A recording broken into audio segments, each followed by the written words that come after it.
Hey there, welcome back to the channel. Today I have a bunch of new stories for you.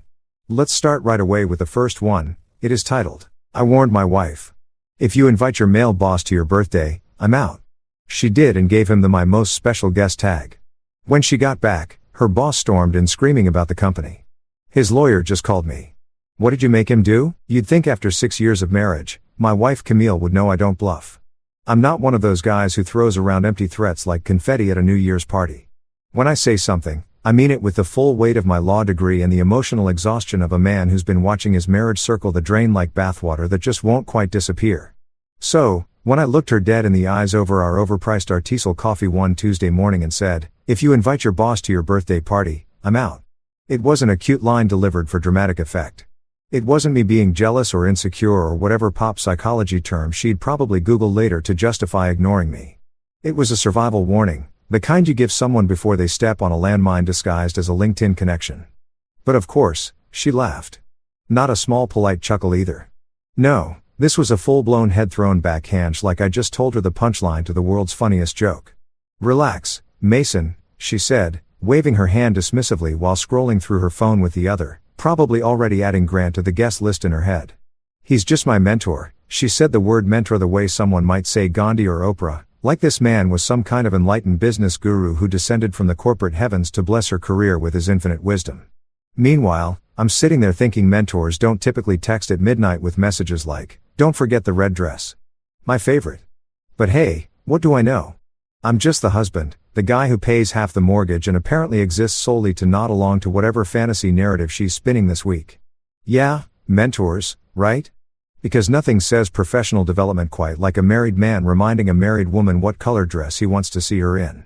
I'm sure that's covered extensively in all those leadership seminars she's always attending. Probably right after Synergy and before paradigm shifts. The whole thing made my skin crawl. But pointing that out would have just earned me another lecture about how I don't understand office dynamics and how networking is crucial in marketing.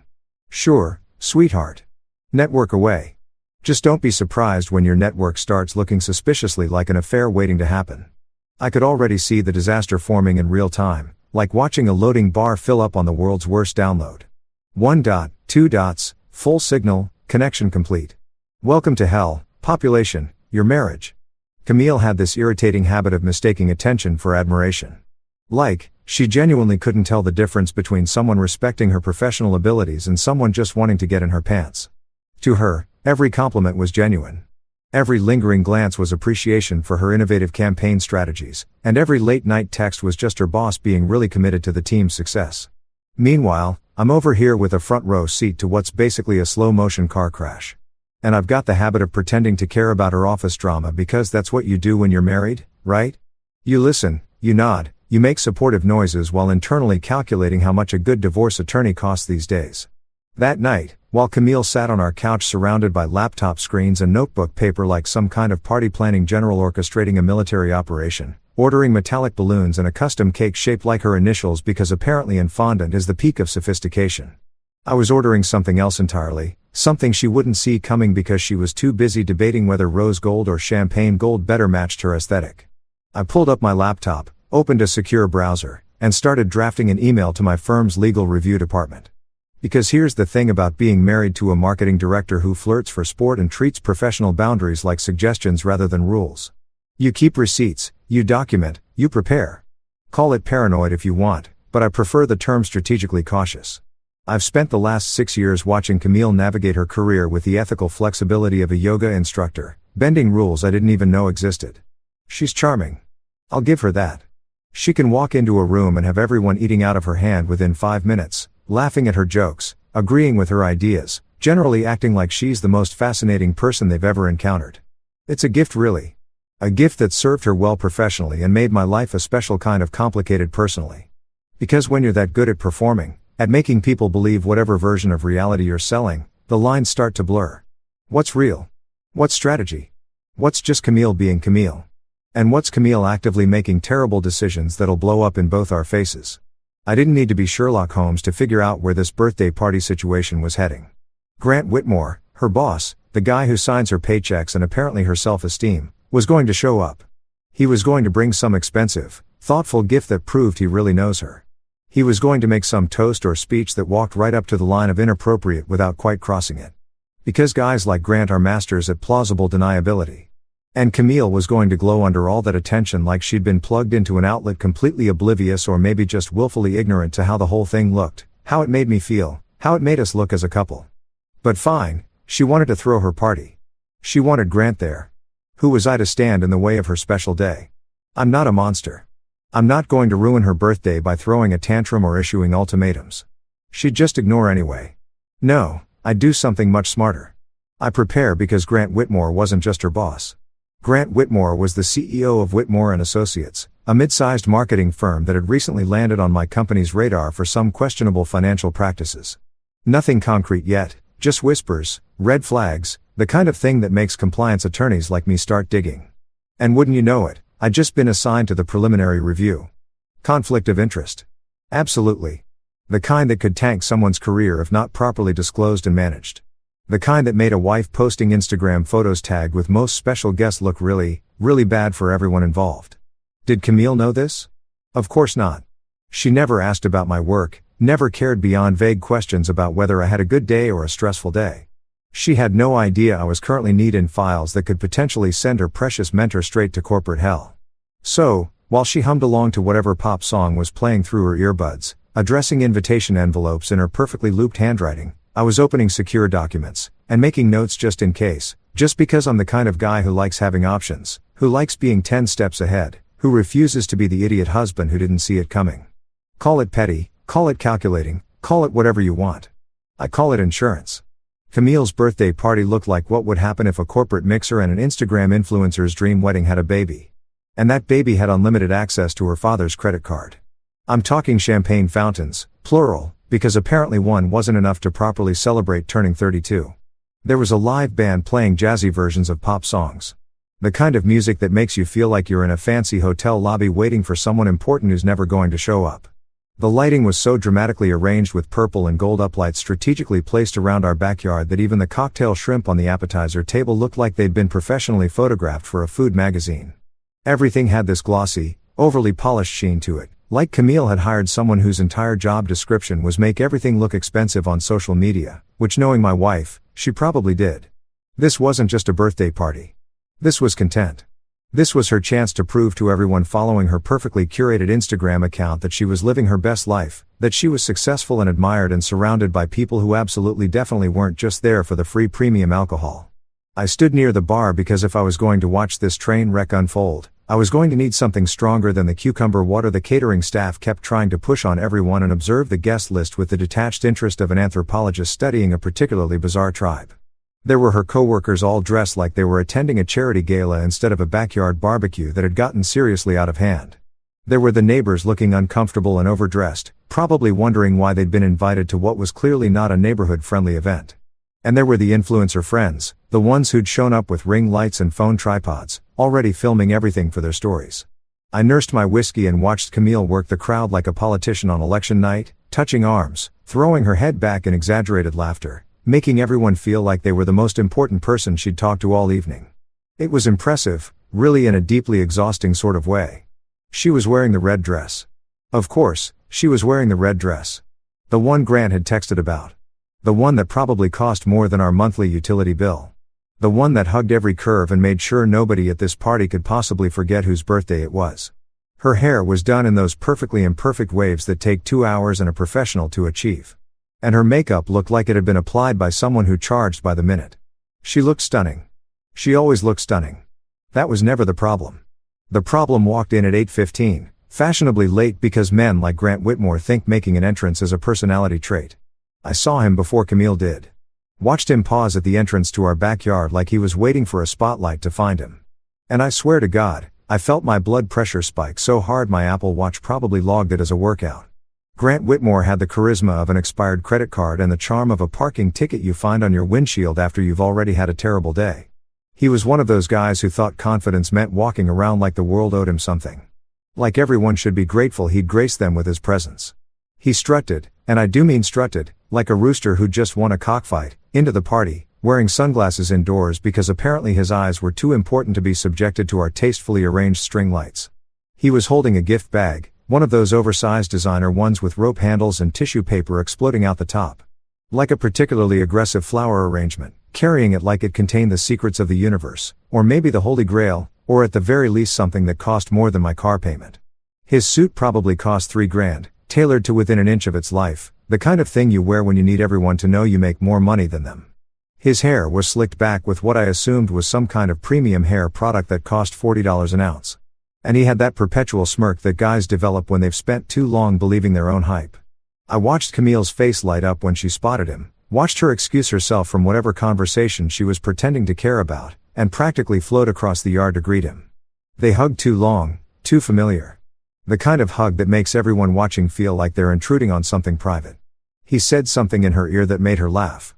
That real laugh she used to say for me back when we still had things to laugh about together. Then he handed her the gift bag with this theatrical flourish like he was presenting her with an Oscar, and I had to grip my whiskey glass a little tighter to keep from throwing it. The party continued around me like I was a rock in a stream. People flowing past, music playing, conversations happening in that loud talking way people do when they've had 2 drinks and think they're more interesting than they actually are.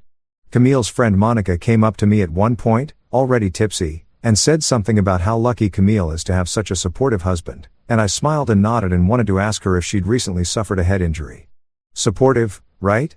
Because standing here watching my wife's boss treat our home like his personal networking event was exactly the kind of support I'd always dreamed of providing. Then came the moment I'd been dreading. The one I'd known was coming since the moment Grant walked in with his stupid sunglasses and his stupid gift bag.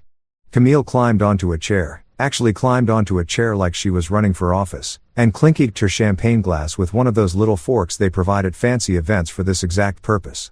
The crowd quieted down, faces turning toward her with varying degrees of interest and inebriation. She was glowing, absolutely radiant with attention and champagne, and the thrill of being the center of everyone's universe for one night. And then she opened her mouth and said the words that would later play on repeat in my head during every sleepless night that followed. "I just want to thank everyone for coming tonight to celebrate with me," she began, her voice carrying across the yard with the practiced ease of someone who gives presentations for a living. "But there's someone special I need to recognize. Someone who's been such an incredible mentor, supporter, and friend." My stomach dropped. I knew exactly where this was going. Could see the train wreck about to happen in slow motion, and there wasn't a damn thing I could do to stop it. "Grant, could you come up here?" She extended her hand toward him like a queen summoning a knight. And he obliged. Of course, he obliged. Moving through the crowd with that insufferable confidence while people clapped politely, probably confused about who he was and why he was getting special recognition at someone's birthday party. Camille raised her glass higher, smiled bright enough to power a small city, and delivered the final blow. "To my most special guest, Grant. Thank you for everything you do, for believing in me, for pushing me to be better. I wouldn't be where I am without you." The crowd cheered and raised their glasses, completely oblivious to what had just happened, to what those words meant, to how they sounded coming out of a married woman's mouth in front of her husband. But I heard it. I felt it. You could have heard my dignity pack its things. Call an Uber and leave the premises entirely. It was the sound of something breaking. Not dramatically or loudly, but with that quiet finality of a door closing for the last time. I didn't make a scene. That's not my style.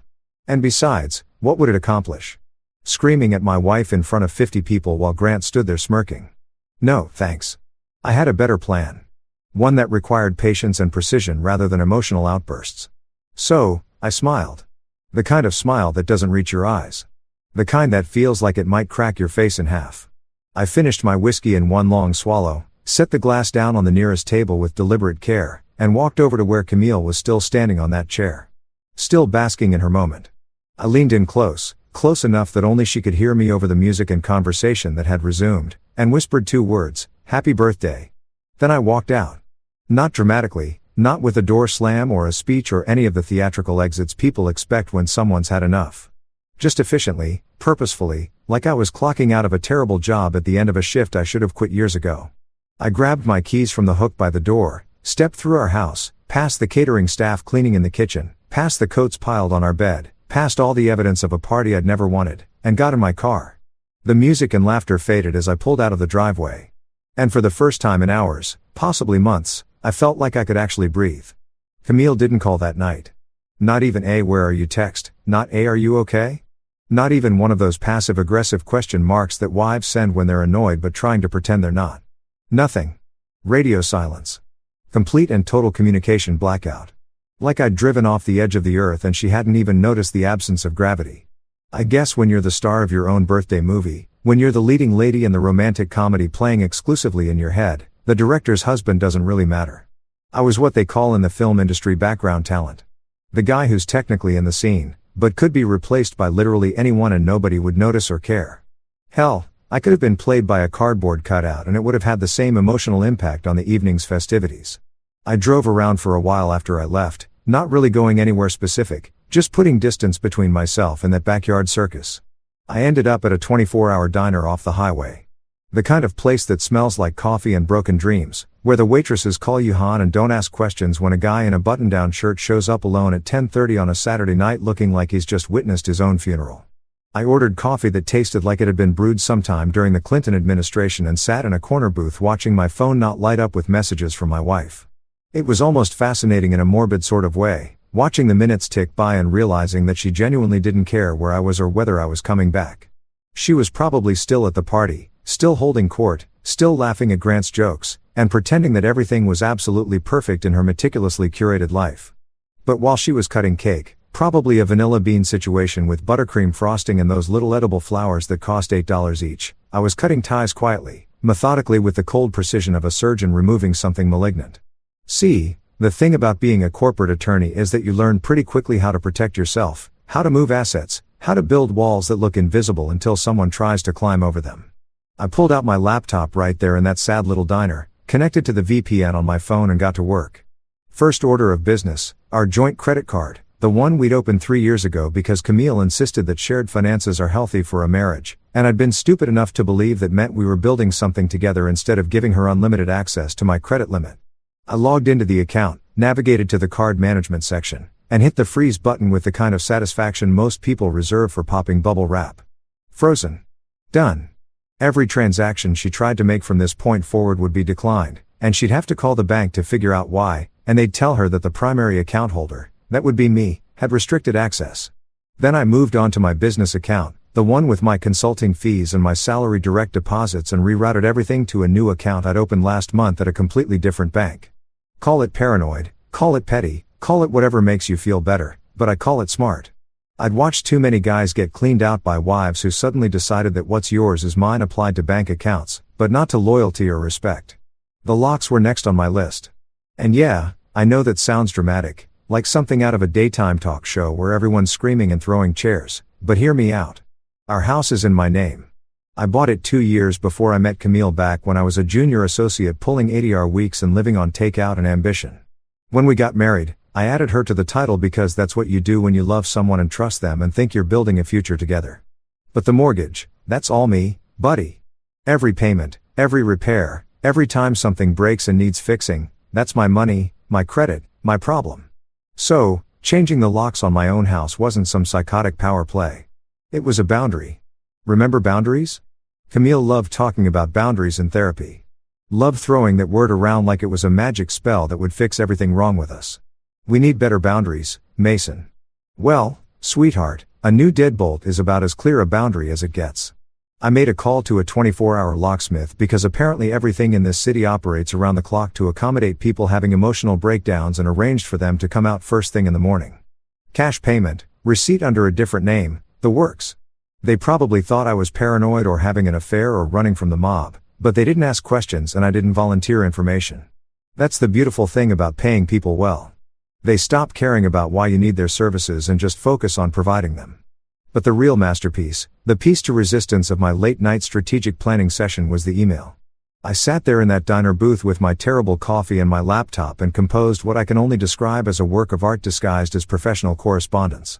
Subject line, conflict of interest, urgent, short, professional, the kind of thing that makes people's hearts skip a beat when they see it in their inbox because they know it's not going to be good news.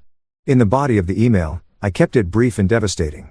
Her company policy regarding conflicts of interest and potential ethics violations. I'm submitting formal disclosure of a personal relationship that may impact the ongoing Whitmore and Associates review. Attached. Please find photographic evidence requiring immediate assessment by the ethics committee and senior partners. And then, because I'm nothing if not thorough, I attached a photo. Not just any photo, the perfect photo, the one that someone had posted to Instagram and tagged both Camille and Grant in because people are so obsessed with documenting every moment of their lives that they create evidence without even realizing it. There they were, my wife and her mentor, smiling at each other like they were the only two people at the party. His hand on her waist, her hand on his arm.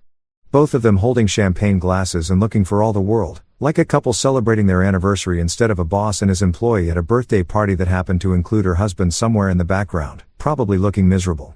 The beauty of the photo was its ambiguity. It didn't show them kissing or doing anything explicitly inappropriate, but it showed enough. The body language, the proximity, the casual intimacy of two people who were way too comfortable with each other. And in the context of a company under legal review for potential fraud, with me as one of the reviewing attorneys and her as an employee of that company who just publicly declared her boss her most special guest. That photo was a grenade with the pin already pulled, and I just lobbed it directly into the ethics committee's inbox. I addressed the email to 3 people, my direct supervisor, the head of our legal review department, and the company's ethics officer. Then I hovered over the send button for exactly 30 seconds, giving myself time to reconsider, to think about whether I really wanted to do this, whether I was overreacting, whether maybe I should just go home and try to talk to Camille like a rational adult in a functional marriage. But then I remembered her standing on that chair raising her glass to Grant, calling him her most special guest, while I stood there like a ghost at my own wife's party, and I clicked send with 0 regrets. The email whooshed off into the digital void, and I closed my laptop with the satisfaction of someone who just finished a particularly challenging puzzle. It was nearly midnight by then, and the diner was emptying out except for a couple of truckers and a woman who looked like she was hiding from her own life in a corner booth similar to mine. I paid my bill, left a generous tip because the waitress had kept my coffee cup full without trying to make conversation, and headed to a hotel, not a fancy one. I wasn't trying to make some grand statement or live it up like I was on vacation. Just a clean, quiet place with a bed and a lock on the door and absolutely zero chance of running into my wife. I checked in using my business credit card, the one Camille didn't have access to, and took the elevator up to a room on the 4th floor that smelled like industrial cleaning products and had art on the walls that looked like someone had sneezed paint onto a canvas and called it abstract expressionism. I kicked off my shoes, loosened my tie, and lay down on the bed, fully clothed, staring at the ceiling and waiting for guilt or regret or some kind of emotional response to hit me. But it never came. Instead, I felt something I hadn't felt in months, maybe years. Relief. Pure, uncomplicated relief, like I'd been holding my breath underwater and finally broken the surface. My phone sat on the nightstand, still silent, still absent of any messages from Camille, and I realized I didn't care anymore. The silence didn't hurt. It was just confirmation of what I'd already known, that I'd stopped matching to her a long time ago, and she'd stopped matching to me somewhere along the way, too. For days. That's how long it took for Camille to notice I hadn't come home. 4 whole days of her living her best life, posting Instagram stories from the office, sharing motivational quotes about boss babes and women who hustle, presumably basking in the afterglow of her spectacular birthday party while I sat in a moderately depressing hotel room, eating room service, and watching cable news like a divorced dad in a mid-budget drama. 4 days of absolute radio silence, no calls, no texts, no hey, are you alive check-ins, nothing. It was almost impressive really. The level of obliviousness required to not notice your husband has essentially vanished from your life. But then again, Camille had always been exceptional at ignoring things that didn't fit into her carefully constructed narrative. So why should my absence be any different? When she finally did show up at the house, our house, my house, the distinction was about to become very important. It was late afternoon on a Thursday. I'd taken the day off work, told my assistant I had some personal matters to handle, which was the understatement of the century. I was sitting in the living room, my living room, with a glass of bourbon that was probably too expensive to be drinking at 3 o'clock in the afternoon, but felt entirely appropriate given the circumstances. I'd spent the morning arranging things, making sure everything was exactly where it needed to be, setting the stage for what was about to be either the most satisfying or most disastrous conversation of my marriage, possibly both. I heard her before I saw her, heard the click-clack of her heels on the front walkway, that confident stride she had, the walk of someone who'd just crushed a presentation or closed a deal, or maybe just received another midnight text from her mentor telling her how special she was. She was humming, actually humming like she'd just won Employee of the Year or gotten a promotion or discovered the secret to eternal happiness in the bottom of a champagne flute. The sound drifted through the door, muffled but unmistakable, and I took another sip of bourbon and waited. The door opened. She still had her old key, the one that was about to become a very expensive souvenir. And she breathed in like she owned the place, which legally speaking, she sort of did, but we'd get to that in a minute. She tossed her designer purse onto the couch, the kind of bag that costs more than some people's monthly rent, and always seemed to be spilling receipts and lipsticks and those little sample perfumes she collected from department stores. Her hair was perfect. Her makeup was flawless. Her outfit screamed, "I'm important and successful and definitely not going through a marital crisis." She looked happy, genuinely, annoyingly, obliviously happy. "Did you miss me?" she asked, her voice dripping with that playful tone she used when she thought she was being charming. Like this was all just a minor misunderstanding. Like, I'd stormed off after a little argument. And now we were going to kiss and make up and pretend everything was fine. Like, the last 4 days hadn't happened. Like her birthday party hadn't been a masterclass in humiliation. Like we were still playing happy marriage instead of whatever twisted game this had become. I looked at her over the rim of my glass, taking my time, letting the silence stretch out until it got uncomfortable. "Sure," I finally said, my voice flat and emotionless as concrete. Like I miss food poisoning or jury duty or that time I had to get a root canal without enough anesthesia. Her smile faltered just a little bit. Confusion flickering across her face like she wasn't quite sure if I was joking or not. Spoiler alert, I wasn't. She opened her mouth to respond, probably to laugh it off or make some witty comeback. But then she noticed something. I saw it happen in real time. Watched her brain process the information. Saw the exact moment the confusion turned to realization. Her key was still in her hand. The old key, the one she just used to try to open the door. Except the door had already been unlocked when she turned the knob. She'd used her key, turned it, felt it move in the lock, but something had felt wrong. "Different elf, Mason," she said slowly, looking from the key in her hand to the door and back to me. Did you change the locks?" Her voice had lost that playful edge, replaced by something harder, sharper, like she was starting to understand that maybe this wasn't going to be the easy reconciliation she'd apparently been expecting. Her smile twitched at the corners, trying to hold its shape, but starting to crack around the edges. "Boundaries, remember," I said, settling back into the couch like I was explaining basic arithmetic to a particularly slow student. "You said they're healthy. You said we needed better boundaries in our marriage. I think those were your exact words during our last therapy session, which you skipped, by the way. So, I took your advice, and honestly, you were right. Boundaries are incredibly healthy, life-changing, even. I should have listened to you years ago." She just stood there frozen in the entryway with her expensive purse and her designer shoes and her perfectly styled hair, looking like someone had just told her that gravity was optional, and she wasn't sure whether to be excited or terrified. I could practically see the wheels turning in her head. Trying to figure out if this was some kind of elaborate joke, some test she was supposed to pass. Some game with rules she didn't understand. But this wasn't a game. Games have winners and losers.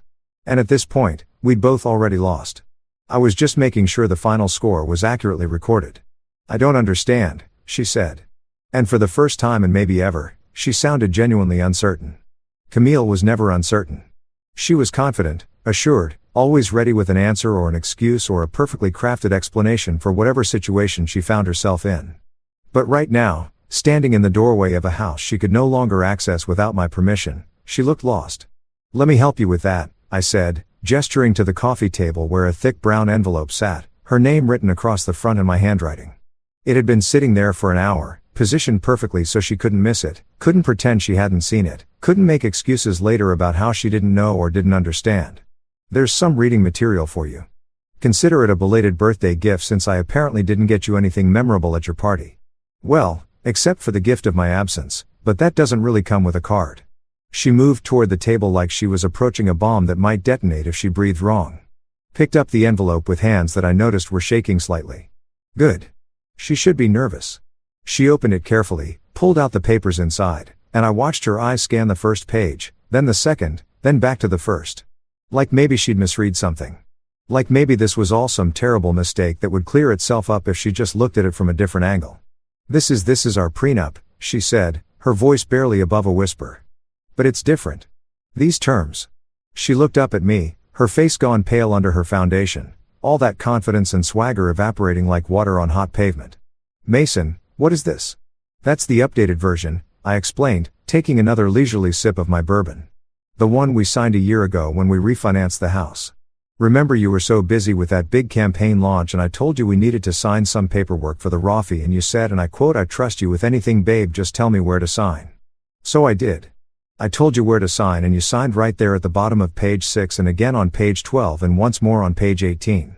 Your signature's all over this thing, very official, very legal, very much enforceable in any court in the state.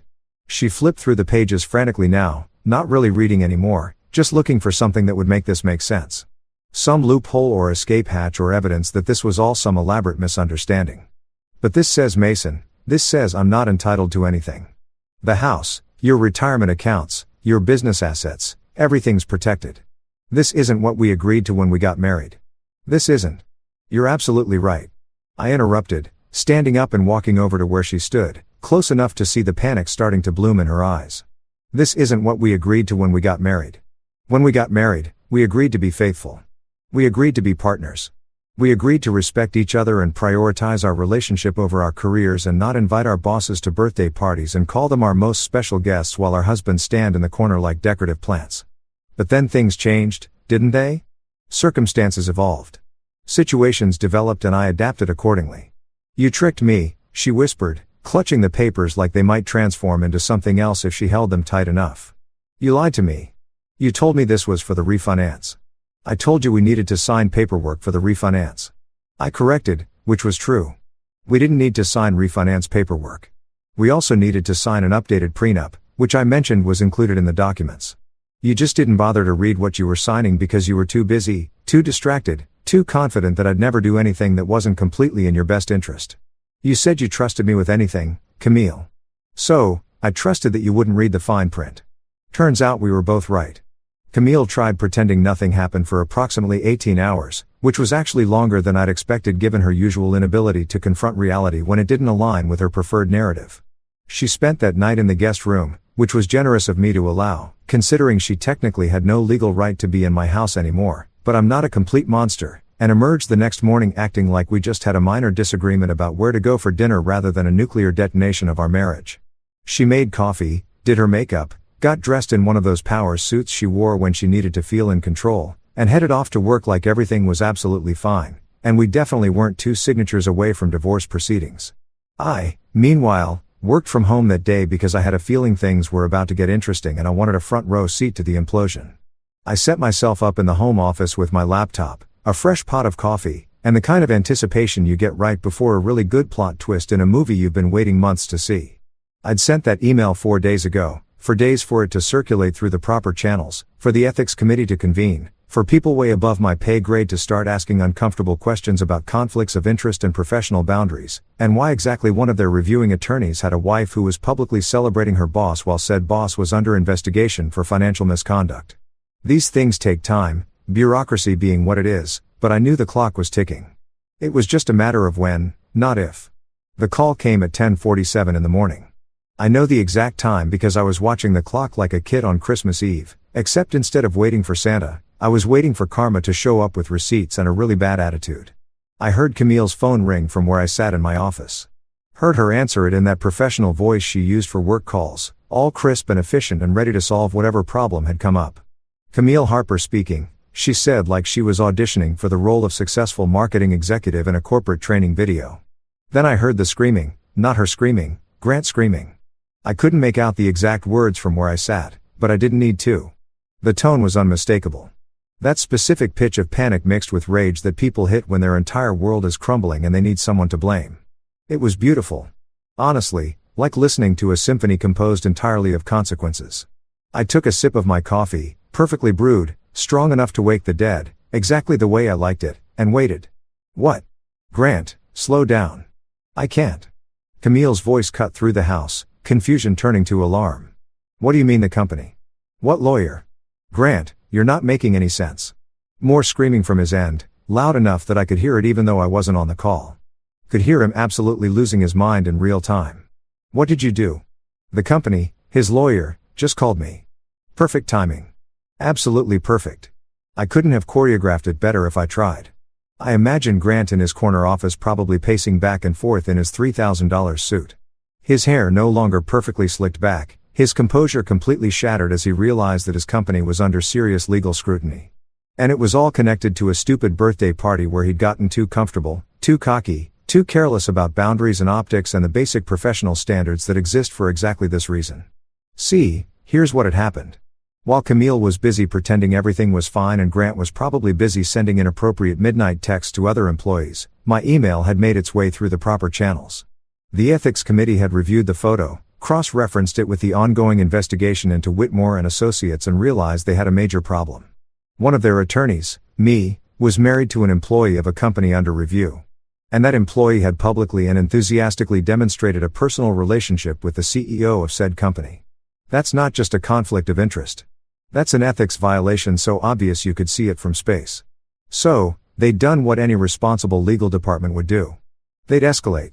They'd notified senior partners who'd notified the company's general counsel, who'd immediately started damage control procedures, which meant pulling me off the Whitmore and Associates review, not as punishment, just as standard conflict protocol, and assigning new attorneys to the case. Fresh eyes, no personal connections, no reason to show favoritism or bias in either direction. And those new attorneys, unencumbered by any loyalty or personal relationship to anyone involved, had apparently found some very interesting things in Whitmore and Associates' financial records. Things that Grant had probably been hoping would stay buried under a mountain of paperwork and creative accounting. I heard footsteps, fast and frantic, coming toward my office. The door burst open and there was Camille, phone still clutched in her hand, her face pale and her eyes wide with the kind of panic that comes from finally understanding you've massively screwed up but having no idea how or why or what to do about it. "Mason," she said, her voice shaking. "Mason, Grant is freaking out. He's saying something about lawyers and investigations and the company freezing accounts. He's saying this is my fault that we," she stopped, swallowed hard, her brain clearly working overtime to connect dots she should have seen coming from a mile away. "What did you do?" I leaned back in my chair, cradling my coffee mug, and gave her my best impression of innocent confusion. "Me? I didn't do anything. Well, nothing illegal anyway. I simply followed protocol. When I realized there might be a conflict of interest between my professional responsibilities and my personal life, I disclosed it to the appropriate parties.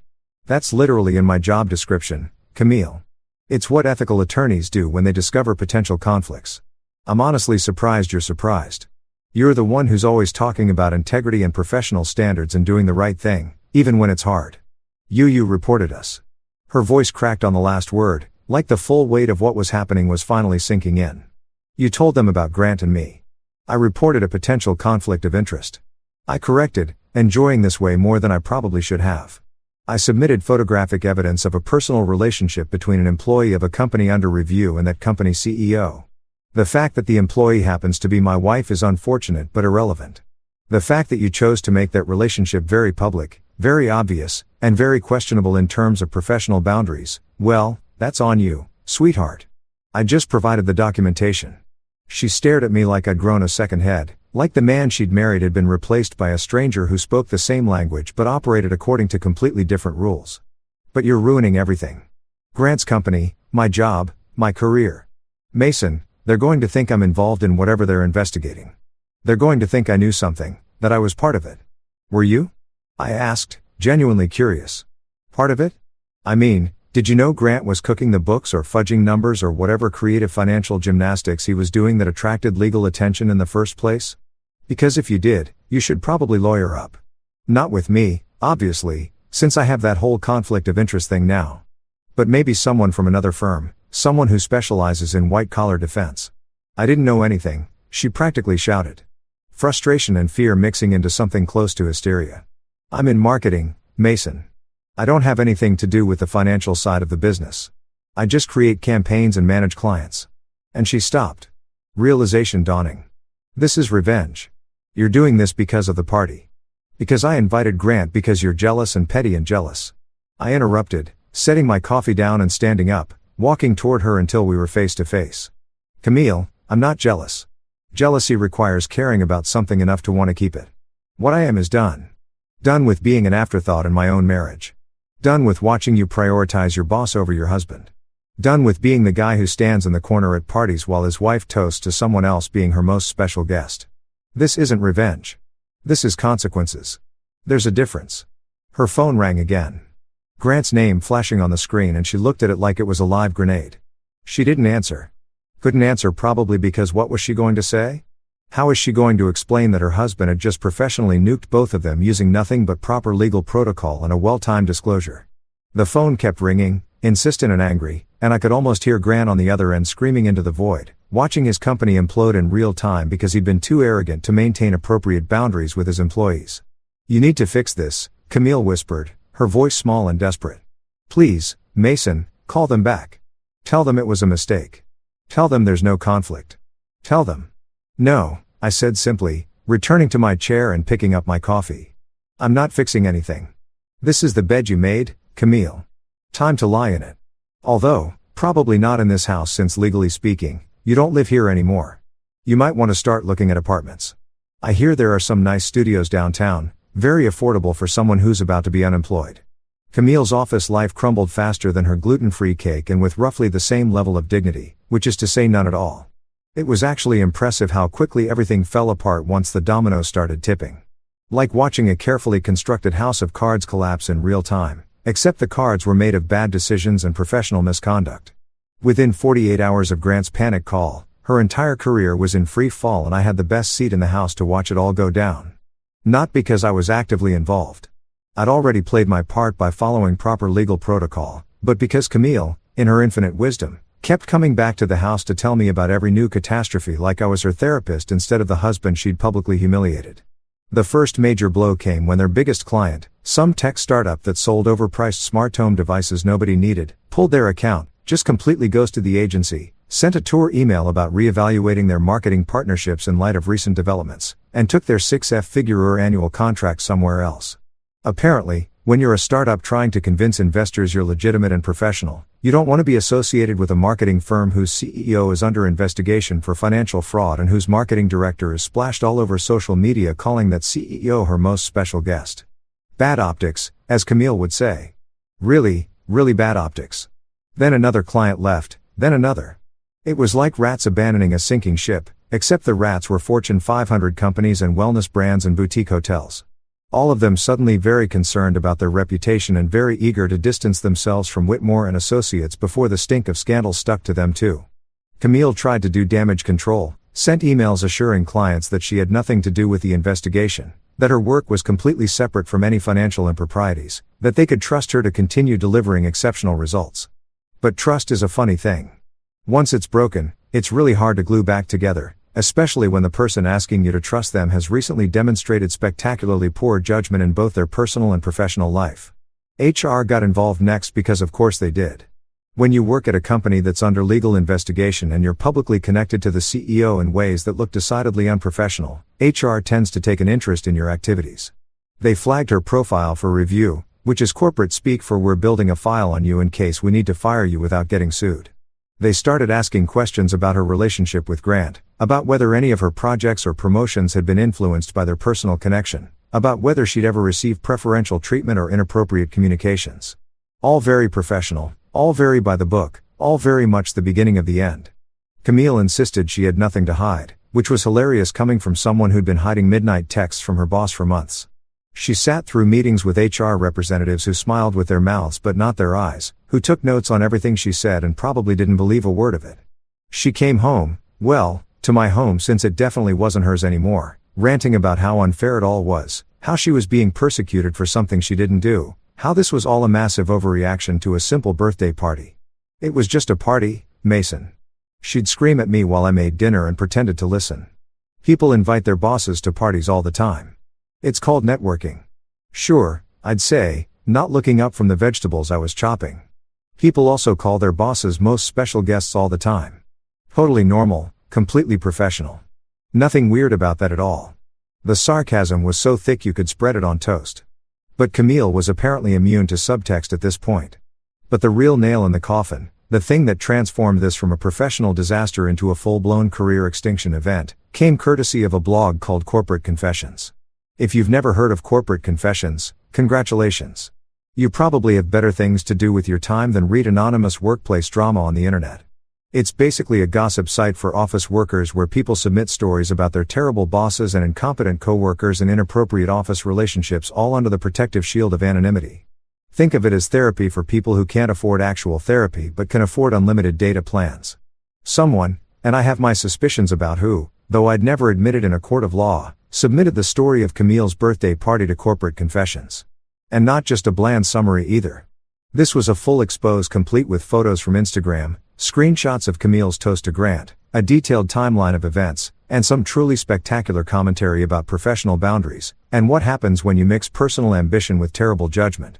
The article went live on a Tuesday morning, and by Tuesday afternoon it had been shared approximately 8,000 times across LinkedIn, Twitter, and every other social media platform where board office workers congregate to judge other people's mistakes.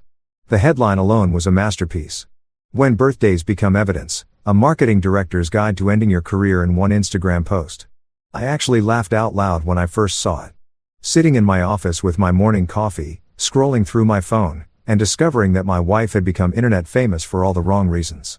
The article itself was even better, written with the kind of savage professionalism that only comes from someone who really understands corporate culture and knows exactly where to stick the knife for maximum damage.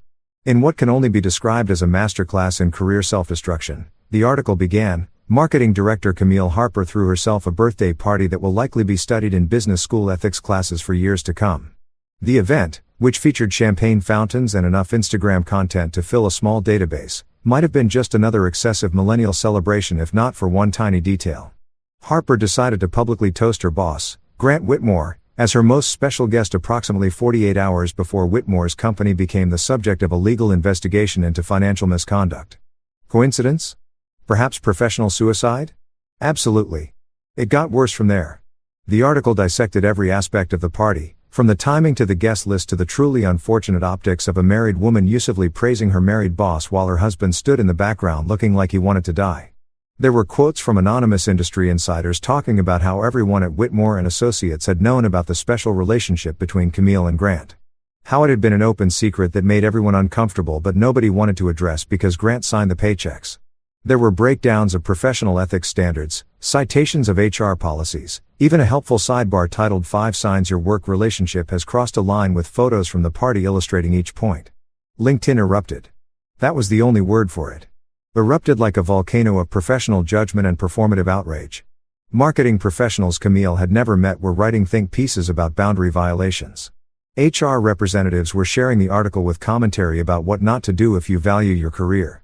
Her former colleagues, well, current colleagues technically though probably not for long, were conspicuously silent, not commenting, not defending her, just quietly unliking and unfollowing her profile like she'd contracted a contagious disease they didn't want to catch. The meme started around Wednesday. Someone created a most special guest template with Grant's face photoshopped onto various inappropriate scenarios. Showing up to funerals, crashing weddings, sitting in on therapy sessions. Another person made a bingo card of corporate red flags with toasting your boss at your birthday party as the free space in the middle. A particularly creative soul edited the Titanic sinking scene with Camille's face on the ship and professional reputation written on the iceberg. The internet, as it tends to do, had taken a genuine disaster and transformed it into entertainment. Even Camille's intern, a 22-year-old kid named Tyler, who wore Supreme hoodies to the office and communicated primarily through memes, got in on the action. He posted a gif of Michael Scott from The Office with the caption, "When your boss's birthday invite turns into an HR investigation," and tagged it with crying, laughing emojis. The kid got 5,000 likes in 3 hours and a reputation as the funniest person at a company that was actively imploding. I actually respected his commitment to the bit. Camille, meanwhile, tried to do what people always do when the internet turns against them. She tried to delete everything. Her Instagram posts from the party disappeared. Her LinkedIn profile got scrubbed of any photos that included Grant. She even tried to get Corporate Confessions to take down the article, threatening legal action for defamation, which just resulted in them posting an update with screenshots of her threatening emails and a new headline. Marketing director threatens blog proves she still doesn't understand how the internet works. She called me during this digital purge, her voice tight with panic and rage. "You ruined my life," she shouted into the phone like I'd personally written the article and forced everyone on LinkedIn to share it. "Everything I've worked for, everything I've built, it's gone. My reputation is destroyed. Nobody will hire me now. This is all your fault." I was at the gym when she called on a treadmill having probably the best workout I'd had in months because stress apparently makes me run faster. "No, darling," I said, not even breathing hard. My tone is casual as if we were discussing the weather. "You did that with good lighting and bad decisions. I just provided the documentation. The internet did the rest. And honestly, they did a better job than I ever could have." That bingo card was particularly inspired. She screamed something incoherent about how I'd betrayed her, how I'd violated her trust, how I was a vindictive who'd orchestrated this entire thing just to hurt her. Then she pivoted to threats. "I'm going to sue you, She declared like she'd just discovered the secret weapon that would solve all her problems. My lawyer says I have grounds for intentional infliction of emotional distress. You deliberately destroyed my career. I actually stopped running for that, stepped off the treadmill, and took a long drink from my water bottle while she continued ranting. Please do, I said when she finally paused for breath. Please, I'm begging you, sue me. Take me to court. Put everything on the public record. We can depose Grant. Get all those midnight texts admitted as evidence. Really air out every detail of your professional mentorship for a judge to examine. And when you lose, because you will lose, I'll bill you for my legal fees, emotional damages, and all the snacks I've been stress eating while watching your career implode. The therapy-grade dark chocolate alone is going to cost you a fortune. Grant showed up at my house the next day looking like he'd just gone 12 rounds with reality and lost every single one. This wasn't the polished sunglasses wearing gift bag carrying corporate peacock who'd strutted into Camille's birthday party like he owned the world. No, this was a man who'd discovered that consequences were real and they had teeth. His eyes were bloodshot red. The kind of red that comes from either crying, drinking, or staring at financial statements that prove you're completely screwed. Possibly all three. His tie was crooked, hanging at an angle that would have made his tailor weep, and his expensive suit looked like he'd slept in it, which he probably had, assuming he'd slept at all. He was breathing like a man who'd just watched his stock portfolio spontaneously combust, heavy and ragged, like his lungs were struggling to process air, and existential dread at the same time. I heard the doorbell ring while I was in the kitchen making my second cup of coffee of the morning, which was quickly becoming my favorite hobby, drinking coffee while watching other people's lives fall apart. It's cheaper than therapy and significantly more entertaining. I glanced at the security camera feed on my phone and almost choked on my Danish when I saw Grant standing on my front porch looking like a before photo in an ad for anxiety medication. This was going to be good. This was going to be really, really good. I briefly considered not answering, just letting him stand out there and marinate in his own panic, but that seemed wasteful. When karma delivers entertainment directly to your doorstep, you don't ignore it. You answer the door with coffee in hand and a smile on your face. I took my time getting to the door, letting him ring the bell twice more, letting him shift his weight from foot to foot like a kid who needs to use the bathroom. When I finally opened it, I didn't say anything. Just stood there sipping my coffee and looking at him with the polite curiosity you'd give a door-to-door salesman trying to sell you something you absolutely don't need. He looked worse up close, like stress had physically aged him about 10 years in the span of a week. There were dark circles under his eyes that no amount of expensive skin care could hide. And his signature slick-back hair was falling forward in a way that made him look less powerful executive and more guy who's been pulling his hair out in a panic. Where is she? He demanded, his voice cracking slightly. That executive authority he usually carried completely absent. Where's Camille? I need to talk to her now. He tried to push past me into my house. My house? Not our house? Not his house. Definitely not a place he had any right to enter. But I shifted my weight and blocked the doorway with the casual ease of someone who'd been waiting for exactly this moment. Well, good morning to you, too, Grant, I said pleasantly, like we were neighbors having a friendly chat about the weather instead of two men on opposite sides of a professional disaster. Beautiful day, isn't it? Would you like some coffee? I just made a fresh pot. It's that organic fair trade stuff Camille always insisted on buying. Tastes exactly the same as the cheap stuff, but it costs 3 times as much, so you know it's good. I don't want your coffee, he shouted loud enough that Mrs. Chun from next door probably heard and was already mentally composing the neighborhood Facebook post about it. I want Camille. Do you have any idea what you've done? What she's done? The company is falling apart. We're hemorrhaging clients. The board is calling emergency meetings. Lawyers are crawling through every document we've produced in the last 5 years. He stopped breathing hard, his face flushed red with rage and panic and whatever other emotions were fighting for dominance. This is your fault. You did this. Did I? I asked, genuinely curious about his logic. Because from where I'm standing, I just followed proper legal protocol and disclosed a conflict of interest. Everything that happened after that was just people doing their jobs. Lawyers investigating, clients making business decisions, the internet being the internet. I'm just one guy, Grant. I don't have the power to destroy a company. But you know what does have that power? Fraud. Financial misconduct. Cooking the books while your marketing director publicly celebrates you as her most special guest and creates a paper trail that any first-year law student could follow. That'll do it every time. Camille appeared then, emerging from somewhere inside the house where she'd apparently been hiding or gathering courage or maybe just applying more makeup because she looked camera ready despite the fact that her entire life was imploding. She was wearing one of those athleisure outfits that cost more than most people's monthly grocery budget. Like she decided that if she looked put together enough, maybe reality would get confused and leave her alone. "Grant," she said, her voice small and uncertain. "What are you doing here?" He whirled on her like she just admitted to burning down his office building. "What am I doing here? What am I doing here?" His voice went up about 3 octaves, hitting notes I didn't think the human male voice was capable of reaching. "What did you make him do?" "The company's freezing accounts because the legal review found discrepancies, major discrepancies, and now they're saying it's connected to your husband's disclosure. HR's in complete meltdown. Half the staff quit yesterday. Our biggest investor pulled out this morning. The trade publications are writing obituaries for us while we're still technically alive."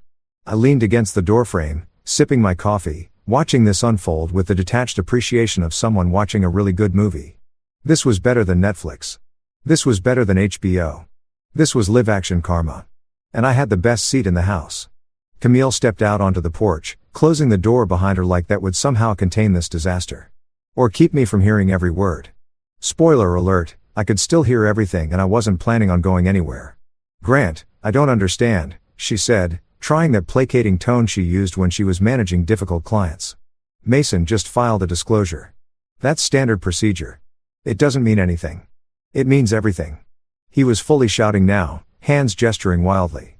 That corporate composure completely shattered. "You posted evidence, Camille. You tagged me in photos. You wrote captions about how I'm your most special guest and your incredible mentor. You created a public record of our relationship right as the company was under legal review. Do you know what that looks like? Do you have any idea how that appears to investigators? They're saying you might have known about the financial issues. They're implying you were involved. That maybe I told you things I shouldn't have. That our special relationship," he made angry air quotes, "compromised the integrity of the company." Camille's face went pale. All that carefully applied makeup suddenly looking like paint on a statue. "But I didn't know anything. I'm in marketing. I don't even have access to the financial systems." "That's not what it looks like," Grant shouted, and I noticed his hands were shaking. "It looks like the CEO and his marketing director were having an inappropriate relationship. And when the company started getting investigated, her husband, a lawyer, conveniently disclosed everything to protect himself while throwing both of us under the bus. I had to give him credit. That was actually a pretty accurate summary, though his use of the word inappropriate was doing a lot of heavy lifting." I cleared my throat from the doorway, drawing both their attention. "I hate to interrupt what seems like a really productive conversation," I said. My tone so dry you could use it to start fires, but I feel like I should clarify something. I didn't throw anyone under any bus. I simply informed my employer that I had a personal connection to a company under review, which is literally required by my employment contract and basic legal ethics. What happened after that? The investigation, the findings, the clients leaving, the internet turning your birthday party into a meme. That's all just consequences of choices you both made. I'm not the villain in this story. I'm just the guy who pulled the fire alarm when I noticed the building was already burning." Camille turned to look at me, and there was something in her expression I'd never seen before. Genuine horror mixed with a dawning realization that maybe, just maybe, she'd massively miscalculated who she was married to. And what he was capable of. "Mason, please," she said, her voice breaking slightly. "Please fix this. You know people, you have connections. You can make some calls and explain that this is all a misunderstanding. Fix this." I interrupted, genuinely amused by the audacity. "Camille, sweetheart, I'm a corporate attorney, not a wizard. I can't just wave a magic wand and make fraud investigations disappear. I can't unring bells or unpost Instagram photos or convince the internet to forget about the time you publicly declared your boss your most special guest. But you know what? Even if I could fix this, I wouldn't because I'm on vacation from stupid decisions. Your stupid decisions specifically. I've been enabling them, tolerating them, quietly managing them for 6 years, and I'm done. This is your mess. You made it.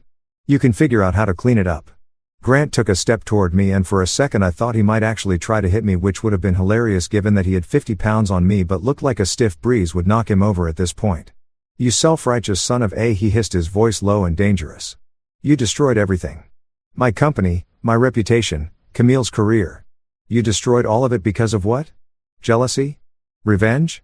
Because your wife paid attention to someone else." I sat down my coffee cup carefully on the little table by the door and looked him dead in the eyes. "No, Grant, you destroyed everything because you couldn't keep your books clean or your hands professional. I just documented it. There's a difference. I smiled then. A real smile, the first genuine one I'd felt in weeks. But please keep yelling at me. Mrs. Chin next door has probably already got her phone out. This will make excellent content for the Neighborhood Watch Facebook group.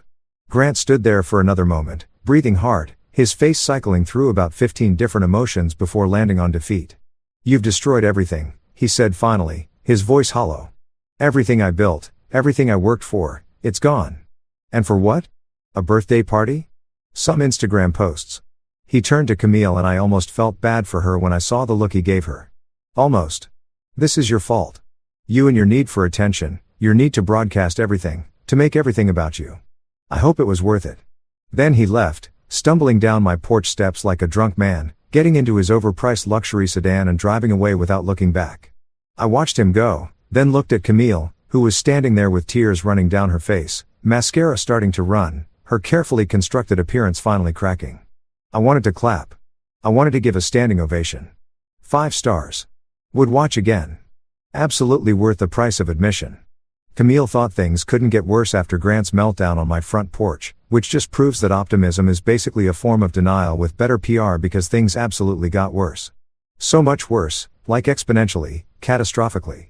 Maybe I should fake my own death and start a new life in a country with no extradition treaty worse. And it all started with an article because of course it did, because we live in an age where your entire existence can be dismantled by someone with a laptop, an opinion, and a decent Wi-Fi connection. The headline appeared on a business news website called Corporate Insider, which isn't quite as prestigious as the Wall Street Journal, but carries way more weight in the world of office gossip and professional schadenfreude. Marketing director accused of ethics breach over birthday affair. That was the headline. And let me tell you, it was a masterpiece of strategic word choice. Not involved in or connected to. No, they went with accused of, which carries just enough legal weight to sound serious without being actionable. And that word affair sitting right there at the end, doing double duty as both a reference to the birthday party incident and a sly implication about what might have been going on between Camille and Grant. Brilliant. Billy, whoever wrote that headline deserved a raise and probably got one based on the traffic that article generated. The article itself was everywhere within hours.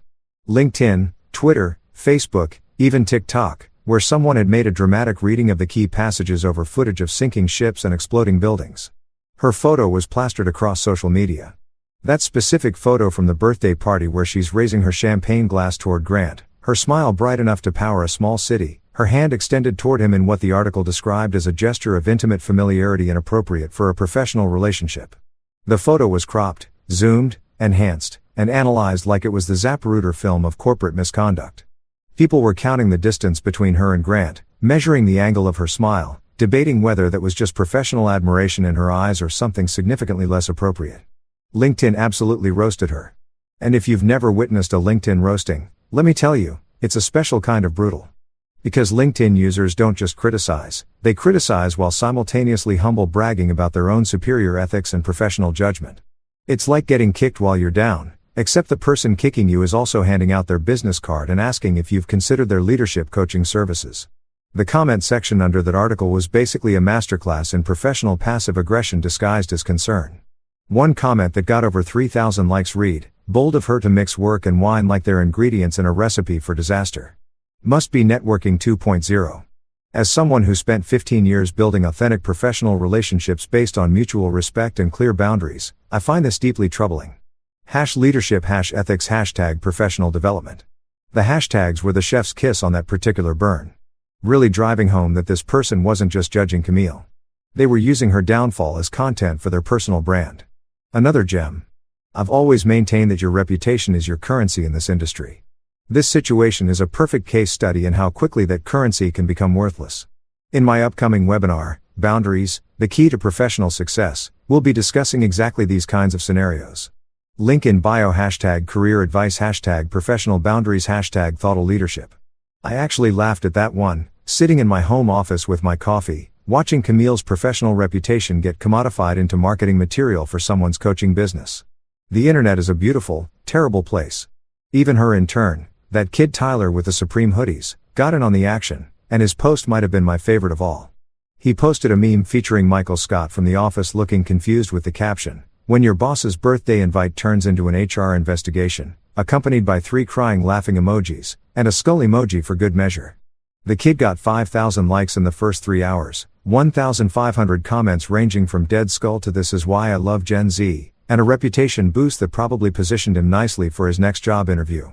Someone in the comments offered him an internship on the spot. Another person asked if he was available for freelance social media management. The kid had turned his boss's downfall into a career opportunity, which was either incredibly savvy or morally questionable, depending on your perspective. Personally, I thought it was hilarious and sent him a connection request. The memes multiplied like rabbits on energy drinks. Someone created an inappropriate work relationship starter pack featuring a champagne glass, a red dress, sunglasses worn indoors, and a screenshot of Camille's most special guest toast. Another person made one of those corporate bingo cards where the free space in the middle said, "Publicly praising your boss at your birthday party," and the surrounding squares included gems like midnight text from CEO claiming its mentorship, spouse walks out mid-party and company under investigation. I saw at least 15 different variations of the "is this a butterfly" meme with someone pointing at a photo of Grant and asking, "is this professional development?" Twitter was somehow even worse because Twitter users have mastered the art of being devastating in under 280 characters. Imagine ending your career over birthday cake. Couldn't be me. That one got 20,000 likes. She really said, "Let me destroy my marriage, my job, and my reputation in one toast." And then actually did it. Icon behavior. Honestly, 15,000 retweets. The way she tagged him most special guest like she was accepting an Oscar for worst professional judgment. 10,000 likes and 300 quote tweets. Each one more brutal than the last. Someone made a TikTok video with that "Oh No" song playing over a slideshow of photos from the party. Zooming in on Mason. That's me. Hi. Standing in the background of various shots looking progressively more dead inside. The caption read, "POV, you're watching your marriage end in real time, but the appetizers are really good, so you stay." It got 2 million views in 36 hours and spawned approximately 400 duet videos of people recreating my exact facial expression. I became a meme without even trying, which is either the height of modern fame or a sign that society has completely lost the plot. Probably both. Camille tried everything to stop the bleeding, which only made it worse because the internet never forgets and it absolutely hates when you try to make it forget. She started by deleting the original Instagram posts from the party, which was cute, but pointless since approximately 300 people had already screenshot them. Those screenshots were now circulating with watermarks and red circles and arrows pointing to every questionable detail. She scrubbed her LinkedIn profile of any photos that included Grant. But someone had archived her entire profile history and posted a before and after comparison with the caption, "The internet remembers a photo essay." She changed her privacy settings on every social media platform. But by then, her accounts had been screenshotted, her posts had been archived, and her digital footprint was preserved for posterity, whether she liked it or not. Then she made the classic mistake that everyone makes when the internet turns against them. She tried to fight back. She posted a statement on LinkedIn against my advice, not that she asked for it, explaining that the party had been a celebration with colleagues and that any implication of impropriety is completely unfounded and hurtful.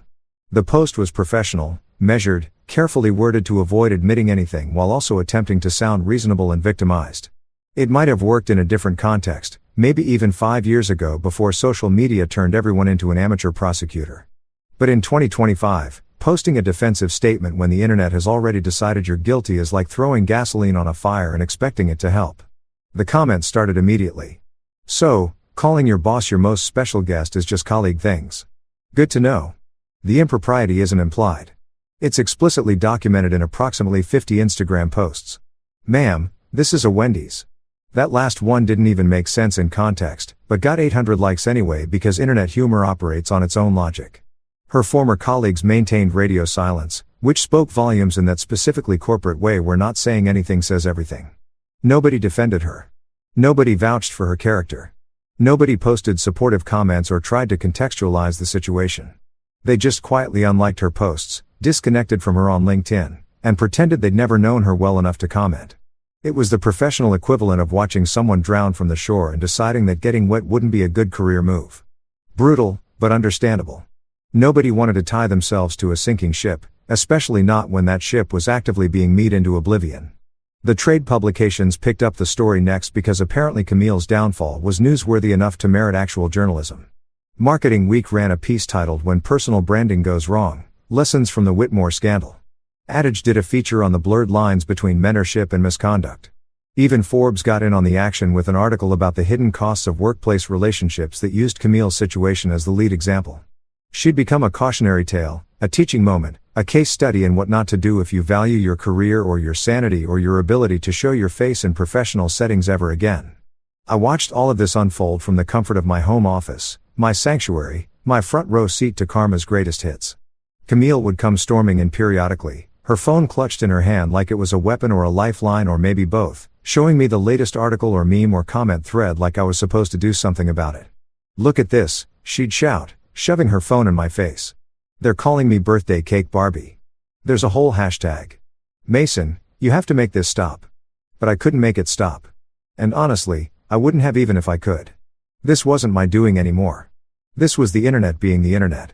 This was consequences having consequences.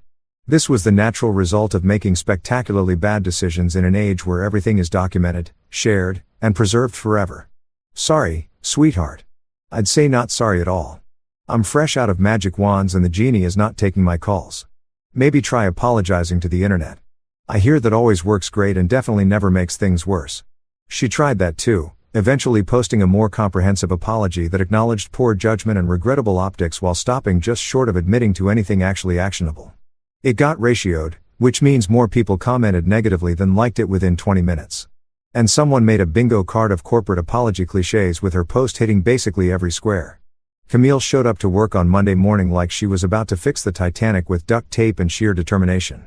I wasn't there to witness it personally, but I got the full report later from Tyler, the intern who'd meet her into oblivion and apparently felt guilty enough to send me a detailed play-by-play. According to his eyewitness account, she walked into the Whitmore and Associates building wearing her best power suit, the navy one she'd bought specifically for difficult client meetings. Her hair blown out to perfection, her makeup applied with the precision of someone going into battle. She looked ready to fight, ready to negotiate, ready to somehow salvage her career from the burning wreckage of the last 2 weeks. Her security badge didn't work. She swiped it once at the entrance turnstile. Got a red light and an angry beep. Swiped it again. Same result. The security guard, a guy named Marcus, who'd seen her come and go for 3 years, wouldn't make eye contact, just handed her a sealed manila envelope with her name printed across the front in that impersonal corporate font that screams, "Your life is about to get worse." She apparently stood there for a solid 30 seconds, staring at that envelope like it might spontaneously combust if she looked at it hard enough before finally opening it with shaking hands. Inside was a single sheet of paper, not multiple pages of explanation or justification or carefully worded corporate doublespeak. Just one clean, brutal sentence. Termination of employment effective immediately. And there at the bottom, right above the company seal and the HR director's signature, was another name. A name that made her face go pale, made her knees literally buckle, according to Tyler's dramatic retelling. Authorized by General Counsel Mason R. Hale. She looked up from the paper, blinking like the letters might rearrange themselves into something different, something less devastating, something that didn't confirm her worst suspicion. "You," she whispered, though I wasn't there to hear it. "You did this," Tyler said. The security guard offered her a tissue box. Marcus, the real MVP of this story, apparently kept emergency tissues at his desk specifically for moments like this. Camille didn't take one. She just stood there staring at my signature, probably realizing that her husband, soon-to-be ex-husband, had just fired her using nothing but proper legal channels and perfectly executed revenge. I offered her silence. It was the kindest thing I could give. That night, Camille came home well to my house since calling it home implied she still belonged there and found me packing my suitcase. Not frantically, not emotionally, just methodically folding clothes and placing them in neat rows like I was preparing for a business trip that happened to be permanent. She stood in the doorway, mascara stir, pride shattered. "We can fix this," she whispered, her voice barely audible. I handed her the divorce papers I'd been saving for exactly this moment. Perfectly drafted, perfectly timed. "You already fixed it for me." As I walked past her, rolling my suitcase toward freedom, the doorbell rang. Excellent timing as always. A courier stood there holding an official-looking envelope, which he handed directly to Camille. She opened it with trembling hands, her eyes scanning the document before her knees gave out entirely. Legal notice. Repayment of performance bonuses totaling $130,000. Issued based on fraudulent company earnings under Grant Whitmore's direction. Due immediately. I stepped over her literally and walked to my car without looking back. No screaming, no dramatic speeches, no movie-worthy confrontations, just peace. Because some men destroy you with rage and violence and public spectacles. I prefer invoices and silence. Story 2. I a broken single dad, stopped at a laundromat late at night, and met an abandoned elderly couple with nowhere to go. I took them home, thinking it was just for a night. But soon after, a sharp knock hit the door, and when I opened it, I was 29, 8 months into being a widower and a dad, double bagging spit-up covered onesies at a coin laundromat off Candler Road when I heard someone trying not to cry. Not the polite kind of sniffle, either. This was deep, torn-up breathing, like someone was choking back the end of something. They were sitting by the busted soda machine. A black couple, both in heavy winter coats, zipped all the way up, hands clasped tight between them. The man kept patting her knuckles like he was reminding her they were still there. Later, I'd know them as Desmond and Kimberly Richardson. Right then, they were just two strangers who looked like somebody's parents left out in the cold. Wes was strapped to my chest in a carrier, running a low fever and squirming hard because he was hungry again. My plan was 10 minutes max, wash, dry, hustle back home before he screamed the paint off the walls. Instead, I found myself walking over. "You all waiting on somebody?" I asked, trying to sound casual. The man looked up, calm, but tired. "Our son's handling paperwork for our new place. Told us to wait here while he wraps it up." There was something off about that. I've seen all kinds of paperwork in 6 years doing remote legal calls, and none of it ever went down at a laundromat past 9. I shifted Wes higher on my chest and nodded. "Where's the place?" The woman answered this time. "Panthersville, Flowering Grove Lane."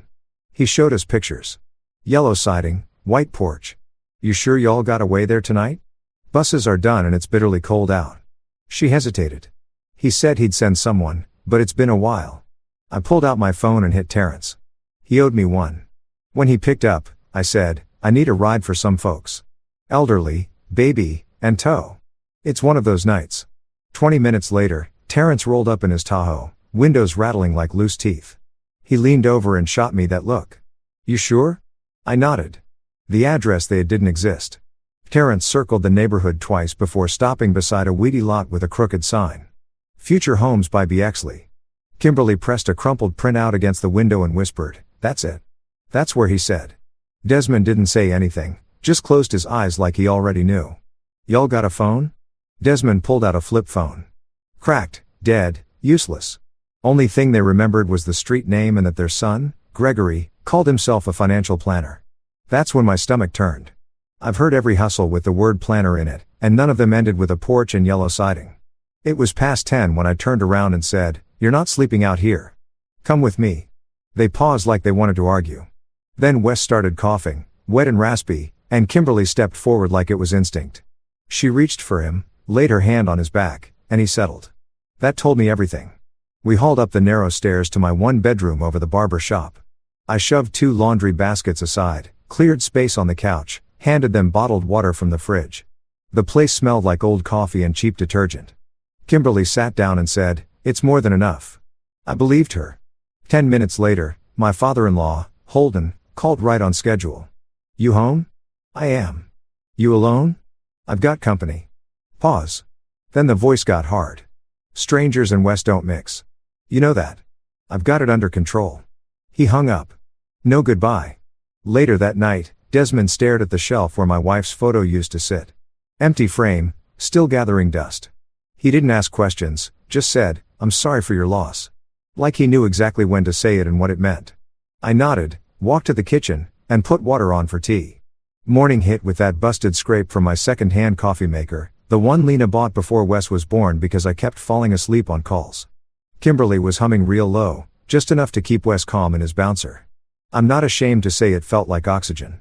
After months of nothing but a baby crying and Holden criticizing me over the phone, her voice was the first sound in a while that didn't make me clench up. Desmond stood near the door, already dressed, back stiff like he didn't know whether to stay or leave. He nodded at me but didn't speak. I asked for paperwork. Anything. A lease, closing statement, envelope, utility bill. They had none of it. Just the old flip phone screen dead and a text thread Kimberly remembered from memory. "Flowering Grove Lane," she said. "South Oon End." Gregory said he handled everything with the seller himself. All we had to do was be ready to move. Desmond added. He told us not to worry about closing. Said he'd wrap it all up fast, off market, save us some fees. I didn't say anything at first. I just grabbed a pen and started writing down everything they could remember. Names, dates, the neighborhood. Then I stepped out into the stairwell and called Pfizer. He picked up like he always did. Calm, direct, no nonsense. I laid it out for him. Elderly couple. Son claimed to be a financial planner. No closing docs. No real address. House doesn't exist. Fisher didn't even pause. Text me their full names. Last known real address, approximate sale date. I'll pull the property index on Monday. Brian, this smells bad. Inside, Desmond sat down on the edge of my couch like the floor might fall out under him. He started talking slow, steady, like he was building a house out of the past. They bought their home in East Lake back in 1987. Paid $62,500. One-story brick, nothing fancy, raised 3 kids there. He'd worked maintenance across Atlanta after a few years at the shipyard in Savannah. He said it like it still mattered, like his labor had weight. He told us it was time to rest, Desmond said. Time to unlock what we earned. I nodded and opened my laptop. Even with rusty access and half-broken portals, I pulled comps in their area. Homes on the same block were going for between $610,000 and $690,000. Some fixer-uppers were north of $600,000 even with outdated kitchens. Desmond looked at me when I told him that. Gregory said we got a respectful offer, $245,000 cash. Said he put that and a home equity line over $400,000 total into investments, something long-term and tax-advantaged. My throat went tight. Did you sign anything? He said he had it handled. Said it was safer that way. We didn't talk much after that. Around 2, I called Terrence again. He drove us back to the neighborhood Kimberly had described. We passed the same crooked construction sign, the same cracked sidewalks. There was only one house with yellow siding, and it was a storage container dressed up with a cheap vinyl wrap. Kimberly stared out the window, blinking like maybe if she looked long enough the real house would show up. Desmond kept shaking his head. He wouldn't do this. He wouldn't. Kimberly didn't correct him. She just put a hand on his shoulder and stayed quiet. Back at the apartment, Holden showed up uninvited, walked in carrying a foil pan like a peace treaty he didn't mean to honor. Baked ZT. Thought you'd be too tired to cook. Thanks, I said. Then came the speech. You need to think long term. Strangers and babies don't mix. Lena would have wanted I cut him off. They're staying a couple nights. That's it. You sure about that? He looked around like the place already smelled different. Not if you want my help. You know how tight things are. You really want to gamble that?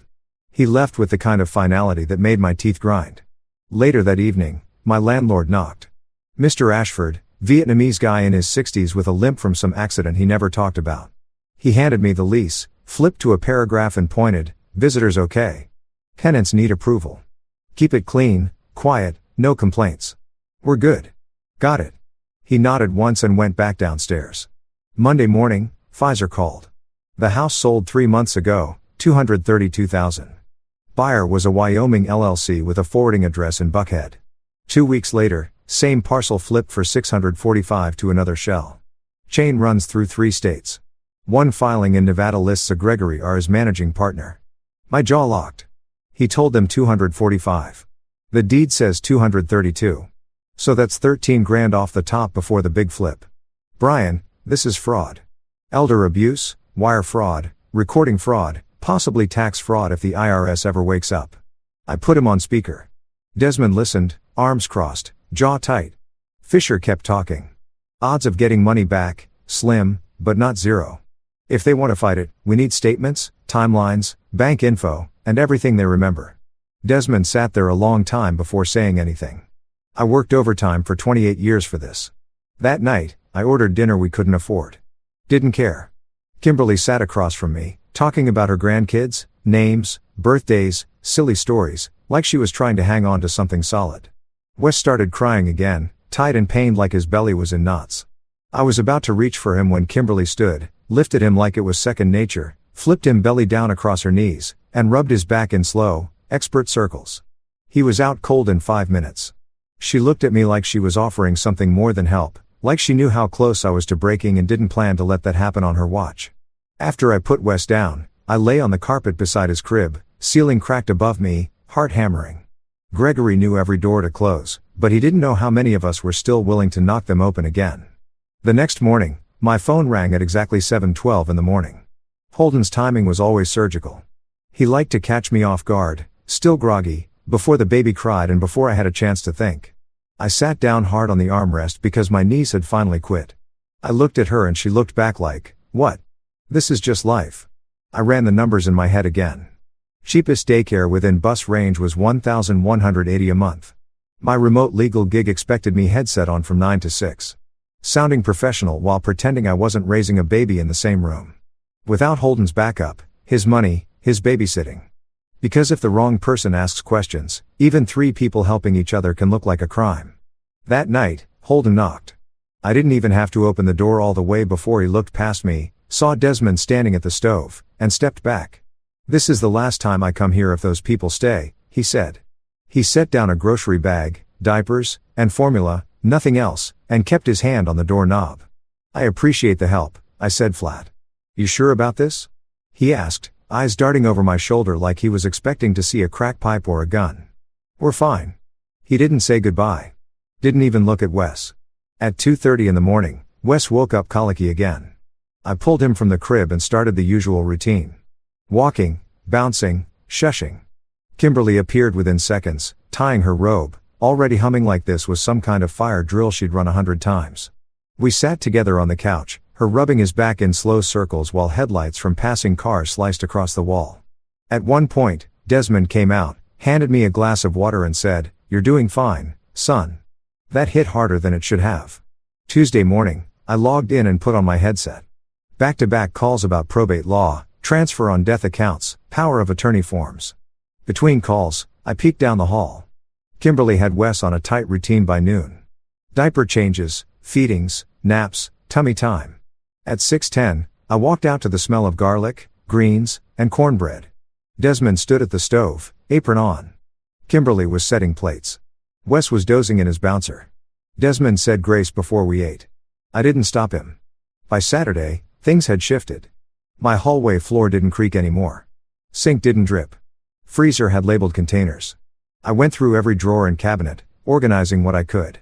Then I opened a new folder in the fireproof box and labeled it guardianship possible because somewhere in the back of my head, I knew the state might come knocking one day and I'd need to show exactly how we ran our house.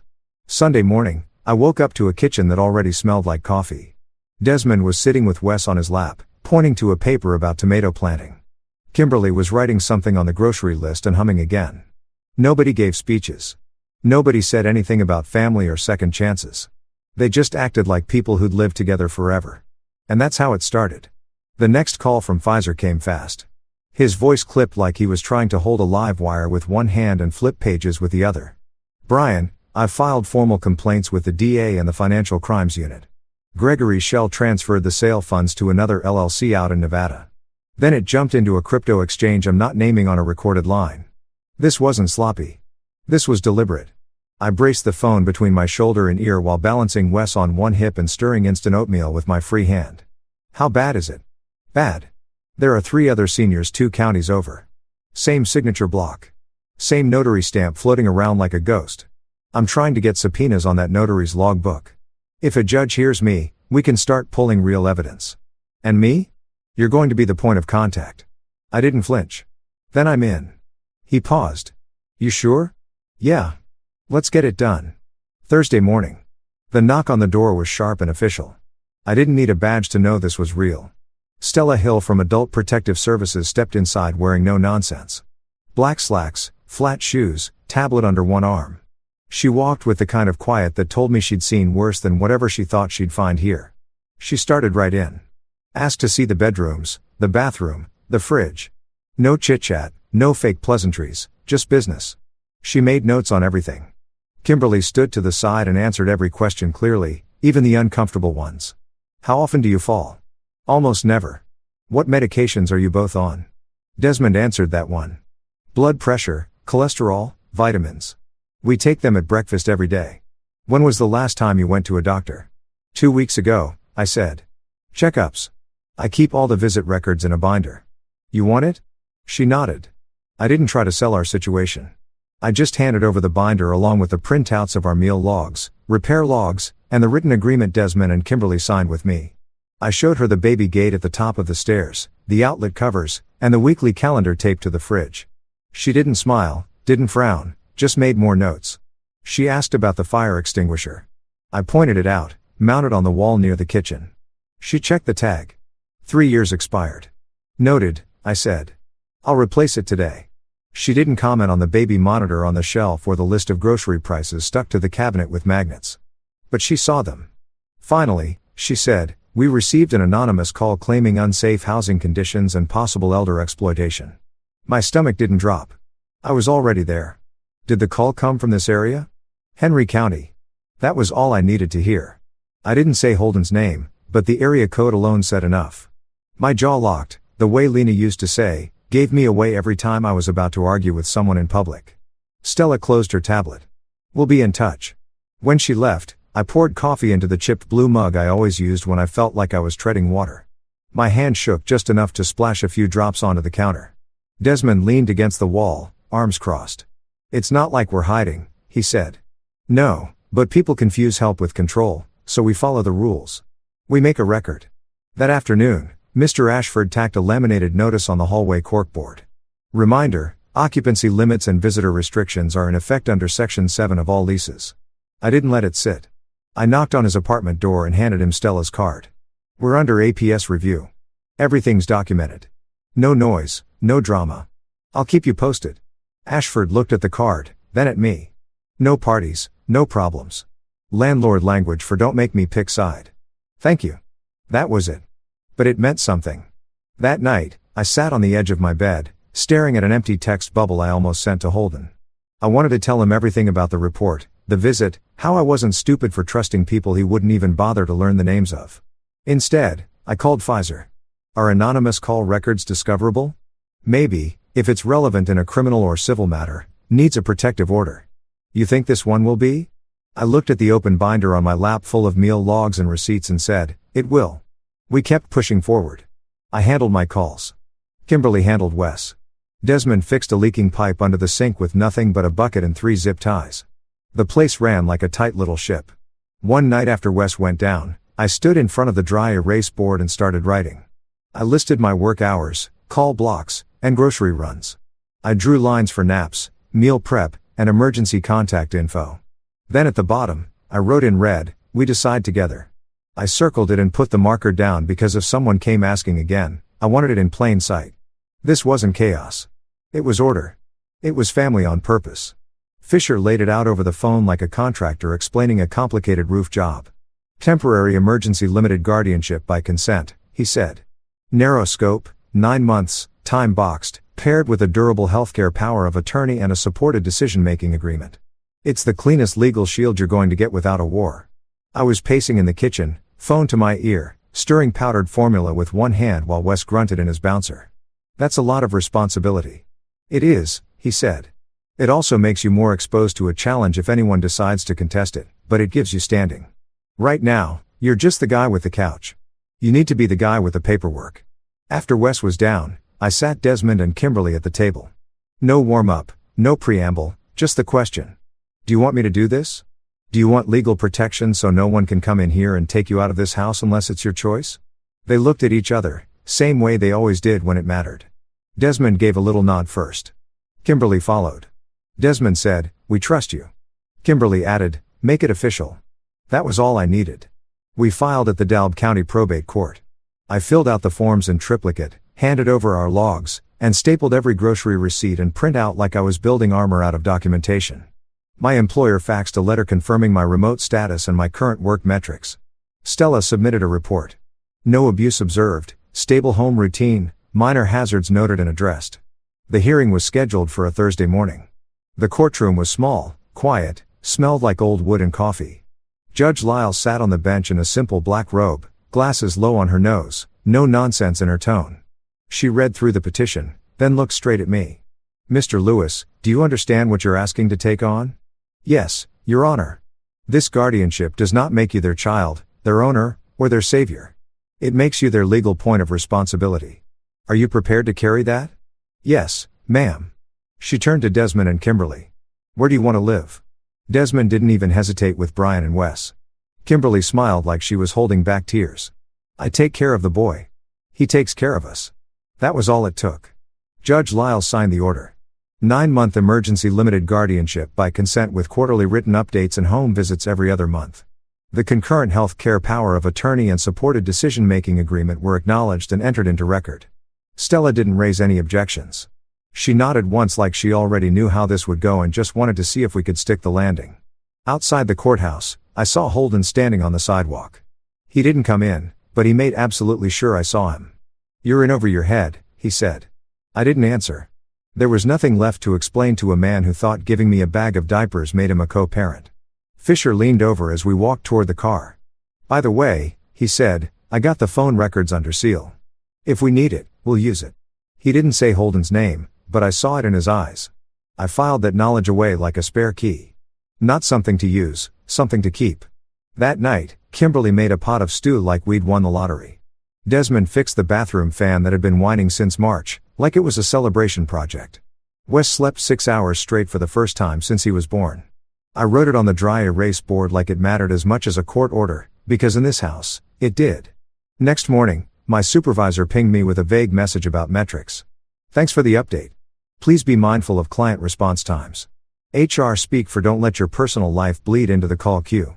I replied politely, explained the court appointment, then doubled down on my schedule. I couldn't afford to slip. There's always a meter running somewhere, and you'd better know which one gets you paid.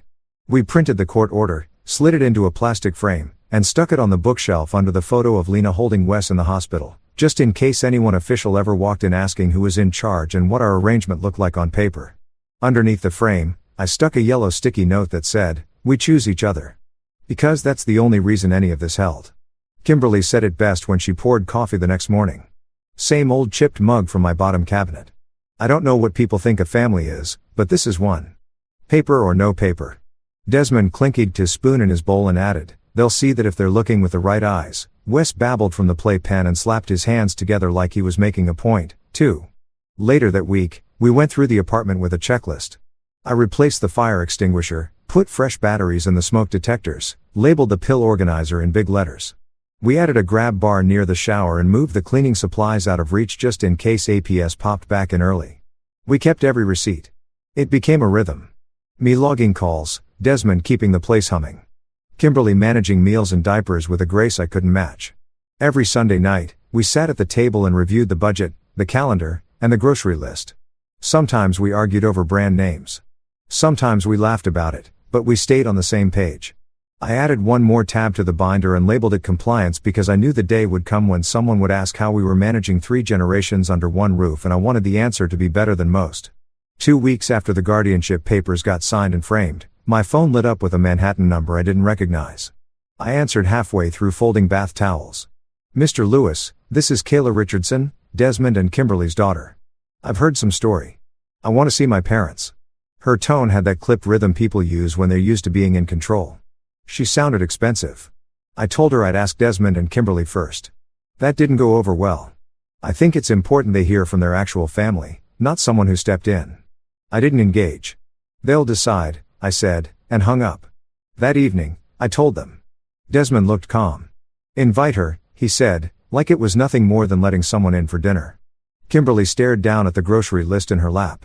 At first, she just said, "I'm not ready." Then she looked up, but running didn't help before. Let's hear what she has to say. Saturday morning, 10 sharp. I buzzed her in. Kayla walked in wearing a tailored gray coat that probably cost more than my entire monthly rent and heels that didn't belong anywhere near my cracked kitchen tiles. Her husband followed 2 steps behind her, face tight, eyes scanning everything like he expected to smell mold or find broken furniture. We offered them chairs. They didn't sit. Kayla looked straight at me. "I need to understand what's going on here." I already had the folder in hand. I opened it on the table. Guardianship by consent. Durable healthcare power of attorney. Supported decision-making agreement. All legal. All signed. All reviewed by the probate judge. APS has been here multiple times. She blinked. "You filed for guardianship?" "No," I said. "They asked me to after their son stole their house." Her husband finally spoke. "We haven't heard everything yet." Desmond didn't flinch. "Some stories are facts. Our house is gone. So's the money." Kayla stepped toward him. "Daddy, I could bring you both up to New York. You'd have a proper place. Care options." Desmond didn't raise his voice. "We aren't cargo." Kimberly just said, "I take care of Wes. Brian takes care of us. That's the arrangement." Kayla's eyes snapped back to me. "You do realize what this looks like? You take in 2 elderly people and suddenly have legal control. This feels like trauma bonding, not caregiving. I didn't react. Didn't need to.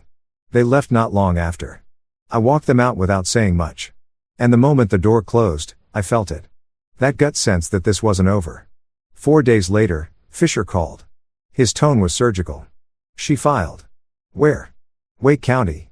Petition to transfer guardianship, alleging coercion, medical neglect, inadequate housing, lack of experience. Ceased APS and signed with a firm that likes to write motions that sound like press releases. Okay. I said, what now? We fight it. I need photos, logs, statements, receipts, records of everything. Meals, meds, doctor visits. Document your routine like you're writing a training manual. I got to work. Nights after Wes went down, I built binders, meal logs, med logs, photos of the faucet Desmond fixed, the shelves Kimberly organized, the labels on every cabinet. I added a letter from my supervisor confirming I was in good standing through the quarter. I got one from Wes's pediatrician noting improved sleep patterns and weight gain. Neighbors gave statements about the quiet, clean apartment and how often they saw Desmond walking Wes around the block. Stella came for another home visit the following week. She didn't say much. Measured the hallway, tested the outlet covers, checked the fridge. Kimberly was holding Wes when Stella looked over. He reached for her. No crying, no hesitation. Stella watched them a beat longer than she needed to. Her final note read, no observed neglect or exploitation, stable environment, cooperative reporting.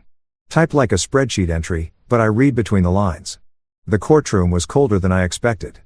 Kayla sat with 2 lawyers and a psychologist wearing a navy blazer and that academic look.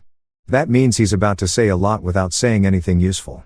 He talked about rescuer dynamics and vulnerability thresholds and said Desmond and Kimberly were in a compromised emotional state post-housing loss. Fisher stood and asked, did you find evidence of cognitive impairment? No. Any observed emotional manipulation or abuse? No. Any evidence they want to leave? No. That was enough. Kayla spoke next. She cried, hands folded on the table. Said she loved her parents. Said she was just trying to do right. Said she'd been overwhelmed and caught off guard when she heard about what happened with Gregory. I didn't hate her. I've seen what guilt does to people when they show up late and don't know how to say sorry. Fisher didn't tear her down. He walked the judge through everything. The logs, the schedules, the emergency plan, the APS letters, the signed agreement, and finally, he repeated the question Judge Lyles had asked at the first hearing. Where do you want to live? Desmond answered first. With Brian and Wes. That's our choice. Kimberly nodded. I have a role here. I matter here. That's all we ever wanted. Then came the twist. Fisher pulled out a sealed envelope and handed it to the clerk. Your Honor, with permission, I'd like to submit phone record documentation we obtained under protective order. Lyles waved it forward. Pfizer continued. This is the origin of the anonymous APS call that triggered the first welfare check. It came from a Henry County number registered to Holden Morris, my client's father-in-law. The air thinned. Everyone in the courtroom felt it. I didn't look back. I didn't need to. I knew Holden was sitting behind me. Judge Lyles did glance that way just for a second. Kayla's face changed, not anger at me, but something sharper, like she realized someone had tried to blow up a house from the outside without caring who was inside. She looked at her husband, then her parents. Desmond didn't gloat. He just folded his hands and stared at the table. Judge Lyles ruled the transfer denied. She reaffirmed my guardianship, ordered quarterly reviews, kept the home visit schedule. Then she looked right at Kayla. Distance does not equal care, and not showing up doesn't disqualify someone from being family. But showing up late means learning to follow, not lead. Outside the courthouse, Kayla stood beside me while her husband waited at the car. She said, I was wrong about you. I shrugged. You were scared. So was I. I'm going to try to be better. I hope you do. This world's already hard enough. That night, Holden called. I didn't pick up. His message said, I only did what I thought was right for Wes. I deleted it. Sometimes the only revenge you need is a quiet house and a locked door he doesn't have a key to. The job offer came out of nowhere. A recruiter from a mid-size Raleigh firm reached out through LinkedIn. Client intake and compliance work, fully remote, flexible scheduling. Salary that made me stop and reread the email 3 times. Benefits I didn't think people like me got: caregiver support stipend, FMLA aligned leave, quarterly wellness credits. I forwarded it to Pfizer and asked if it looked legit. He replied 5 minutes later. This is the kind of boring paperwork that saves lives. We packed the apartment in 4 days. I emailed Stella the forwarding address and filed for guardianship registration in North Carolina under WAGPIA, the Uniform Adult Guardianship and Protective Proceedings Jurisdiction Act. I had to look up what all those letters stood for twice. We moved in early fall into a tan rental with chipped siding and a backyard full of bald patches and possibilities. The swing set was secondhand. The tomato cages rusted, but it was ours. 30 days after we arrived, the Wake County Court accepted our filing and converted the DALB emergency guardianship into a standard limited one with the same scope and schedule. Quarterly updates, home visits every other month, no surprises. Within the first week, the church ladies on the block dropped off casseroles and banana bread like we'd been voted into a club. Mr. Given across the street walked over with a tiller and said, "I heard y'all garden." Then left it without asking names. Kimberly found a book group at the public library that met every Wednesday. Desmond stumbled into the community garden behind the fire station and by the second meeting was running the tool shed. Wes started saying gamma and throwing himself into Kimberly's arms like she was the sun. When I saw that, I stepped out on the porch and blamed the pollen in my eyes, even though it was October. We met Susan at Wake Med after Desmond's blood pressure spiked from stress during a grocery run. He'd gone pale and dizzy in the bread aisle, and I drove him straight in. She was the nurse in triage, calm, even sharp. Asked about his shipyard years in Savannah like it was the most interesting thing she'd heard all month. She walked Desmond through breathing techniques, adjusted his meds without fuss, and told him to watch his salt. I told her our situation, guardianship, grandkid, legal mess, old grief still in the walls. She didn't flinch, just nodded and said, "Sounds like you're doing more than most people who claim to have it together." We kept it slow. A few dinners, some long walks, nights where she helped cut Wes's food into bite-sized pieces without making a show of it. She asked Kimberly about her favorite hymns, let Desmond explain his tinkering rituals with anything that buzzed or blinked. She never talked down, never danced around. She treated them like the point, not the obstacle. Then Holden filed for grandparent visitation. Claimed I was alienating him from Wes. Claimed I'd made unilateral decisions without proper familial involvement. Mediation was required by the court. Pfizer was ready with the sealed phone records from the Georgia case. The mediator reviewed them in private, came back from caucus, and said, "Mr. Morris, we strongly advise withdrawal." Holden didn't look at me when he signed the dismissal. Kimberly taught Susan the chamomile trick for colic. Susan taught Kimberly how to take blood pressure without pinching skin. I sat on the couch one night while they swapped notes like old friends trading recipes. And I knew I didn't need to steer this ship. I just needed to stay out of the way when it was running right. Kayla started calling every Sunday. Sometimes she asked about Desmond's blood work or Kimberly's new books. Sometimes she just listened while Wes babbled about trucks. She didn't try to move them, didn't challenge anything.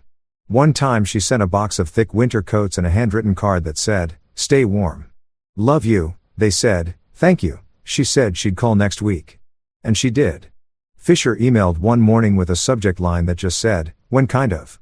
He'd gotten a civil default judgment in a Georgia court. One of Gregory's shell companies failed to answer. The court ordered $38,400 in restitution. We never saw a cent, but the judgment sat in the system like a sign on the door. This happened, and the court agrees. Some nights after Wes finally gave up the fight and crashed in his bed, I'd step out to the porch where Susan already sat. She'd be sipping decaf tea in that calm way she always did when things were good. But you still couldn't relax. "Your wound tight again," she said once.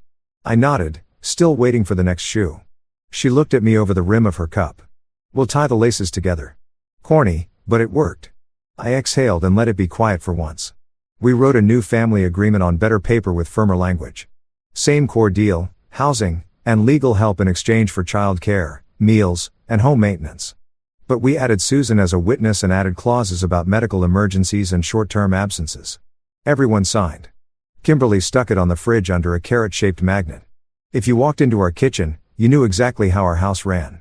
Nothing fuzzy. No, maybe. That winter, Wes learned to put on his own boots. Desmond painted garden stakes in the garage. Kimberly organized every spice jar in alphabetical order and started leaving notes for Susan with grocery shortcuts. I finished my onboarding at the new firm and got my first paycheck that had 4 digits before the decimal point. Susan and I weren't rushing anything, but the pieces were starting to line up. Her, me, this house, this mess, this family that didn't start with blood, but certainly didn't need it to function. We weren't saving the world. We were just keeping a steady routine, taking turns, and making sure everybody had a warm meal and a reason to wake up the next day. That's more than most people get. Desmond collapsed in the garden on a Tuesday afternoon. One second he was laughing with Wes over a crooked tomato cage. The next he was face down in the dirt. No warning, no sound, just gone from upright to not. I called 911 before I even finished saying his name. EMS was fast. 3 medics, efficient and calm, like they'd done this drill 1,000 times. Kimberly rode up front and I followed in the car. Wes strapped in the back seat, holding a stuffed rabbit like a lifeline. The cardiologist laid it out straight. Severe coronary artery disease. 3 blockages. A bypass recommended. Survival odds are in the mid-60s, he said. And it didn't matter how soft his voice got. 60% means nothing when the person on the table is your whole house's foundation. The kids showed up quick. Kayla flew in from New York on a red-eye. Gary drove over from Durham and Cynthia came up from Columbia with her suitcase still half-zipped. Nobody yelled. Nobody argued. Susan kept the tone calm and the questions practical. I signed the admissions as legal guardian. They signed the family consents. The surgeon came in, shook everyone's hand, and said, "We proceed in an hour." 6 hours later, the nurse came out with that sentence everyone waits for and fears in equal parts. He made it. Susan counted respirations while they wheeled him past, explained the machines and tubes, and how the sedatives would wear off slow. Kimberly sat in the corner clutching a rosary a neighbor had pressed into her hand. I didn't pray. I haven't since Lena died, but I didn't stop her either. Recovery was slow. Hospitals are made of clocks and wires and second guesses. A month passed in beeps and blood draws. Susan coached his breathing like a drill sergeant with a soft voice. I learned drug names that still twist my tongue. Wes colored tomatoes and drew smiley faces on index cards. We taped them to the whiteboard. Every nurse mentioned them.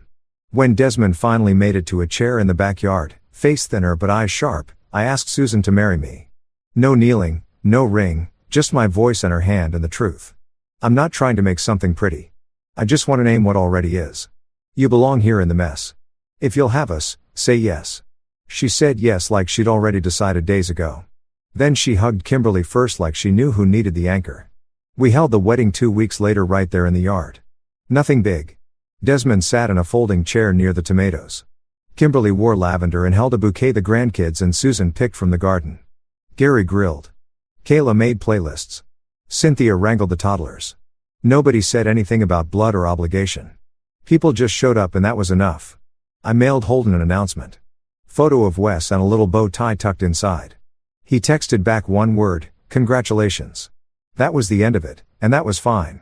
3 months later, Susan called me into the bathroom and held up a stick with 2 pink lines. I sat on the edge of the tub like the air had been punched out of me. She looked nervous until I laughed and said, "All right, then. Guess we build again." Dr. Q said it was a girl. We named her Ingrid after Susan's grandmother on her mother's side. Not Lena's name, not her place. That wasn't the point. We were building, not replacing. Kimberly cried. Desmond got out his graph paper and started sketching plans for a cradle. Wes ran laps around the kitchen, shouting, "My sister." Like he just won a prize he had no idea how to handle, but loved anyway. Ingrid came on a quiet morning in spring. Susan slept while Kimberly rocked the baby in the front room, humming that low hymn she always defaulted to when things were just too big. Desmond ran his fingers over the cradle rails. They were sanded smooth and curved like a boat hull. He said, "That'll hold." And I knew he wasn't just talking about the wood. The house changed again. Noisier, tighter, full. Susan went back to shifts after 8 weeks. And I shifted my headset hours to early mornings and late evenings. Kimberly kept a wall calendar that could have run air traffic control. Desmond became the baby's personal mechanic, adjusting her seat buckles, fixing loose buttons, muttering boat stories into her ear while she giggled like she understood every word. I'd tuck Wes in, rock Ingrid to sleep, and sit on the porch like a man who had finally run out of emergencies. Some nights I'd say, "We did all right today." Susan would say, "We did." And that was all I needed. It started with small things. Kimberly putting salt in her tea, asking me twice if it was Tuesday when it was Saturday. Calling Wes Darrell, a name none of us knew. Then one morning, she looked straight at me and asked where Brian was. I said, "Right here." And her eyes watered before she smiled and said, "Well, you look taller today." The doctor didn't sugarcoat it. Early stage Alzheimer's, progression unknown, could be slow, could be sudden. We needed to prepare the house and ourselves. We labeled everything. Cabinets, drawers, pill containers. Susan made big laminated calendars with color-coded stickers. We added a daily walk to the routine. Some mornings, Desmond just stood in the kitchen holding a mug like he'd forgotten why he came in. Susan started writing short notes that began, "Hi, Kimberly, it's morning," and taping them to the fridge. Good days still came. She beat me at cards more often than not. Laughed until she cried over some joke Wes made with a banana peel. Then there were days she stared out the window and didn't recognize the garden she once ruled. One afternoon, she wandered halfway down the block before Desmond found her. He didn't panic, just walked beside her, talking soft like it was any other Tuesday. She died in her sleep on a Sunday. 78 years old. No drama. Just didn't wake up. The church ladies filled the yard. Desmond wore the same jacket from our wedding. Kayla stood beside Susan holding Ingrid, who had no idea what was happening, but smiled anyway. Gary and Cynthia flanked their father and didn't say much, but their arms stayed tight around him the whole time. Afterward, the house got quieter than I liked. Not empty, just hollow. Desmond moved like a man carrying a heavy box with both arms, careful, slow, never asking for help. He still watered the tomatoes, still wiped the counters, but the pace was different. Then 2 years after we buried Kimberly, 7 years after Gregory went down for the fraud, he showed up. It was a Tuesday again. He stood on my porch in a worn gray shirt and jeans that didn't fit right. Gaunt, grayer, eyes dull but focused. He said, "I'm not here to beg. I just need to say it to them, not to you. I know what I did. I could have closed the door. Believe me, it crossed my mind. Instead, I told him, wait here." Desmond was at the table teaching Wes how to flip pancakes without scratching the pan. I said the name. The spatula dropped and the air changed. He didn't speak, just nodded and followed me out back. We sat them on the porch, gave them space. Susan stayed inside. I didn't eavesdrop. I watched faces. I saw pain, anger, a pause so long I thought someone might walk off. Then something shifted, a slow, heavy peace that came like tired acceptance. They came back inside and ate breakfast together. Gregory cried while chewing. Said, "Thank you." Like it hurt to say out loud. Desmond didn't smile, but he looked lighter somehow, like the box he'd been carrying shifted to one arm. Gregory started coming once a month. Never stayed long. Brought bad cupcakes, dented toy trucks, the kind you get from a gas station rack. Desmond told him flat. "Keep your money. If you want to fix anything, show up." Gregory nodded and he kept showing up. Later that year, Desmond called me into his room. His face was calm.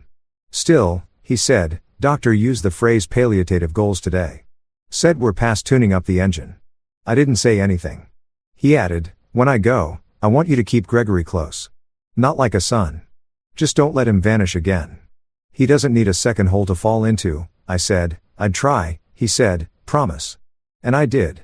We moved his chair to the window so he could watch the yard. Ingrid ran like the ground belonged to her. Wes followed. Desmond watched and said, "That's good." Every time they touched the fence. Never said what he meant by it. Didn't need to. He died that fall right there in that chair. My hand in his right. Gregory's in his left. Quiet like someone clocking out at the end of a long solid shift. I'm not big on speeches, but some things deserve straight talk. When I walked into that laundromat in Atlanta, I was barely hanging on. Young, widowed, bone-tired, mad at the world, and scared out of my mind to be alone with a baby and my own thoughts. I thought I was giving two strangers a ride. What I got was a family I didn't know I was missing. From that first night to the day we buried Desmond, it was 9 full years, not perfect years. But full. That's what matters. We never beat Gregory in court like some kind of legal movie. There wasn't a big payout, no secret bank account stashed under his mattress. But there were indictments, a conviction, restitution orders with no payout, but black ink that told the truth. And better than any of that, he had to look Desmond in the face and ask for a seat at a table he once tried to burn down. Holden's payback came in a smaller form. When he tried to file for grandparent visitation, Fisher slid the sealed APS phone record across the mediator's table without a word. Holden stared at it, then said he was withdrawing his petition. I kept the old voicemail he left. I did what I thought was right for Wes and never listened to it again. Wake County APS picked up the file after we moved. Stella from Georgia forwarded her report and walked the new caseworker through our situation on the phone. About a year later, she came by during a personal trip. She stood on our porch, looked in through the screen door, and said, "You kept it steady." I said, "We keep lists." She smiled, shook my hand, and left it at that. She didn't say sorry, and I didn't ask her to. Susan and I had Ingrid for a while. while the house sounded like cartoons and pots clanging and too much cereal spilled on linoleum. Wes grew fast, 12 now, and still calls Desmond Grandpa in his stories. Still says Grandma when he explains the chamomile trick to his little sister. The photos on the wall do the rest. Kayla kept calling. Gary and Cynthia showed up again the Thanksgiving after the funeral. They brought pie, offered to help fix the fence, and asked questions that came from a good place. Nobody used the word forgiveness. They just started showing up. And that's how healing really starts. You want a lesson? Here's mine. Blood matters, but showing up matters more.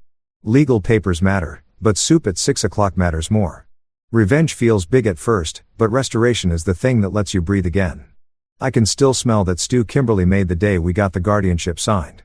I can still see Desmond's hands tightening a hinge on the bathroom door without being asked. He told me once, "You fix what you can reach." That was it. That was his whole philosophy. Turns out it's enough. Sometimes I think about that other version of the night in the laundromat. Me keeping to myself, nodding politely, going home alone. I would have kept the apartment quiet, sure, but I'd have missed the very thing that made my life make sense. Wes is 12 now. Ingrid just turned 9. They set an extra plate for Uncle Gregory when he visits. They know the tomatoes in the yard came from Grandpa Des. And when they ask why we took in people we didn't know anything to, I tell them the truth. We didn't take people in. We made room for our own. If you ever get that chance, take it. It might save someone. It might save you. Story 3. At the company's meeting, my wife's father, the CEO, said coldly, "We're letting you go. Performance issues." When I got home, my wife handed me a list of homeless shelter and said, "Now that you're jobless, I don't need you anymore." I left silently. Few days later, she and her father called me 164 times. After realizing who I really was, there's a certain kind of silence in corporate boardrooms that feels like a funeral for your paycheck. That's the sound I walked into that morning, 15 minutes early, because being punctual is apparently the last shred of professionalism I have left. The place looked like it was designed by someone who thought emotionally cold was a color palette. Mahogany table so polished you could perform surgery on it. Chrome chairs that squeak just enough to remind you you're replaceable. An air conditioning set to polar betrayal. I took my usual seat near the middle because I'm a humble man. Humble enough to pretend I wasn't married to the CEO's daughter, and humble enough to keep showing up despite knowing every meeting felt like a trap dressed in a tie. At the head of the table sat Gregory Whitmore, founder, CEO, and self-appointed god of Whitmore Systems. He was the kind of man who made motivational posters obsolete because he sucked the motivation out of everyone in a 10-foot radius. Next to him sat Tracy from HR, whose personality was somewhere between a beige wall and a dial-up tone, and 2 board members who looked like they'd rather fake their own deaths than attend another one of these. I sat down, nodded politely, and waited for the inevitable. "Evan," Gregory started, his voice smoother than a tax audit. "Thank you for joining us." "Oh, it's my pleasure, Greg. I love being ambushed before breakfast." He shuffled some papers dramatically, probably for effect since men like him think rustling paper equals authority, and gave me a smile so forced it might have needed physical therapy afterward. "We've reviewed your department's performance," he continued. "And unfortunately, the results aren't meeting expectations. Now, for context, my department's results were responsible for saving this company from 3 cyber attacks, optimizing their system efficiency by 41% and boosting their annual report credibility enough to keep Gregory's yacht dreams alive. But sure, performance issues." I resisted the urge to laugh because HR was there and Tracy documents joy as a disciplinary concern. "Performance issues." I repeated, keeping my voice calm, though internally I was performing stand-up comedy in my head. "That's interesting considering last quarter's numbers beat projections by what was it? 1.5 miles." Gregory gave me that corporate smirk, the kind rich men practice in the mirror when they know they've already won. "This isn't personal, Evan. It's business." "Ah," the universal line people use right before they stab you with a smile. He slid an envelope toward me like it contained anthrax. "Your termination letter effective immediately." He even had the nerve to use my full name on the top line, Mr. Evan Rivers. Like he was addressing a defendant. "Security will escort you out after you clear your desk." Now, here's the thing about being married to your boss's daughter. You know when he's bluffing because the man's ego can't resist performing. He expected me to argue, to beg, to maybe gravel a little, maybe pull the "I'm your son-in-law" card. Instead, I smiled. Not the polite kind, the slow, unsettling one that makes people check if their wallets are still there. "No need," I said, standing up. "I remember the way out. It's right past the people I made rich. Tracy blinked. One of the board members coughed into his tie to hide a laugh. Gregory froze for a second, like someone had glitched his software. I took the letter, tucked it neatly into my briefcase like it was an invitation to my own liberation, and buttoned my jacket. As I headed for the door, I caught my reflection in the glass, calm, collected, but with that twitch of disbelief you get when you realize the people you helped climb the ladder are now kicking it away. Gregory said something as I reached for the handle. Something like, "You'll regret this." But it came out muffled, drowned under the weight of his own arrogance. Walking out, the office looked different, like I'd been watching it under a filter, and someone finally turned it off. The interns avoided eye contact. The receptionist gave me that, "I wish I could hug you, but HR has cameras." Look, my ID badge felt heavier than usual. Symbolic maybe, or just irony's way of saying hello. I dropped the badge into the security tray and walked through the revolving door like a man exiting a cult. The cold air hit me like freedom wearing cologne. I half expected someone to run after me, shouting, "Just kidding." But no, silence. Pure uncut silence. The kind that says, "You're finally out, man." On the way to the parking lot, I thought about how surreal it all felt. Fired by my father-in-law for performance issues. This is the same man who once told me I was the future of Whitmore Systems. I guess the future got too smart for comfort. Maybe he thought getting rid of me would tighten his control. News flash, it just loosened my leash. By the time I got into my car, a black 2018 Tesla that Alyssa always said made me look like I was compensating for something. I was oddly calm. No screaming, no cursing, no dramatic soundtrack swelling in the background, just a quiet hum of realization. They thought they'd ended me, but they'd just signed a sequel. I drove out of the parking lot, past the building that had been both my paycheck and my prison. And as I waited at the red light, I saw Gregory's reflection in the mirrored lobby window, standing, arms folded, staring after me like a king watching a pawn escape the board.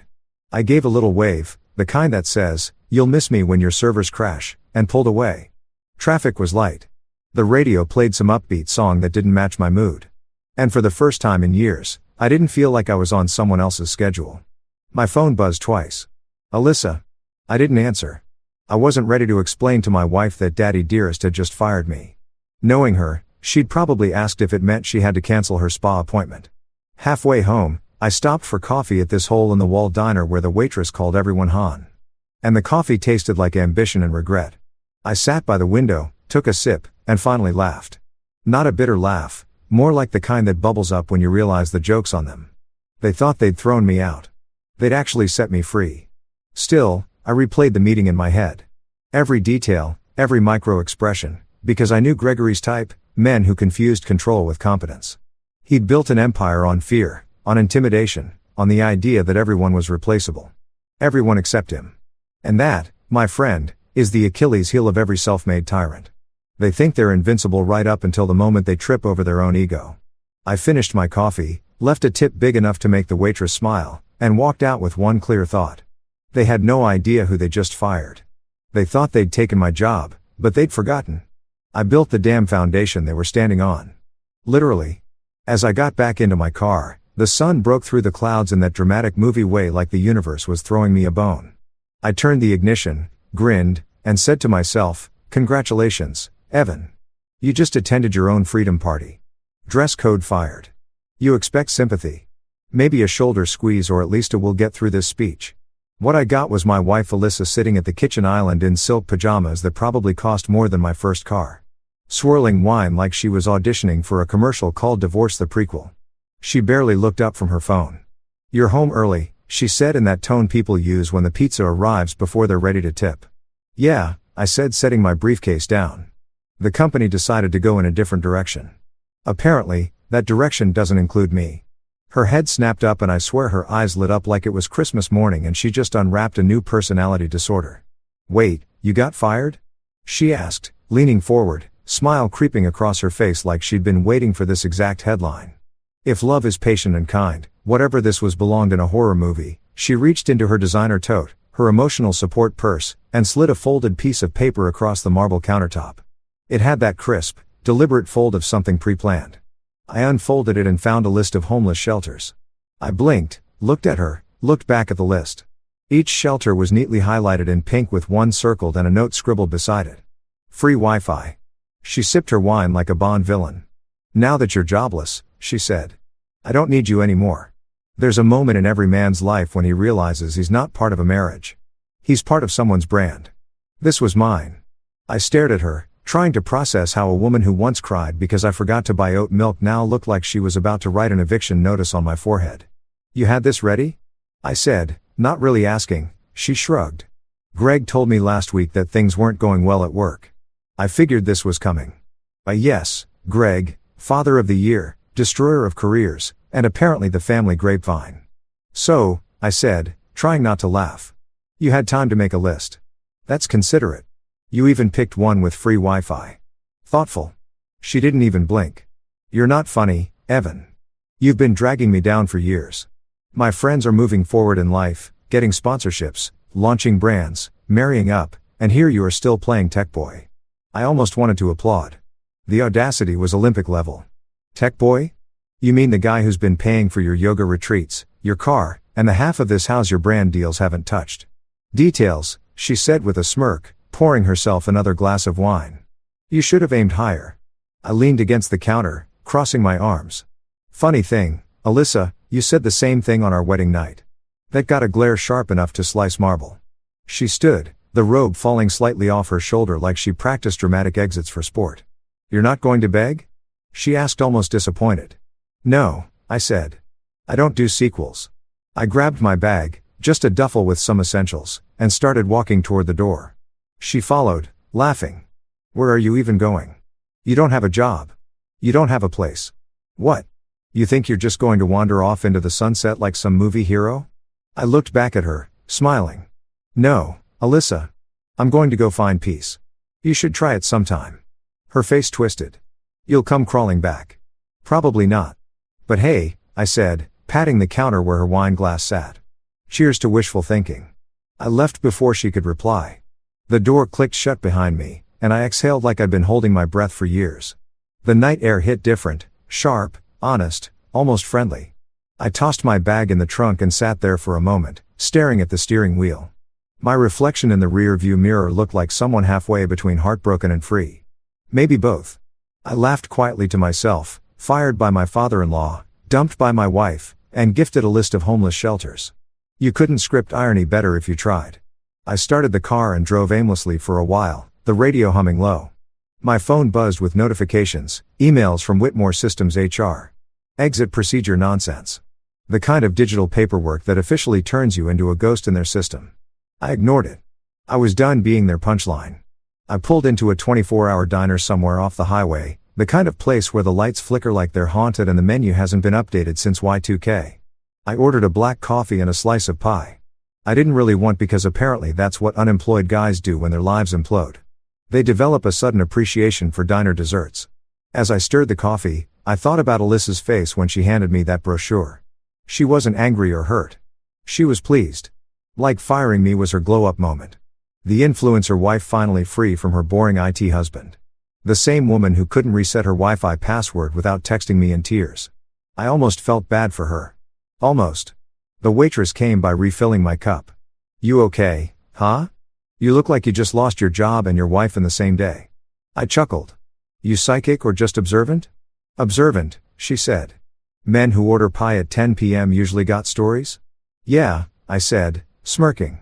"Mine's called I Married My Boss's Daughter." "Spoiler alert, it ends badly," she laughed, shaking her head. "Well, at least you're laughing. That's something." It was because under the chaos, under the sting, there was something else simmering. Relief.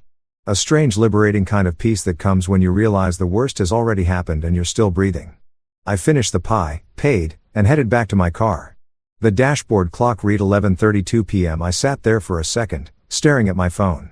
One missed call from Alyssa, probably wondering if I'd checked into Hope's shelter with Wi-Fi yet. I ignored it. Then another came in from an unknown number. "Mr. Rivers, this is Carl from Whitmore System Security." "Ah, sir, we didn't realize you still had access to the system servers. Could you, please confirm?" I hung up before he finished. Oh, I still had access. All right. And unlike Greg, I knew exactly how much that access was worth.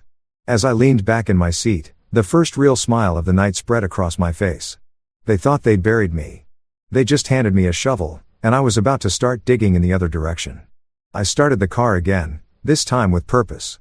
The road ahead looked open, dark, full of possibilities and revenge. Maybe sweet, calculated revenge. The kind that doesn't need shouting, just strategy. And as I pulled away from the diner, Alyssa's list of shelters sat folded on the passenger seat. I picked it up, glanced at it, and laughed out loud. Then I rolled down the window, and let it fly into the night air. Because if she thought I was homeless, she clearly forgot who built the house in the first place. Leaving without a fight sounds noble until you're packing a duffel bag with the same calm energy of someone deleting their entire Spotify playlist after a breakup. I didn't throw a tantrum, didn't smash a single wine glass, mainly because all the expensive ones were technically hers. I just left silent, composed, and inconveniently dignified. But inside, my brain was hosting a full-blown fireworks show of rage and relief. When I closed the door behind me, I felt the kind of quiet that usually follows an explosion. I checked into a small apartment across town, the kind of place where the walls had seen things and didn't judge you for yours. It wasn't luxury, no marble countertops or scent diffusers shaped like swans, but it was mine. I paid 6 months up front in cash because contrary to popular belief and my wife's assumptions, I wasn't broke. Not even close. Alyssa thought I was out there looking for a shelter with free Wi-Fi. Bless her clueless little heart. My father-in-law thought I'd be graveling for mercy within the week. Cute. What neither of them knew was that my bank accounts had layers like onions, or better yet offshore onions. Cayman onions. See, years ago, I learned that marrying into power means learning to play the long game. While Gregory Whitmore was busy building his empire of overpriced mediocrity, I was quietly building something smarter. My secret project, Nexaware Technologies, started as a hobby, something I worked on during those useless IT support shifts Greg forced on me. I remember him saying once, "Son, some people are visionaries and some just fix the Wi-Fi." I smiled that day because I already knew which one I was. Nexaware was a cybersecurity platform so advanced even Whitmore Systems couldn't crack it, and they tried. 3 years ago when they acquired it, Greg strutted around like he'd made the deal of the century. The acquisition documents were clean, the money wired, and the patent secured under a shell company name he didn't think twice about. E. Rivers Innovations. Guess what the E stands for? Greg Evan Rivers. Me. What no one realized was that I never sold the controlling license. I sold them access, temporary renewable access, tied to a separate holding company registered offshore. They thought they bought a product. What they really bought was a subscription with me as the admin. 12% ownership remained mine, hidden, legal, and quiet. It was like owning the land beneath someone's mansion and waiting for the day they forgot to pay rent. So technically, when Gregory fired me, he also fired his biggest silent investor. Poetic, isn't it? The man spent years reminding me that I was lucky to be family. Turns out he was the one living off my coat. I sat on the Warren couch in my new apartment that night, scrolling through the news on my laptop. Whitmore Systems had just posted a glowing press release, Strategic Leadership Realignment to Enhance Operational Efficiency. Translation: they fired the son-in-law and hoped the stock wouldn't notice. I chuckled and poured myself a drink from the mini bar. Cheap whiskey, but somehow it tasted like champagne. Then came the texts. Alyssa predictably first. "You really left?" I stared at the message for a good minute before replying. "Yep. Even packed the air you breathe." Then I muted her thread. Next, a message from an unknown number. "Mr. Rivers, this is Kevin from Accounts. Just a heads up, the Whitmore server renewal date is approaching. Are you handling the license renewal or should we contact Nexaware directly?" I smiled. "Oh, Kevin. Sweet." Oblivious Kevin. I typed back, "Leave it with me." Because I already knew exactly what I was going to do. The next morning, I woke up at 5:30, not out of discipline, but habit. Years of early meetings had programmed me like a lab rat. I made coffee, opened my laptop and started running diagnostics on the Nexaware backend. Watching those systems hum in real time, knowing every alert, every password, every key file belonged to me was better than therapy. Whitmore Systems' entire security infrastructure ran on my software, their contracts, their client databases, their internal communications, all of it. I ran a test lockdown just for fun. For 20 glorious seconds, Whitmore Systems' firewall went dark. Then I restored it like a god playing peekaboo. That's when it hit me. Silence is louder when it's planned. I decided then and there I wouldn't rant, wouldn't confront, wouldn't seek revenge with fireworks. No, my revenge would sound like a slow tightening valve. The kind that leaves them gasping before they even realize who's holding the handle. By noon, I'd set up a new LLC under another alias. Rivers Consulting Group. The name sounded boring enough to avoid suspicion, but important enough to get taken seriously. I opened new accounts, restructured my remaining assets, and funneled the Nexaware ownership into a trust. Not the kind of trust you name your kids in. This one had clauses that would make Wall Street lawyers weep. If anything happened to me, the controlling rights reverted to my mother's foundation. Not Alyssa, not Gregory, not anyone with the last name Whitmore.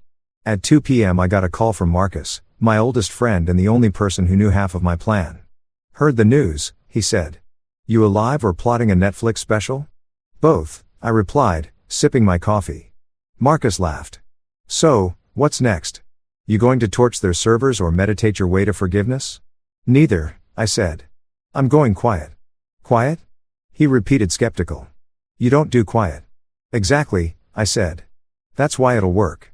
That night, as I walked down the street toward a corner store to grab dinner because apparently revenge planning burns calories, I passed a billboard for Whitmore Systems' new ad campaign. Innovation built on integrity. I laughed so hard a stranger looked concerned. If only they knew the foundation of that slogan was currently sitting in my laptop, sipping whiskey, and reprogramming destiny. I got back to the apartment, microwaved some instant noodles, and watched the city lights flicker outside the window. Somewhere across town, Alyssa was probably live streaming her heartbreak for sympathy points. Gregory was probably polishing his whiskey decanter, believing he'd cut out the weak link. Meanwhile, I was sitting in my tiny apartment, grinning like a man who just realized he owned the chessboard.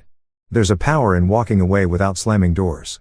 People mistake your silence for defeat, but really it's you taking notes.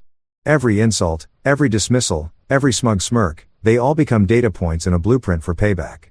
And trust me, mine was already in version 2.0. Before going to bed, I checked one last thing, the Nexaware renewal contract. Expiration 7 days.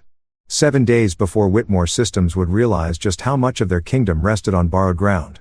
I closed my laptop, turned off the light, and laid back on the couch, smiling into the darkness.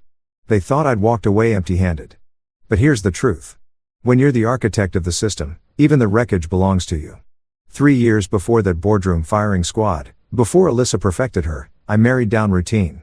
And before I learned that silence could ruin empires, I was just the tech guy in a corner cubicle of Whitmore Systems. Gregory Whitmore, my beloved father-in-law and part-time Bond villain, had generously offered me a starting position. Translation: know your place, marry the daughter, and maybe if you kiss enough corporate rings, you'll be allowed to fetch coffee at executive meetings. I still remember the first day. He walked me around the office like I was a rescued stray dog. He was proud to domesticate.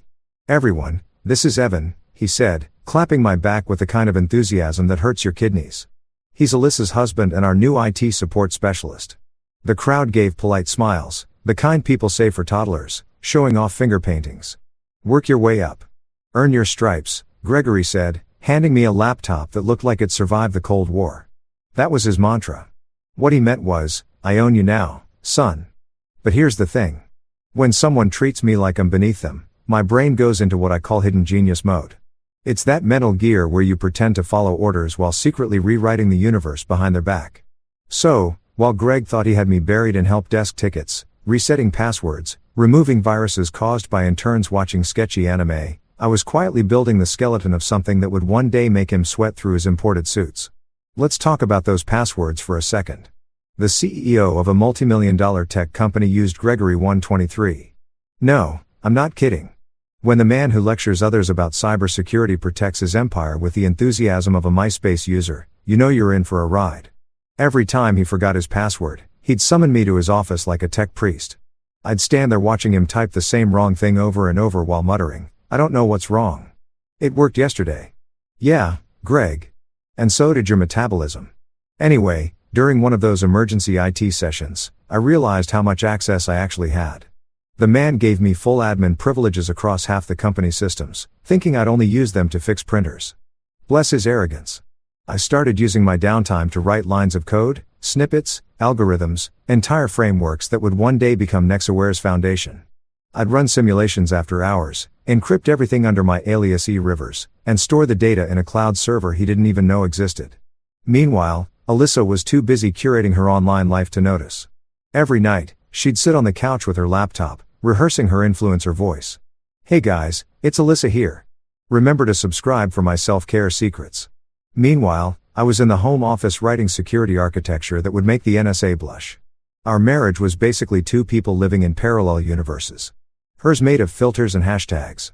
Mine made of firewalls and revenge potential. At board dinners, Greg loved mocking me in front of everyone. He'd say things like, "You know, Evan here is great with computers. He's basically my in-house tech support." Everyone laughed, including Alyssa, who once added, "Yeah, he even fixes my phone when I drop it in my mimosa." Ha ha, hilarious. I smiled, nodded, and mentally filed away each humiliation under future payback material because that's how hidden genius mode works. You collect insults like receipts. What Greg didn't know was that every time he bragged about his company's next security line, he was really talking about my code. I was the one writing the algorithm that detected intrusion patterns and automated risk isolation. The company thought they were testing a prototype designed by their R&D team. Nope, that was me. E. Rivers Innovations, quietly patenting every single improvement under my mother's maiden name. By the time the patents were approved, I legally owned the digital backbone of their system. I even got a congratulatory email from the US Patent Office while I was unclogging Tracy from HR's printer jam. Talk about poetic balance. Now, don't get me wrong, I wasn't out to destroy Greg. Not at first. I just wanted to build something of my own, something that wasn't constantly under his thumb. But every smug smirk, every dismissive, "Maybe next time, Evan," every time he corrected me in meetings just to hear himself sound smarter, it all added up. By the end of my second year, I realized I didn't just want independence. I wanted leverage. And leverage, my friend, is an art form. It's not loud. It's not dramatic. It's hidden in contracts, in code, in fine print. So, while Greg believed he was investing in a tech acquisition to boost his market share, I was quietly positioning myself as the invisible landlord of his empire. The Nexaware deal came up in a board meeting one summer afternoon. Greg strutted into my cubicle later and said, "We just acquired a small cybersecurity firm for peanuts. Should make us bulletproof." I nodded, pretending to be impressed. "Wow, great move, sir," he laughed. "Yeah, their founder's anonymous. Some genius who doesn't understand valuation. Idiot probably sold us a gold mine for scrap metal." Oh, Greg, if I'd had popcorn, that moment would have been cinematic. By year 3, I had everything set. The code was fully integrated, the licenses automated to expire on a schedule only I could renew, and the patents watertight. I was a ghost in his system, a line of code he'd never see coming. But I still showed up every day like a model employee. Fixed printers, updated firmware, smiled during meetings while he bragged about his software saving the company millions. I even clapped during his presentations. That's how you hide a revolution. You act like a fan. The final straw came one Friday evening. Greg was hosting his annual corporate gala complete with a live band and enough champagne to drown a horse. I was at the buffet table enjoying my only payment-free food when he approached with a martini in hand. "You know, Evan," he said loudly, "if you ever get tired of tech support, maybe we'll find you something in the mailroom." Everyone around him laughed. Alyssa joined in, hand on his arm, eyes gleaming. I smiled and said, "Sure thing, sir. Maybe someday I'll run this place from the basement." He chuckled over my dead body. Funny how life foreshadows itself. That night, I went home, opened my laptop, and looked at the digital fortress I'd built. Every line of code, every algorithm, every hidden control, all waiting. I didn't press the red button, of course. Not yet. But I saved the file under a new name, insurance policy. From then on, every condescending look Greg threw my way felt lighter. Every dismissive remark from Alyssa rolled right off because deep down I knew something they didn't. They'd built their world on the foundation of my genius. And one day they'd learn that foundations have expiration dates. So yeah, Greg built a company. But me, I built the back door.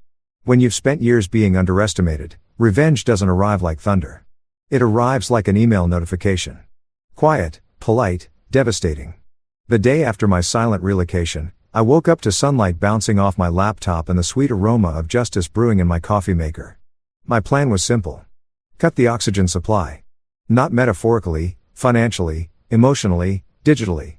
I've been married into the Whitmore dynasty long enough to know where every artery was, and more importantly, which ones they didn't even know existed. Step 1, joint credit cards. Those lovely little rectangles that funded Alyssa's influencer lifestyle. Frozen one click and her Starbucks points were officially on life support. I imagined her face at some designer boutique card declined, voice quivering as she said, "That's impossible. I'm married to a Whitmore." "No, sweetie. You were married to a Rivers and he's done financing your delusion." Step 2, the private family trust account. Gregory always bragged about how bulletproof his family assets were. Bulletproof, sure, but not event-proof. The trust had a small maintenance clause tied to an old Nexaware subroutine, something no one ever noticed because it sounded like tech gibberish. The clause said that if the company's main server failed to validate the software license, the trust account's automated investment feed would pause. So, I paused it. Not enough to alert the bank, just enough to make Gregory's precious balance sheets twitch. Step 3, the masterpiece. Whitmore Systems Core Security Framework License. My license renewal date today. Their IT team probably thought it was a routine auto-renewal. Wrong. I declined it. Just click no, that's all. One single click and the company's firewall started coughing like a 90-year-old smoker. I leaned back in my chair, sipping my coffee, watching the digital chaos unfold through my private dashboard. Within an hour, I could see the internal pings escalating. System error detected. Client access unavailable. Network performance unstable.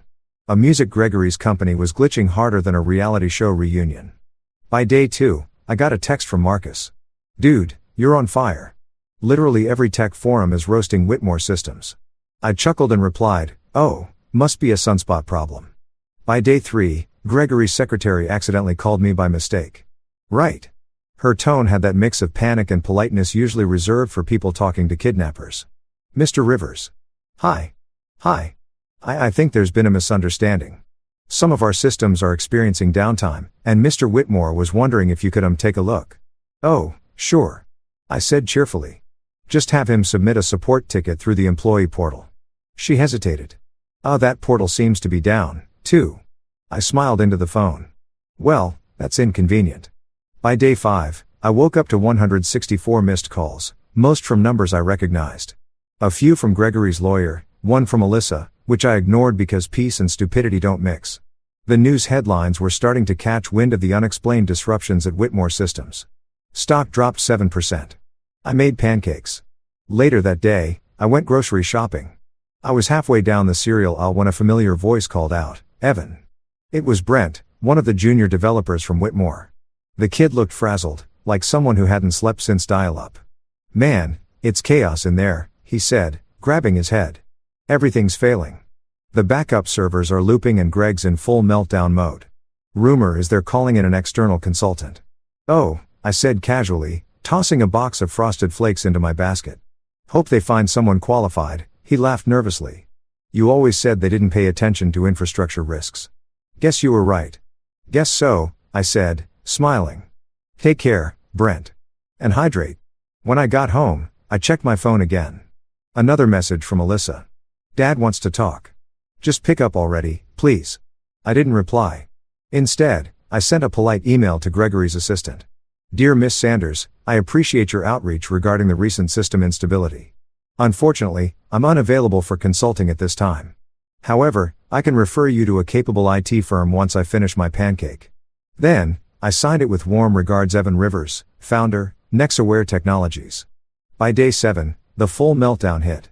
Gregory himself called me. I almost didn't pick up, but the temptation was too good. Evan, he said, his voice. We need to talk. I thought you fired me, Greg, I said calmly. Corporate restructure, remember? That was a mistake, he admitted. Look, the system failures. These aren't normal. We're bleeding contracts. I know you had access. Maybe there's something you can do to help. There it was. The crack in the king's crown. Sure, I could help, I said, keeping my tone even. But that would mean revisiting my role and my compensation and my respect, which last I checked was terminated without notice. He exhaled that deep sigh of a man who finally realizes his empire's built on sand. Evan, name your price. I pretended to think. I'll get back to you. Then I hung up and laughed so hard I nearly dropped my coffee. It wasn't about the money. Not anymore. It was about making him feel the helplessness he dished out so casually all those years. That night, Marcus came over with beers. So, you're officially a cyber ghost haunting your ex-boss's servers, he said. How's that feel? Peaceful, I replied, clinking bottles like a digital spa day. We sat on the balcony overlooking the city. He whistled. You ever going to tell him the full truth that you own the system? Eventually, I said. Right now, I'm enjoying the foreplay, he laughed. You're insane. Maybe, I said, but at least I'm interesting. By midnight, Whitmore Systems' official website had crashed. Their social media page posted an apology so vague it could have been written by a magic 8-ball. I watched it all unfold, not with glee. Exactly. More like satisfaction. Years of swallowing insults, of smiling through disrespect, of fixing problems I didn't cause. It all led to this symphony of digital karma. Somewhere in their glass tower, Gregory was probably pacing, yelling at everyone but himself, wondering how his incompetent son-in-law could have possibly left such a hole. And Alyssa, she was likely posting a cryptic quote on Instagram like, "Sometimes endings are new beginnings. Crescent moon sparkles #healing #self-love. Cute. What they didn't realize was that my silence wasn't weakness. It was preparation. Every smile I gave, every yes, sir, I uttered. Every late night of uncredited work, it all built the stage for this. Revenge isn't rage, it's patience in a suit. So yeah, the company was spiraling. The Whitmore were sweating. And me, I was in my little apartment making pancakes and planning my next move because phase 1 was over. Phase 2, the return was about to begin. And trust me, when I walk back into that boardroom, it won't be as an employee. It'll be as the man they never saw coming. There are moments in life that feel cinematic, even without the background music. And walking back into Whitmore Systems was one of them. 3 weeks after Greg's performance issues stunt, I stood outside the same glass doors I'd been escorted through like an unwanted Amazon return.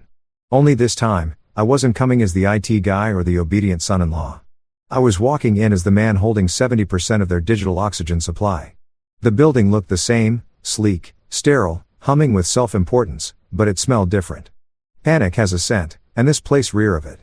The receptionist, bless her, froze when she saw me. "Mr. Rivers," she said as if saying my name might trigger an alarm. "Do you have an appointment?" I smiled. "No, but your CEO does." She blinked twice, probably calculating whether letting me in counted as career suicide. "I'll notify Mr. Whitmore." "Do that," I said, "and tell him it's urgent from his biggest investor." That line worked faster than caffeine. Within minutes, Greg's assistant appeared, visibly sweating. "Mr. Rivers, right this way." She tried to sound composed, but her voice had that quiver you hear right before someone's annual review. The elevator ride up was quiet, except for the faint ping of emails flooding her phone. When the doors opened, I was greeted by chaos wrapped in business casual. The boardroom was packed. Gregory pacing like a caged lion. Board members whispering.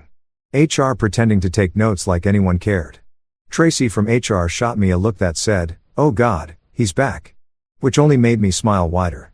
Gregory turned when he heard the door close. His face went pale, the kind of pale reserved for ghosts and freshly fired CEOs. "Evan," he said, voice tight. "You came?" "I was invited," I said, dropping my briefcase onto the table with a satisfying thud. And honestly, Greg, I missed the ambience. Nothing like corporate despair in the morning. The room went silent except for the air conditioner trying its best to cool the tension. I took the seat at the end of the table, the seat Gregory had always occupied. He frowned. "That's my seat." I leaned back, crossing one leg over the other. "Not today." For a few seconds, no one moved.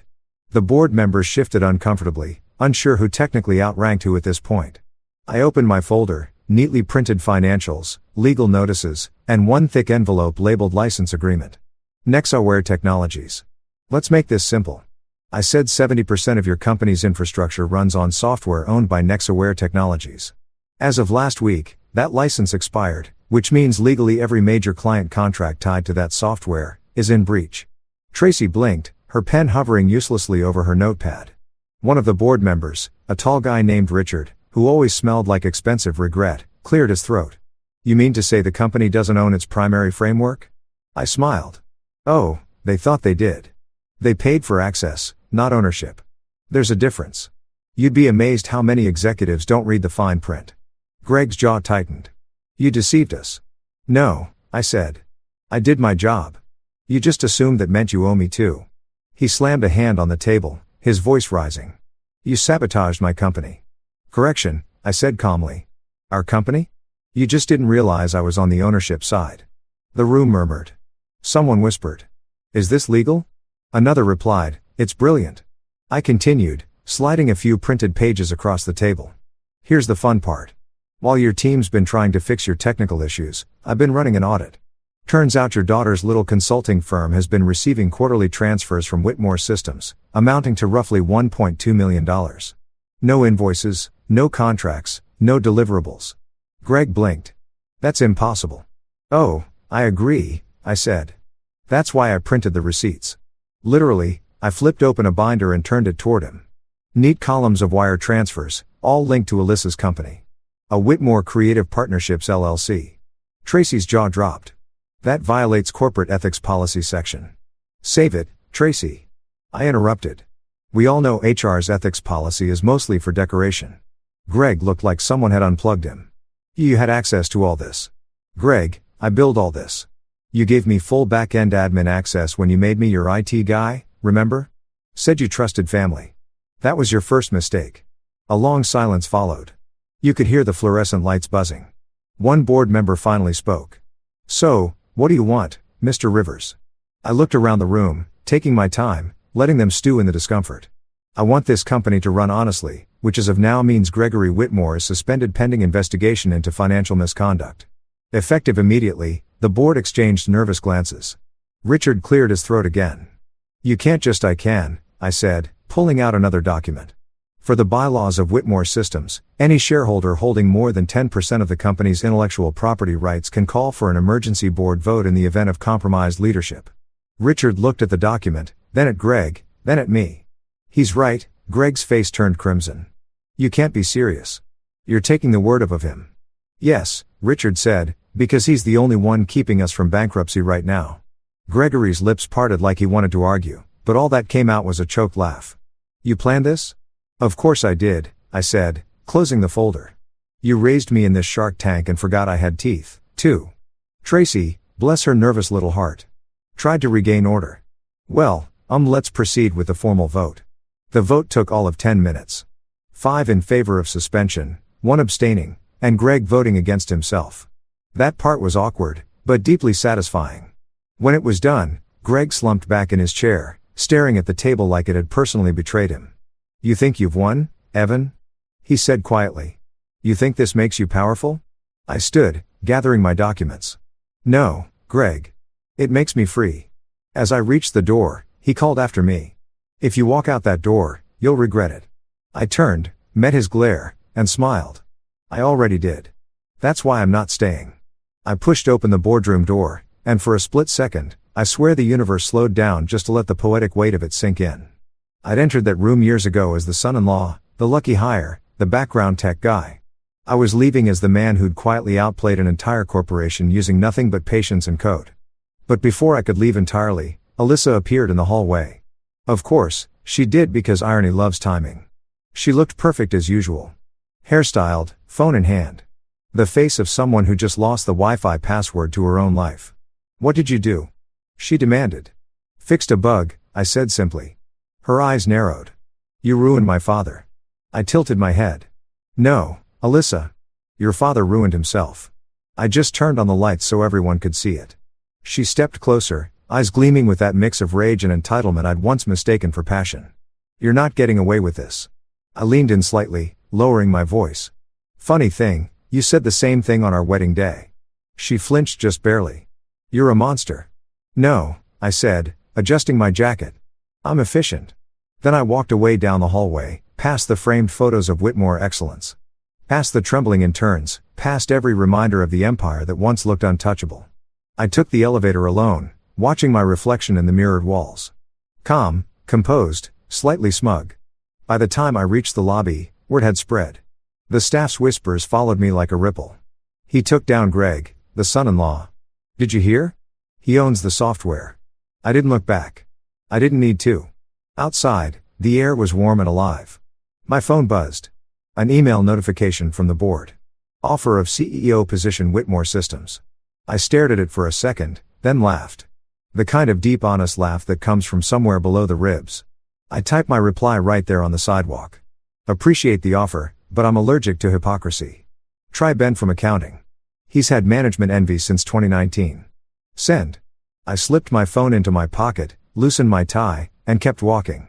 The city hummed around me, the sun breaking through clouds like some cosmic spotlight, saying, well done, kid. Revenge, I realized, doesn't need applause. It doesn't need fire or screaming. Sometimes it's just a quiet walk out of a building you once called hell. With your dignity intact, your enemies exposed, And the satisfaction of knowing you didn't just win.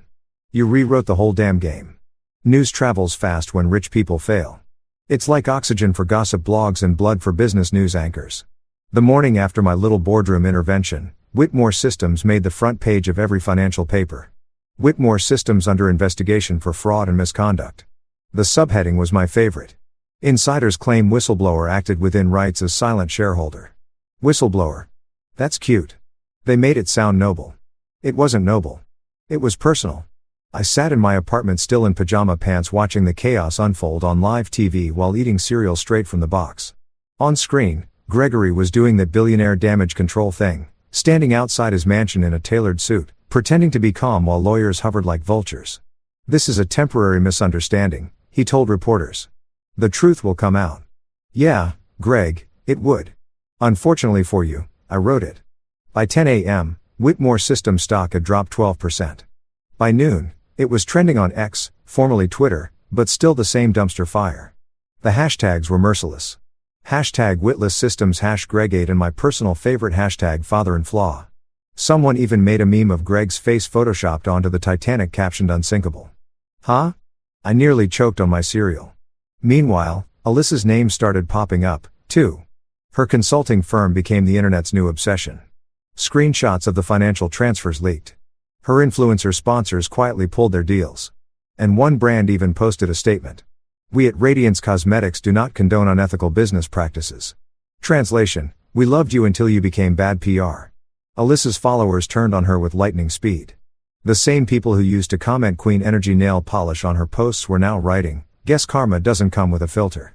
She went from posting outfit of the day videos to posting nothing at all. Radio silence, which for her was basically an obituary. By mid-afternoon, I got a call from Marcus. "Dude, you seeing this? They're imploding." I turned down the TV volume. "I see it. They just announced Greg stepping down temporarily. And bro, Alyssa deleted her Instagram." "Now that's serious," I said. "The world might actually spin off its axis." He laughed. "You're a menace, man." "Correction," I said, leaning back on the couch. "I'm retired, but retired didn't mean disconnected. I still had access to their internal systems, which I checked out of habit. Their servers were holding for now, but their internal communication threads were pure chaos. Executives panicking. Investors threatening to pull funding. One email even read, "Does anyone know who owns the Nexaware IP?" Spoiler. Nope. The next day, my phone buzzed with a message from an unknown number. "Evan, please tell them I didn't know." "Alyssa." I stared at it for a good minute, thumb hovering over the reply button. Then I typed, "You didn't know much, apparently." And hovered again. My better self deleted it. Silence was heavier. Silence made people feel their mistakes in surround sound. Later that afternoon, I took a walk downtown. It was funny how the world kept moving while someone else's empire crumbled. People ordering coffee, walking dogs, honking at traffic lights, completely unaware that somewhere a man who once called me a charity hire was watching his empire burn. There's poetry in that kind of oblivion. As I passed a newsstand, a headline caught my eye. "Tech Titan's son-in-law exposes corruption inside the Whitmore scandal." There was a blurry photo of me leaving the boardroom, mid-smirk. I laughed. "Great," I muttered. "Now I'm the hero no one asked for that night." I poured myself a drink, good whiskey this time, not the discount stuff, and toasted the quiet. The kind of peace you earn after walking through fire barefoot and somehow coming out with both shoes. I checked my email one more time before bed and saw something unexpected. A message from Clara Jensen. Clara was an old colleague from my early days at Whitmore. One of the few people who treated me like a human instead of Greg's charity project. The subject line read, "Couldn't resist." The email said, "Just wanted to say I saw what you did. You turned corporate betrayal into a TED Talk. Drink soon. You deserve something better than instant noodles and revenge." I smiled. Clara always had a way with words. The following week, the investigation went public. Turns out the Securities and Exchange Commission doesn't appreciate creative accounting. The Whitmore's private auditors found discrepancies. Translation: they got caught cooking the books. Greg's offshore assets were frozen faster than last year's turkey, and he was forced to step back indefinitely. Alyssa's mother, Meline, the walking Botox sculpture, fled to Arizona for spiritual detox, which is rich considering that woman's soul has probably been on airplane mode since 1987. As for Alyssa, she tried rebranding. She posted one last video, teary-eyed, voice trembling, Playing the victim like it was Broadway. I didn't know what my father was doing, she said. And I never wanted to hurt anyone. The comment section was brutal. Girl, you knew. You were cashing the checks. We prefer our influencers with ethics, not offshore accounts. Her video went viral for all the wrong reasons. Within days, her management dropped her and her name became a punchline on late-night shows. Jimmy Fallon even said, "If you think your family dinners are awkward, imagine being a Whitmore." Meanwhile, I started quietly rebuilding my life. Clara and I grabbed the drink she promised. A rooftop bar overlooking the city. She raised her glass. "To poetic justice," she said. "To poetic coding," I replied. She grinned. "You know, you could easily take over Whitmore Systems now." I shook my head. "Nah, I'm done babysitting billionaires. I'd rather build something new." And I did. Within a month, I poured a portion of my settlement money into something I called the Thomas Rivers Initiative, named after my late mother. It was a scholarship program for young programmers from low-income backgrounds. Kids who reminded me of myself before I learned to smile through boardroom humiliation. We launched with a small press release. Nothing flashy, but the applications flooded in. Turns out when you stop trying to impress the world that burned you, it starts looking at you differently. One afternoon while reviewing applications, I got another call from an unknown number again. Against my better judgment, I answered. "Evan, it was Alyssa." Her voice was raw, unfiltered. "Ah," I said, the internet's favorite cautionary tale. She ignored the jab. "I just wanted to say, I never thought you'd actually do it." "Do what?" "Stand up for myself."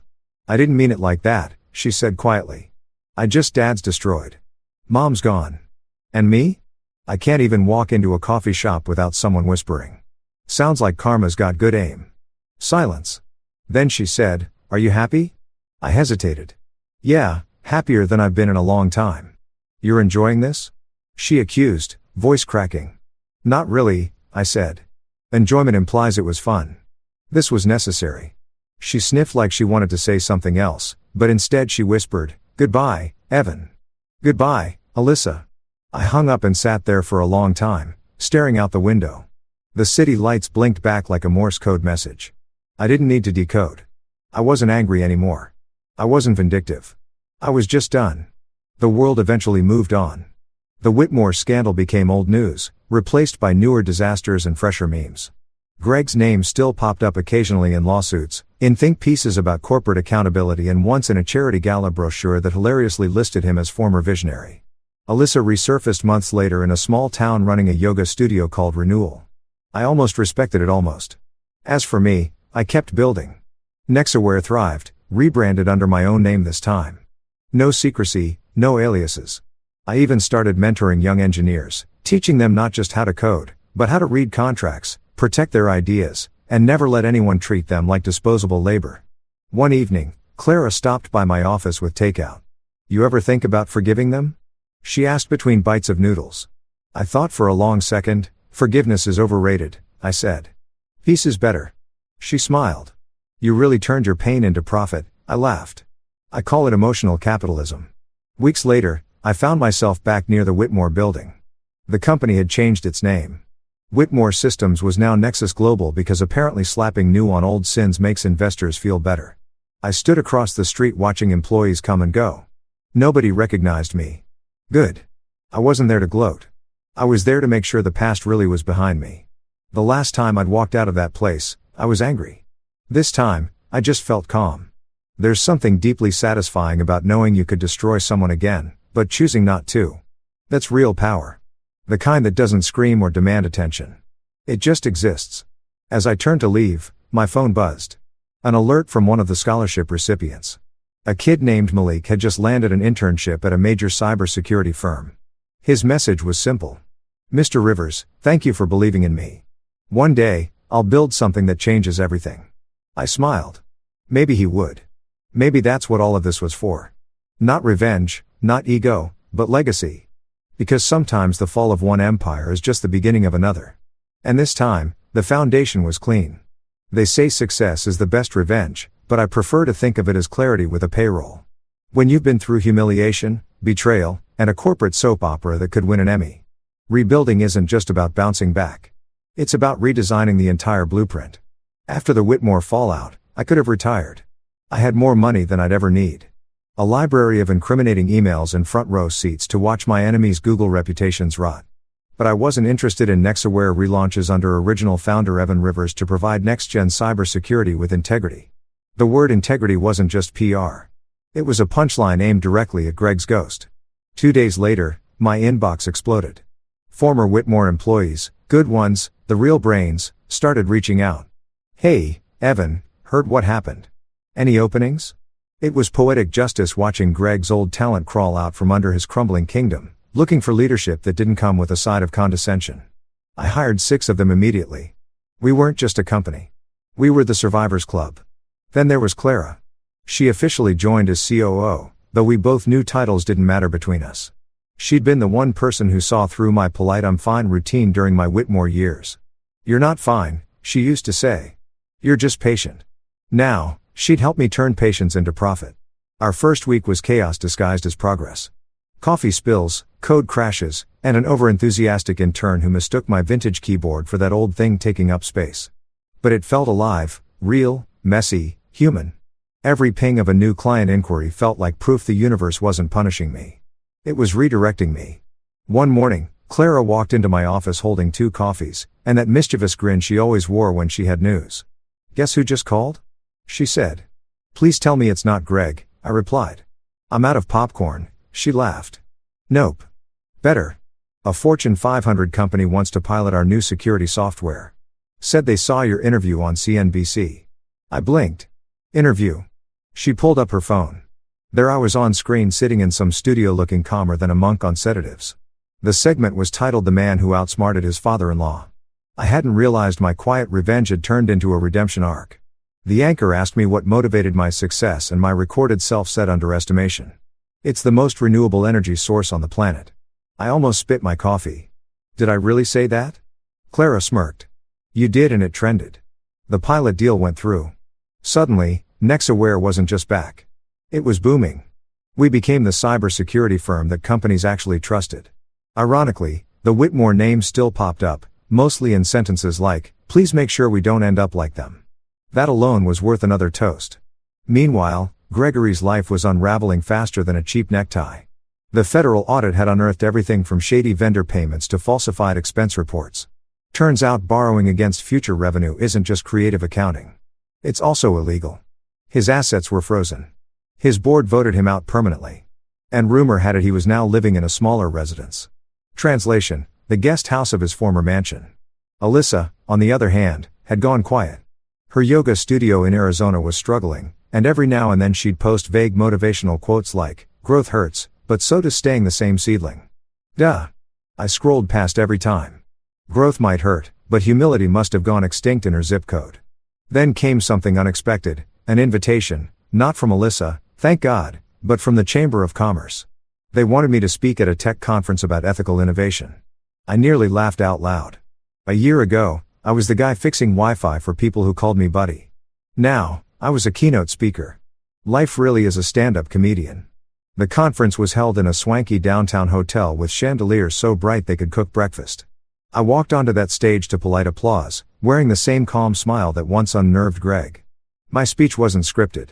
I just spoke from memory about the quiet power of being underestimated, about ethics not being a liability, and about how failure is just character development for the sequel. When it was over, I got a standing ovation. Some guy from a major tech magazine came up afterward and said, "That was brilliant. You're like the anti-Whitmore systems." I grinned. Best compliment I've had all week. That night, I got back to the office to find Clara waiting. She was sitting at my desk, feet propped up, reading an email on my screen. "You got another offer," she said. "Government contract, cyber defense initiative, big money." "Let me guess," I said, walking over. "They want us to fix something that shouldn't have been broken." She nodded. "Pretty much." I looked out the window, the city lights winking like they knew something I didn't. "You think we're ready for that kind of responsibility?" She smiled. "You were born ready. You just had to get rid of your in-laws first." We both laughed. It felt good, light, easy, not the forced laughter of company dinners or the brittle laughter I used to fake in front of Alyssa's friends. This was the sound of real beginnings. Months passed and Nexaware became more than a company. It became a culture. No politics, no nepotism, no hidden traps and contracts. I made sure of that. Every Friday, We held open forums where anyone could pitch ideas, even interns. And we had a rule: no one eats alone. Because I'd spent too many lunches alone in the Whitmore cafeteria listening to people whisper. Our success drew attention. Investors called, journalists emailed, and LinkedIn recruiters suddenly remembered I existed. But I wasn't chasing hype anymore. I'd learned that empires don't fall because of failure, they fall because of arrogance. And I'd had enough of that for several lifetimes. One evening, as I was locking up, Clara stopped me. "You know, you could have just walked away and lived quietly," she said. "Why build again?" I thought about it. Because rebuilding reminds me I didn't just survive them. I outgrew them. She nodded, then added softly, "I'm proud of you, Evan." And just like that, something shifted. The tension, the unspoken history, the quiet connection between us. It was all there humming in the air. I didn't say anything. Neither did she. Some things don't need words. Weeks later, NextAware hosted its first scholarship dinner for the Thomas Rivers Initiative. Seeing those young programmers, their eyes bright, their dreams unbroken, was like watching a different version of myself. I gave a short speech, mostly improvised. When I started in tech, I thought power meant being in control. Now I know it means giving it away. The room went silent, then erupted into applause. Afterward, one student approached me, a shy kid named Malik. "Mr. Rivers," he said, "I read about what you did with Whitmore Systems. It's inspiring." I chuckled. "Kid, that's just a fancy way of saying I refuse to stay quiet." He smiled. "Well, I'm glad you didn't." Driving home that night, I realized something. Revenge might have started this story, but redemption was writing the ending. The anger was gone, replaced with a strange, calm gratitude. Every insult, every humiliation, every betrayal, it all led me here. I pulled into my apartment garage and sat in silence for a moment, listening to the hum of the engine die down. My phone buzzed, a notification from an unknown number. Against my better judgment, I checked it. You were right. Silence does hurt more. No name, but I didn't need one. I stared at the message for a long time, then turned off my phone and smiled because finally I understood. The real rebuild wasn't the company or the money or the reputation. It was me. I wasn't the fired employee, the humiliated husband, or the lucky son-in-law anymore. I was Evan Rivers, founder, builder, survivor, and finally free man. And this time, I wasn't just rebuilding a life. I was designing a legacy. 2 weeks after the scholarship dinner, life had finally settled into something resembling peace. The kind of peace that doesn't need noise to prove it exists. The world had moved on from the Whitmore's implosion. And I had too, mostly. Sure, every now and then a headline would flash across my phone about the disgraced tech patriarch or former influencer Alyssa Whitmore attempting comeback, but I didn't click anymore. That chapter was closed, laminated, and filed under not my problem. Or so I thought, until one Tuesday afternoon, the past decided to call. Literally, I was in my office halfway through a code review and a bad sandwich when my phone buzzed. Unknown number. Normally, I'd ignore it, but something about the timing. 3:14 p.m., the universe's favorite hour for irony, made me swipe. I didn't answer, though. I let it go to voicemail. Old habits die stylishly. A few minutes later, I saw the notification. One new voicemail. I hit play, not expecting much. Probably a spam call about my car's extended warranty. What I heard instead froze me mid-bite. "Evan, it's me, Alyssa." For a moment, I just stared at the phone like it had betrayed me. Her voice was softer, slower, missing that trademark smugness that used to fill every room she walked into. "I know you don't want to hear from me," she continued, her tone brittle around the edges. "You probably shouldn't. I just needed to say something. You never shouted, Evan. You never fought back. You just left. That silence, it's worse than anger. You were the real one, and I see that now." She paused, then audibly exhaling. "I don't expect forgiveness. I just wanted you to know. I get it now. You didn't leave to hurt me. You left because you finally respected yourself more than I did." Click. End of message. For a solid 30 seconds, I sat there motionless. My sandwich had fallen apart on the desk. My coffee had gone cold. And the only thing moving was the replay button because, of course, I hit it again. I don't know why. Maybe I wanted to hear if she meant it. Maybe I wanted to catch the faintest trace of regret hiding behind her words. Or maybe I just wanted to confirm that karma really had a voice. "You never shouted. You never fought back." That line hit harder than it should have. Because she was right. I hadn't. When everything collapsed, when her father fired me. When she handed me that brochure for homeless shelters. I didn't yell. I didn't beg. I just walked away. And silence, it turns out, echoes longer than screaming ever could.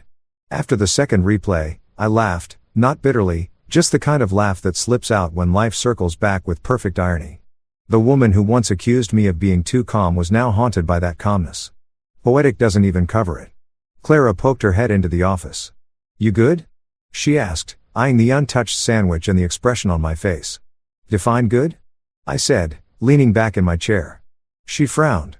"You look like someone who just read an obituary for an axe." "Close."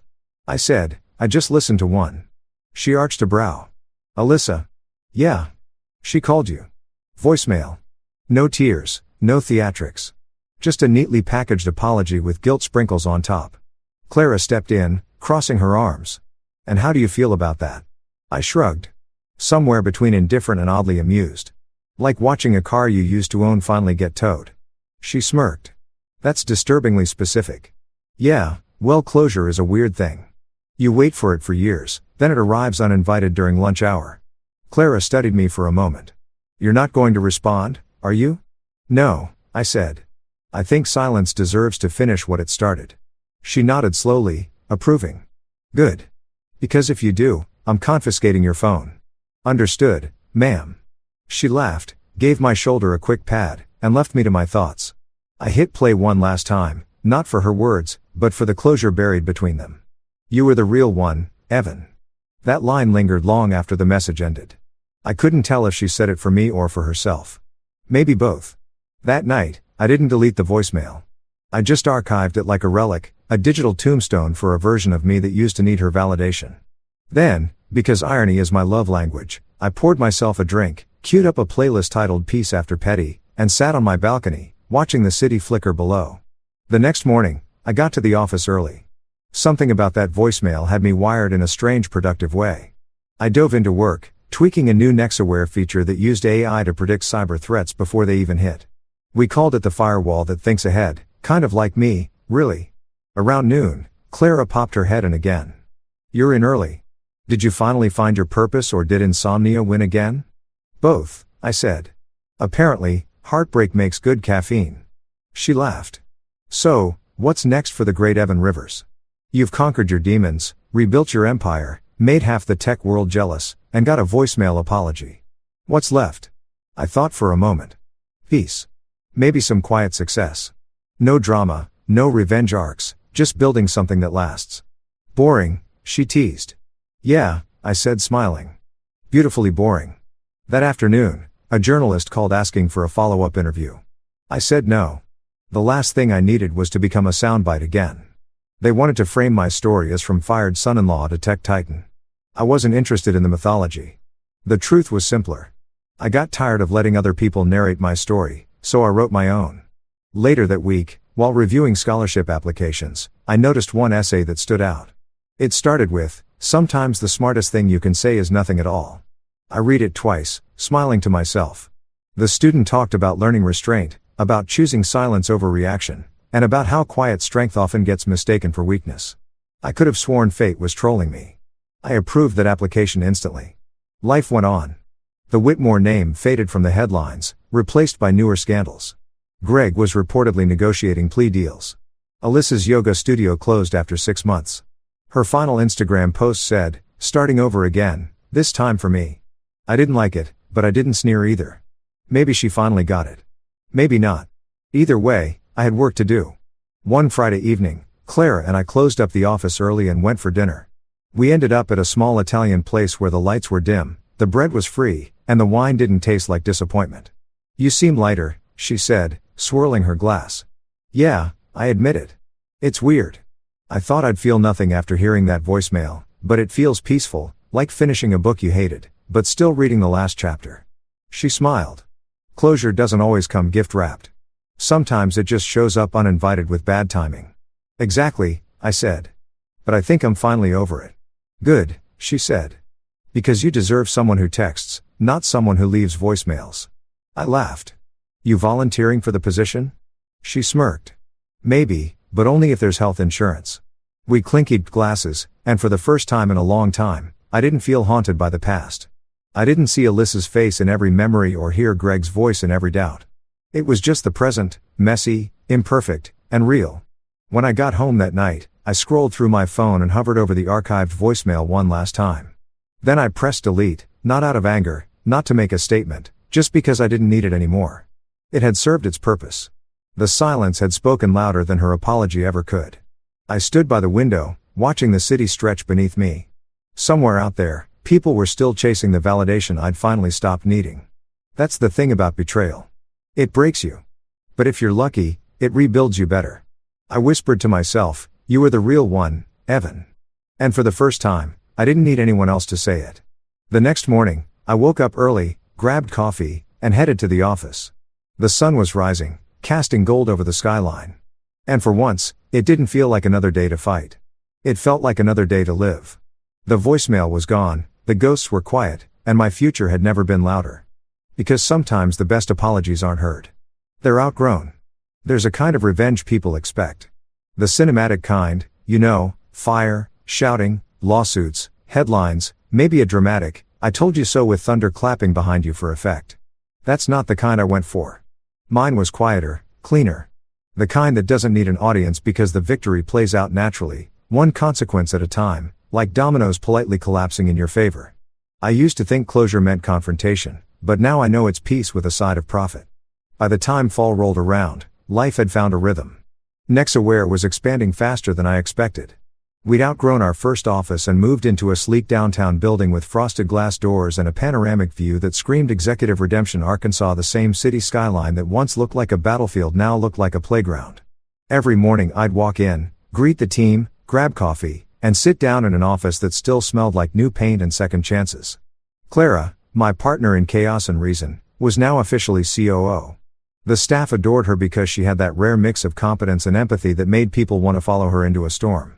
Together, we turned Nexaware into something Greg's empire could never be. Ethical, transparent, and actually functional. The irony, half our clients were companies fleeing the fallout of Whitmore Systems' collapse. It's almost poetic when your enemies fund your comeback. Speaking of Greg, word around the industry was that he'd settled his charges. He wasn't in prison, but he wasn't free either. His temporary leave from Whitmore Systems had quietly become permanent exile. The board voted him out and the company rebranded under new leadership. They even changed their name from Whitmore Systems to Wykant. I nearly choked when I saw the new slogan, "Integrity in every line of code." Oh, the irony. The company built on theft and arrogance now selling integrity like it came in a 12-pack. But the funniest part, they still used our software. My software under license. Every renewal payment that hit our account felt like a quiet bow from the people who once thought I was disposable. As for Alyssa, she became a ghost. Word was she'd left Arizona after her yoga studio failed and was living somewhere up north teaching online classes about self-awareness through adversity. I didn't follow her updates, but occasionally someone would send me screenshots. Her captions were unintentionally comedic. "Growth is painful, but so is staying small. Girl, you married a Whitmore. Small was never your issue." I didn't respond or comment. The old me might have wanted the last word, but silence had become my sharpest weapon. One crisp Friday morning, I arrived at the office early. Habit, not ambition. The city below was waking up. Car horns, early commuters, the faint hiss of espresso machines. I poured myself coffee, leaned on the balcony railing, and watched it all unfold. That's when Marcus called. "Morning, CEO," he said in that smug tone he reserved for people he knew had made it out alive. "Morning, unemployed friend." I shot back. He laughed. "Hey, I'm freelancing." Big difference. Anyway, just wanted to say I saw the Whitmore stock update down another 12%. Guess people aren't buying Integrity 2.0. I smiled. "You calling to brag on my behalf?" "Pretty much," he said. "It's wild, man. Remember when you were sitting on my couch, jobless, eating leftover pizza, saying you'd figure something out?" "Yeah," I said, chuckling. "Turns out revenge pairs nicely with entrepreneurship." He paused, then asked, "You ever think about reaching out to Alyssa? Like just to say whatever?" "No," I said immediately. She had her say, I had my silence. "We're even." "Damn," he said. "You're colder than my landlord." "Not cold," I said. "Just healed." He exhaled. "Man, that's deep. You're like the Buddha of payback." "Put that on my business card," I joked, ending the call. Later that morning, Clara walked in with her usual 2 coffees. "You look smug," she said, handing me one. "What's the occasion?" "I was just thinking about how far we've come," I said. "You know, from unemployment and betrayal to running a multi-million-dollar company. It's weird how fast tables turn when you stop begging for a seat." She grinned. "You didn't just turn the table. You built your own and sold the blueprints." We clinkied our coffee cups like it was champagne. At noon, I had a meeting with the government cybersecurity division. They wanted to license Nexaware's AI-driven threat detection system. Big contract, big validation. During the pitch, the lead officer said, "Mr. Rivers, your reputation for integrity precedes you." I almost laughed out loud. Integrity, the very word Greg used to weaponize against me. The irony was rich enough to retire on. That deal closed by the end of the week, bringing in more revenue than my last 3 years at Whitmore combined. The universe, it seemed, paid on delay, but with interest. That weekend, Clara and I attended a networking gala. Our first as equals, not underlings. The ballroom was packed with tech elites, venture capitalists, and wannabe disruptors wearing $800 sneakers. At one point, a familiar face approached. Richard, one of the Whitmore board members who had voted to suspend Greg. He looked like a man who now regretted voting late. "Evan," he said, shaking my hand. "Good to see you thriving. You really did rebuild from the ashes." "Yeah," I said with a polite smile. "Turns out. Ash makes good fertilizer," he chuckled awkwardly. "You know, I never realized how much of Whitmore's success depended on your work," Greg always said. "Yeah," I interrupted. Greg said a lot of things. None of them aged well. Richard coughed into his drink and wisely changed the topic. Later that night, as the gala wound down, I stepped outside for air. The city skyline shimmered under the soft glow of street lights. I could still hear faint music from the ballroom, a jazz band playing something slow, thoughtful. Clara joined me, arms crossed against the cool air. "Nice speech," she said. "Thanks," I replied. Though I'm pretty sure half that crowd only applauded because I mentioned AI. She smiled. "Still, you were good. Calm, confident, humble." I raised an eyebrow. "Humble? Let's not stretch it." She laughed, bumping her shoulder against mine. "Fine. Calm, confident, semi-humble." I looked at her, then really looked. For the first time in years, I wasn't pretending to be okay. I was. The pain, the bitterness, even the sarcasm, they'd become fuel, not chains. "You know," I said, "I used to think revenge had to be loud. That the only way to win was to make sure everyone saw it. But this," I gestured to the skyline, "to the life we'd built. This feels better," Clara nodded. "Because this isn't revenge, it's evolution." That line stuck with me long after the night ended. Evolution. Maybe that's what all of this had been. Shedding versions of myself that no longer fit. A few weeks later, I got an unexpected email from a familiar address. gregory.whitmore@wisintentech.com. The subject line read, "You won." I hesitated before opening it. Inside, there was only one line. "I underestimated you. You deserved better." No signature, no excuses, just that. For a second, I almost felt sorry for him. Almost. But then I remembered the smirk he wore the day he slid that termination letter across the table and said, "Performance issues." I hit archive. Not delete, archive. Let him live forever in my inbox, just far enough from relevance. Months passed and life kept getting better. Nexaware expanded internationally. The Thomas Rivers Initiative tripled in size, sponsoring coding camps for kids who didn't even own laptops. And every time a news story popped up about Whitmore Systems' ongoing restructuring, I just smiled and turned the page. One quiet evening, I sat on my balcony again. Same city view, same soft hum of traffic. Clara had left after a long day of meetings, and I was alone with my thoughts. I poured a drink, leaned back, and let the silence wrap around me like an old friend. That's when my phone buzzed. A notification from Nexaware's accounting app. Another payment from Tech. License renewal complete. I laughed out loud. Every few months they still paid for access to the very system Greg once called overcomplicated nonsense. I raised my glass toward the skyline. "Cheers, Greg. Thanks for keeping the lights on." The night air was cool, the city alive, and for the first time, I felt something better than victory. I felt balance. Revenge had done its job. It got me through the storm, but peace built the house afterward. Because here's the truth. They don't tell you about revenge. The loud kind burns out fast. It's fireworks. Brilliant but brief. But the quiet kind, the kind that builds, grows, and pays dividends. That's forever. So when people ask how I got over it, how I went from fired son-in-law to founder, from humiliated husband to headline success, I tell them the same thing every time. I didn't shout, I built. And silence, my friend, pays dividends. Then I finish my drink, close my laptop, and smile at the thought of Gregory somewhere out there seeing my name on his company's monthly expense report. That's not just revenge. That's poetic accounting. Story 4. At our weekly family dinner, my mother-in-law looked at my 8-year-old and said, "She's not as pretty as her cousins. Some kids are just disappointments." My daughter stopped breathing for a second. I smiled and said, "Keep talking. You have about 3 hours left to run your mouth." And 3 hours later, the meatloaf sat in the center of Barbara's dining table like a centerpiece no one wanted to admire. Steam rose from it in lazy spirals, carrying the scent of overcooked ground beef and too much onion powder. Derek Wyatt cut a piece for his daughter Ellie, placed it on her plate alongside a scoop of lumpy mashed potatoes, and watched as she poked at it with her fork. "Eat up, sweetheart," he said quietly. Ellie looked up at him with those wide hazel eyes, Leah's eyes, and gave him a small nod.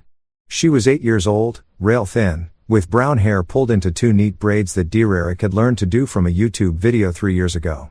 She wore a yellow sundress with daisies on it, the kind Leah used to pick out for her. Barbara sat at the head of the table, her gray hair pinned back in a tight bun that made her face look even more severe than usual. She'd set the table with her good china, the kind with the faded roses around the rim, and the overhead light buzzed faintly, casting everything in a harsh yellowish glow. Derek's younger brother Tom sat across from him already halfway through his second helping while Tom's wife Jennifer picked at her salad and avoided eye contact with everyone. This was the routine. Every Sunday evening, Derek drove the 20 minutes from his house to Barbara's ranch-style home in the quiet part of Crestwood, North Carolina, because that's what Leah had asked him to do.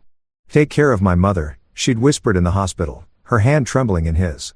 "Promise me," he promised. For 3 years, he kept that promise. "How's school going, Ellie?" Jennifer asked, her voice bright and artificial. "It's good," Ellie said softly. "We're learning about fractions." "That's wonderful," Jennifer said, though her attention had already drifted back to her phone. Tom shoveled another fork full of meatloaf into his mouth. "This is great, Mom. You still got it." Barbara didn't smile. She was watching Ellie with that expression Derek had come to recognize over the months. A flatness in her eyes, a tightness around her mouth. It was the look she reserved for things that disappointed her. "Your cousins were here last weekend," Barbara said suddenly, her voice cutting through the murmur of conversation. "Emily and Rachel, such beautiful girls. Emily's already won 2 beauty pageants this year." Derek felt his jaw tighten. He set his fork down slowly. "That's nice," he said evenly. "They're smart, too." Barbara continued, still looking at Ellie. "Emily's reading at a 6th grade level. And Rachel plays piano. She's very talented." Ellie's shoulders had started to curl inward, making her look even smaller in her chair. "Ellie's doing great in school," Derek said, his voice firm. "Her teacher says she's one of the top students in her class."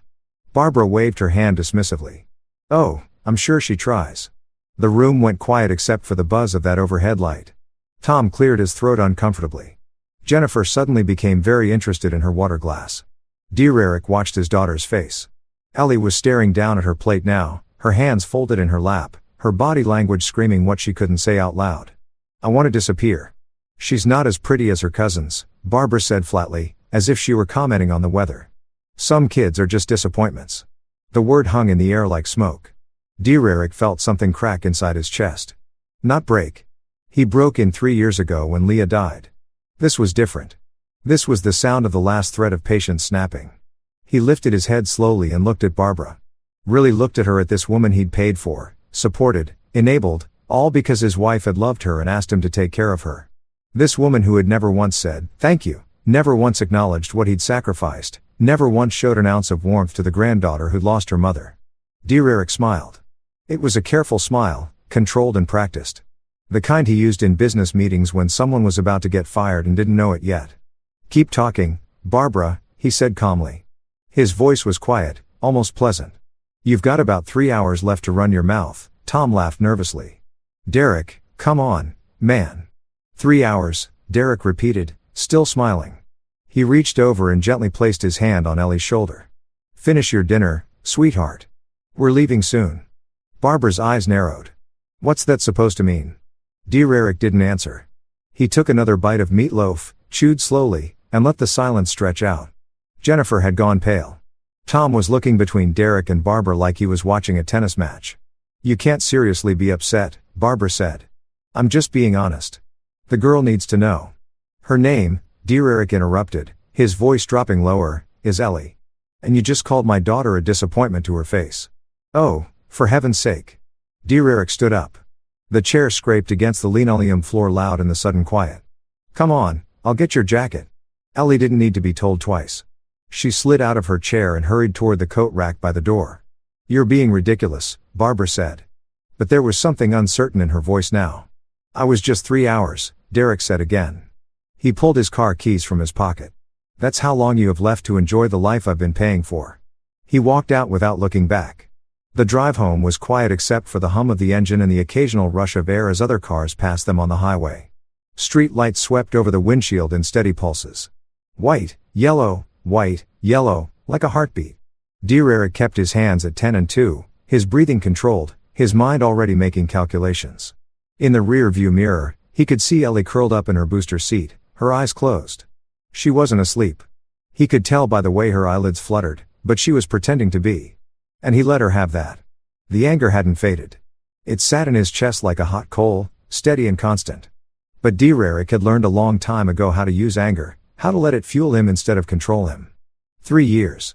3 years of bending over backward for Barbara.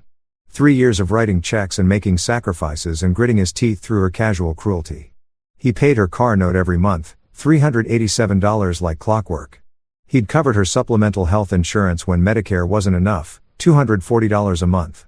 He'd contributed $4,000 toward her knee surgery last year when she'd claimed she couldn't afford it. He'd send her help. Money every few months, $1,500 here, $300 there. Whenever she called with some crisis or another, and for what? So she could call his daughter a disappointment. Derek's hands tightened on the steering wheel. He glanced in the rear view mirror again. Ellie had opened her eyes now. She was staring out the window at the passing trees, her expression blank. "Daddy," she said quietly. "Yes, sweetheart. Am I pretty?" Derek felt that crack in his chest widen. He pulled off at the next exit, not their usual route home, and turned into the empty parking lot of a closed grocery store. He put the car in park, unbuckled his seat belt, and turned around to face her. "Look at me, yell." She did. Those hazel eyes were brimming with tears. "Now ooh," he said firmly, "are beautiful. You're smart. You're kind. You're everything your mom and I ever hoped for." He reached back and squeezed her small hand. "And anyone who says otherwise is wrong. Do you understand me?" "But Grandma said," "Grandma," Derek said slowly, "is a bitter, unhappy person who takes her misery out on everyone around her. That's not about you. That's about her." Ellie sniffled. "Are we going back next Sunday?" "No, ever." Derek paused. He thought about Leah. About that promise he'd made. "Take care of my mother." But Leah had never known how Barbara would treat Ellie. Leah had died. Believing her mother was just difficult. Not cruel. If Leah had seen what happened tonight, if she'd heard Barbara call their daughter a disappointment, she would have been the first one out the door. "No," Derek said again. "Not ever." He'd kept his promise to a dead woman long enough. It was time to keep his promise to the living one sitting in the back seat. Monday morning came with the kind of crystalline clarity that follows a major decision. Derek woke at 6, made coffee, got Ellie ready for school, and dropped her off with a hug that lasted longer than usual. Then he drove to his office, a small accounting firm, where he was a partner, closed his door, and pulled up his laptop. First, he opened his banking app. Barbara's car payment was set to autodraft on the 15th of every month. Derek navigated to the scheduled payment section and hit cancel. The confirmation popped up immediately. Payment canceled. Next, the supplemental health insurance. He called the insurance company, navigated through the phone tree, and finally reached a representative. "I need to remove a covered person from my policy," he said. "Sure thing. Can I have the policy number?" He rattled it off. The representative typed something, then asked, "And who are you removing?" "Barbara Hutchkins." "Okay. And when would you like this to take effect?" "Immediately." "All right, sir. I've made that change. She'll receive a notification in the mail within 5 to 7 business days." "Perfect. Thank you." He hung up and moved on to the next item, the knee surgery. Barbara's surgeon had set up a payment plan and Derek had been covering it $120 a month for the past 8 months. He called the billing department. I need to cancel my automatic payments for account number 77432B. Let me pull that up. Okay, I see it. Can I ask why you're canceling? The patient needs to handle her own finances going forward. Understood. I'll cancel the remaining payments. The balance will revert to the account holder. That worked for me. The last item was the monthly help money. That was easy. He simply deleted the recurring transfer from his account to hers. When he was finished, Dear Eric sat back in his chair and stared at the computer screen. 3 years of financial support gone in 30 minutes. He felt no guilt, no second thoughts, just a clean, sharp sense of closure. He opened his phone and typed out a message. Barbara, going forward, you'll need to handle your own finances. My responsibility is to Ellie, not to you. Don't contact me again. He hit send. Then he blocked her number. His phone rang 6 seconds later. A call from an unknown number. He let it ring. It went a voicemail. 2 minutes later, another call. Same thing. By noon, she tried 11 times from different numbers. Dear Eric ignored every single one. At 3:15, he picked Ellie up from school. She climbed into the car with her backpack and a drawing she'd made in art class. A house with a big sun over it and 2 stick figures holding hands. That's us, she said, showing it to him proudly. It's perfect, he said, and meant it. That night, they ordered pizza and watched a movie. And for the first time in 3 years, Dara didn't spend a single second worrying about Barbara's needs. She'd won a war. Now she had won. 2 weeks passed in relative peace. Ellie's smile came back little by little. She laughed more. She drew more pictures. Dear Eric started sleeping through the night again, no longer waking at 2 a.m. with a nagging guilt that he should check his phone to see if Barbara needed something. Then, on a Tuesday afternoon, Derek came home from work to find Barbara standing on his front porch. She was wearing a navy blue pantsuit that looked like she'd borrowed it from someone else. Too big in the shoulders, too long in the sleeves. Her hair was down for once, framing her face in a way that made her look older and somehow more fragile, but her eyes were hard. We need to talk, she said. Derek closed his car door slowly. No, we don't. Yes, she insisted, stepping forward. We do. You can't just cut me off like that, Derek. I have bills. I have responsibilities. I don't care what you need. Barbara blinked. Excuse me. You heard me. Dear Eric walked past her toward his front door, keys in hand. You insulted my daughter in front of everyone. You called her a disappointment. I was trying to motivate her by tearing her down. Derek turned to face her. What kind of motivation is that? She needs to know that life isn't easy, Barbara said defensively. That she has to work harder than other kids if she wants to succeed. She's 8 and she needs to be prepared. She needs, Derek said, his voice dropping to something cold and final, to be around people who love her. You're not one of those people. Barbara's face hardened. You're being irrational. You're emotional. You're making decisions based on anger instead of logic. I'm making decisions, Derek corrected. Based on what's best for my daughter, which is something I should have done 3 years ago. Leo would be ashamed of you. The words hit like a slap. Dear Eric felt his chest tighten, but he didn't flinch. Didn't look away. Leah, he said quietly, would be ashamed of you for treating her daughter the way you have. Barbara opened her mouth, closed it, opened it again. You're being cruel. No, Dear Eric said, I'm being a parent. Now get off my property. Barbara's expression shifted. Then the false vulnerability dropped away, replaced by something sharper. Something calculating. You're not stable, she said slowly. You're raising a little girl alone. You're clearly struggling. Anyone can see that. Dear Eric felt a cold thread of warning run down his spine. What are you saying, Barbara? Straighten her shoulders. I'm saying that Ellie deserves better than this. Better than an unstable single father who flies off the handle over nothing. She deserves stability, love, structure. She is all of that. Does she? Barbara tilted her head. Because from where I'm standing, it looks like you're failing her. I think a judge might agree. Dear Eric stared at her. You're threatening me. I'm stating facts. Barbara said. Ellie would be better off with me. I have time. I have experience. I have a stable home environment. Dear Eric laughed once. The sound was harsh and humorless. You have a home environment I paid for that you can no longer afford. I'll manage. No. Dear Eric said, you won't, and you definitely won't have Ellie. Barbara's face twisted into something ugly. We'll see about that. She turned and walked down the porch steps, her footsteps sharp against the concrete. Dear Eric watched her get in her car, a Honda Civic that he'd been paying for until 2 weeks ago, and drive away. He stood there for a long moment, breathing slowly, forcing his heart rate to settle. Then he pulled out his phone and made a call. Harland and Associates. A crisp voice answered. I need to speak with Dana Harland, Derek said. Tell her it's Derek Wyatt. Tell her it's urgent. The law office of Harland and Associates occupied the second floor of a brick building downtown, sandwiched between a coffee shop and a real estate agency. Derek sat in the waiting room, his leg bouncing slightly, while smooth jazz played softly from hidden speakers. The walls were decorated with framed degrees and photographs of Dana Harland shaking hands with various local politicians and community leaders. Mr. Wyatt, a woman in her mid-40s, appeared in the doorway. She had short dark hair, sharp features, and a kind of direct gaze that made Derek feel like she could read his tax returns from across the room. I'm Dana Harland. Come on back. Her office was tidy and efficient.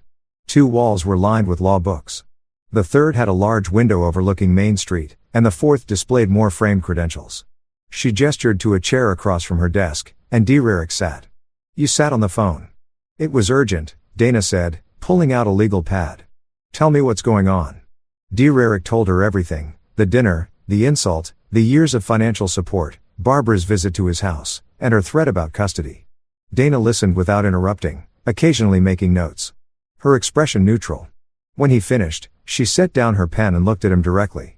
How serious do you think she is? Very, Derek said. She meant every word. Dana nodded slowly. Okay, first thing you need to understand, custody cases involving grandparents are real and they can be difficult. She'll likely file a petition claiming you're unfit, that she can provide a better environment, that Ellie's welfare is at stake. But that's insane. I'm her father. I've taken care of her since Leah died. I've done everything right. I believe you, Dana said. But belief isn't evidence. If Barbara files a petition, we'll need to prove in court that you're fit and that she's not the better option. She leaned forward. So, my question is, can you prove it? Prove what? That you've been supporting her financially? That you're a good father? That she's been the problem, not you? Derek felt a surge of confidence. Yes, I kept everything. Bank statements, receipts, cancelled checks. I have documentation going back 3 years showing every payment I made on her behalf. Dana's expression shifted slightly. Approval maybe, or relief. Good. That's very good. What about witnesses? People who can testify to your character as a father. Ellie's teacher, her pediatrician, the parents of her friends from school. Perfect. And witnesses who saw Barbara's behavior toward Ellie. Derek hesitated. My brother and his wife were at the dinner. They heard what she said. Will they testify? I don't know. They might not want to get involved. Dana made a note. We'll work on that. What about the dinner itself? Did you record it? Derek felt his stomach sink. No. Okay. Dana tapped her pen against the pad. Here's what's likely to happen. She'll file the petition within the next week or 2. You'll be served with papers. Then we'll have a preliminary hearing where a judge will determine if there's enough cause to proceed. If the judge thinks her claims have merit, we'll move to a full custody hearing. And if she wins, she won't, Dana said firmly. But we need to be prepared. I'll draft a response to her petition as soon as we receive it. In the meantime, I want you to gather every piece of documentation you have. Bank records, medical records, school records, photos, emails, text messages, anything that shows you're responsible, involved parent. I can do that. One more thing, Dana said, do not engage with her. If she contacts you, don't respond. Don't argue. Don't defend yourself. Everything from here on out goes through me. Derek nodded. Understood. He left the office feeling simultaneously better and worse. Better because he had representation, worse because the situation was now officially real. The petition arrived 5 days later. Derek found it tucked inside a manila envelope that had been left on his doorstep by a process server. He opened it standing in his kitchen, Ellie at school, the house quiet except for the hum of the refrigerator. Petition for emergency custody. Barbara Hutchkins, petitioner versus Derek Wyatt, responded. His eyes scanned the document. Each line felt like a punch. Petitioner alleges that respondent is emotionally unfit to care for the minor child. Petitioner alleges that respondent is financially irresponsible and has failed to maintain stable housing and employment. Petitioner alleges that respondent exhibits erratic and threatening behavior, creating an unsafe environment for the minor child. Petitioner requests temporary custody pending a full hearing. Derek read it twice, then a third time. The lies were so blatant, so absurd that part of him wanted to laugh, but another part, The part that had watched Leah die and knew how quickly life could fall apart. Felt a spike of genuine fear. He called Dana immediately. "I got the petition," he said. "I'll be there in an hour. Don't do anything until I arrive." She showed up with a leather briefcase and a grim expression. They sat at his kitchen table, the petition spread out between them. "This is aggressive," Dana said. "She's claiming you're unstable, broke, and dangerous. She's asking for emergency custody, which means she wants Ellie placed with her immediately while the case is pending. Can she do that? A judge could grant it if they believed there was an immediate risk to Ellie's safety. But based on what you've told me and what I'm seeing here, that's unlikely." She pulled out her own legal pad. "Let's go through this point by point. She claims you're financially irresponsible. Can you prove otherwise?" Derek pulled out his laptop and opened his banking records. "I have 6 months of pay-ups. My mortgage is paid on time every month. Utilities never late. I have a retirement account. College savings for Ellie emergency fund. Perfect. She claims you're emotionally unstable. Witnesses? Like I said, Ellie's teacher can testify. So can her doctor. I can get letters from neighbors if needed. Do it. Get as many as possible." Dana made notes. "She also claims you threatened her. Did you?" Derek thought back to that night on his porch. "I told her to get off my property." "That's it. Good. Stick to that story." Dana flipped the page. Now about her claims that she can provide a better environment. "You said you were paying for her car, insurance, medical bills." "Yes. All of it. And you stopped 2 weeks ago." "Correct." Dana smiled slightly. "So, she's claiming she can provide stability while simultaneously relying on you to pay her bills. That's a contradiction we can exploit." She closed her notebook. "Here's what we're going to do. We'll file a response denying all her allegations and countering with evidence of your fitness as a parent. We'll also include your documentation showing that you've been supporting her financially, which undercuts her claim of stability. The preliminary hearing is in 10 days. We'll be ready." Derek felt some of the tension ease from his shoulders. "Thank you." "Don't thank me yet," Dana said. "This is just the beginning." The next week passed in a blur of paperwork and preparation. Derek gathered everything Dana asked for. 3 years of bank statements highlighted to show payments made to Barbara. Copies of Ellie's report cards, all A's and B's. A letter from her teacher, Mrs. Patterson, describing Derek as extremely involved and supportive. A letter from Ellie's pediatrician confirming she was healthy, well cared for, and showed no signs of neglect or abuse. Character references from 2 neighbors and the father of Ellie's best friend. Photographs of Ellie at her birthday parties, school events, soccer games, all showing a happy, healthy child. Dana organized everything into a binder with color-coded tabs. "This," she said, holding it up, "is how we win." The preliminary hearing took place in the Crestwood County Courthouse, a stately building with marble floors and high ceilings that made every footstep echo. Derek arrived early with Dana. Both of them dressed in business attire. They sat at the respondent's table, and Derek tried to slow his breathing. Barbara entered 10 minutes later with her attorney, a middle-aged man in an ill-fitting suit, who introduced himself as Roger Pruitt. Barbara wore a tasteful gray dress and pearl earrings. Her hair pulled back, her expression serene. She looked like someone's kindly grandmother. Derek felt a flash of anger.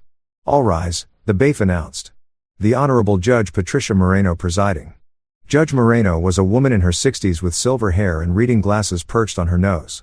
She took her seat, reviewed some documents, and looked up. "This is a preliminary hearing regarding the petition for emergency custody filed by Barbara Hutchins. Mr. Pruitt, you may present your client's case." Pruitt stood. "Your Honor, my client is deeply concerned for the welfare of her granddaughter, Ellie Wyatt. She has witnessed firsthand the instability in Mr. Wyatt's home. He is emotionally volatile, financially struggling, and has exhibited threatening behavior toward Mrs. Hutchins." Derek's jaw clenched. Dana put a hand on his arm, a silent reminder to stay calm. Mrs. Hutchins' suit continued has been a stabilizing force in Ellie's life since her daughter's tragic passing. She has experience raising children. She has a stable home. She can provide the love and structure this child desperately needs. Judge Moreno made note. "And what evidence do you have of Mr. Wyatt's alleged instability?" "Mrs. Hutchins will testify to his erratic behavior, Your Honor. Additionally, she has financial records showing that Mr. Wyatt has been unable to maintain consistent support for even his own family." "I see." Judge Moreno turned to Dana. "Miss Harlan." Dana stood smoothly. "Your Honor, the petitioner's claims are not only unfounded, they're contradicted by the evidence. Mr. Wyatt is a successful accountant with a stable income, a mortgage he's never missed, and a documented history of excellent parenting. We have letters from Ellie's teacher and pediatrician, both of whom attest to his fitness as a father and the allegations of threatening behavior. Unfounded, Dana said. Mr. Wyatt asked Mrs. Hutchkins to leave his property after she appeared uninvited. That is not a threat. That's a boundary. Judge Moreno looked at Barbara.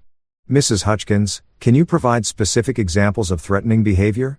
Barbara stood, her voice shaky but clear. He told me I had 3 hours to run my mouth. He was aggressive. Intimidating. I was afraid. Derek felt his hands curl into fists under the table. Context. Your Honor, Dana interjected. Mrs. Hutchkins had just insulted Ellie, Mr. Wyatt's 8-year-old daughter, by calling her a disappointment. His response was restrained considering the circumstances. Do you have proof of this alleged insult? Judge Moreno asked. Witnesses. Dana said Mr. Wyatt's brother and sister-in-law were present. Witt stood again. Your Honor, even if that's true, it doesn't justify. I'll decide what it justifies, Mr. Pruitt.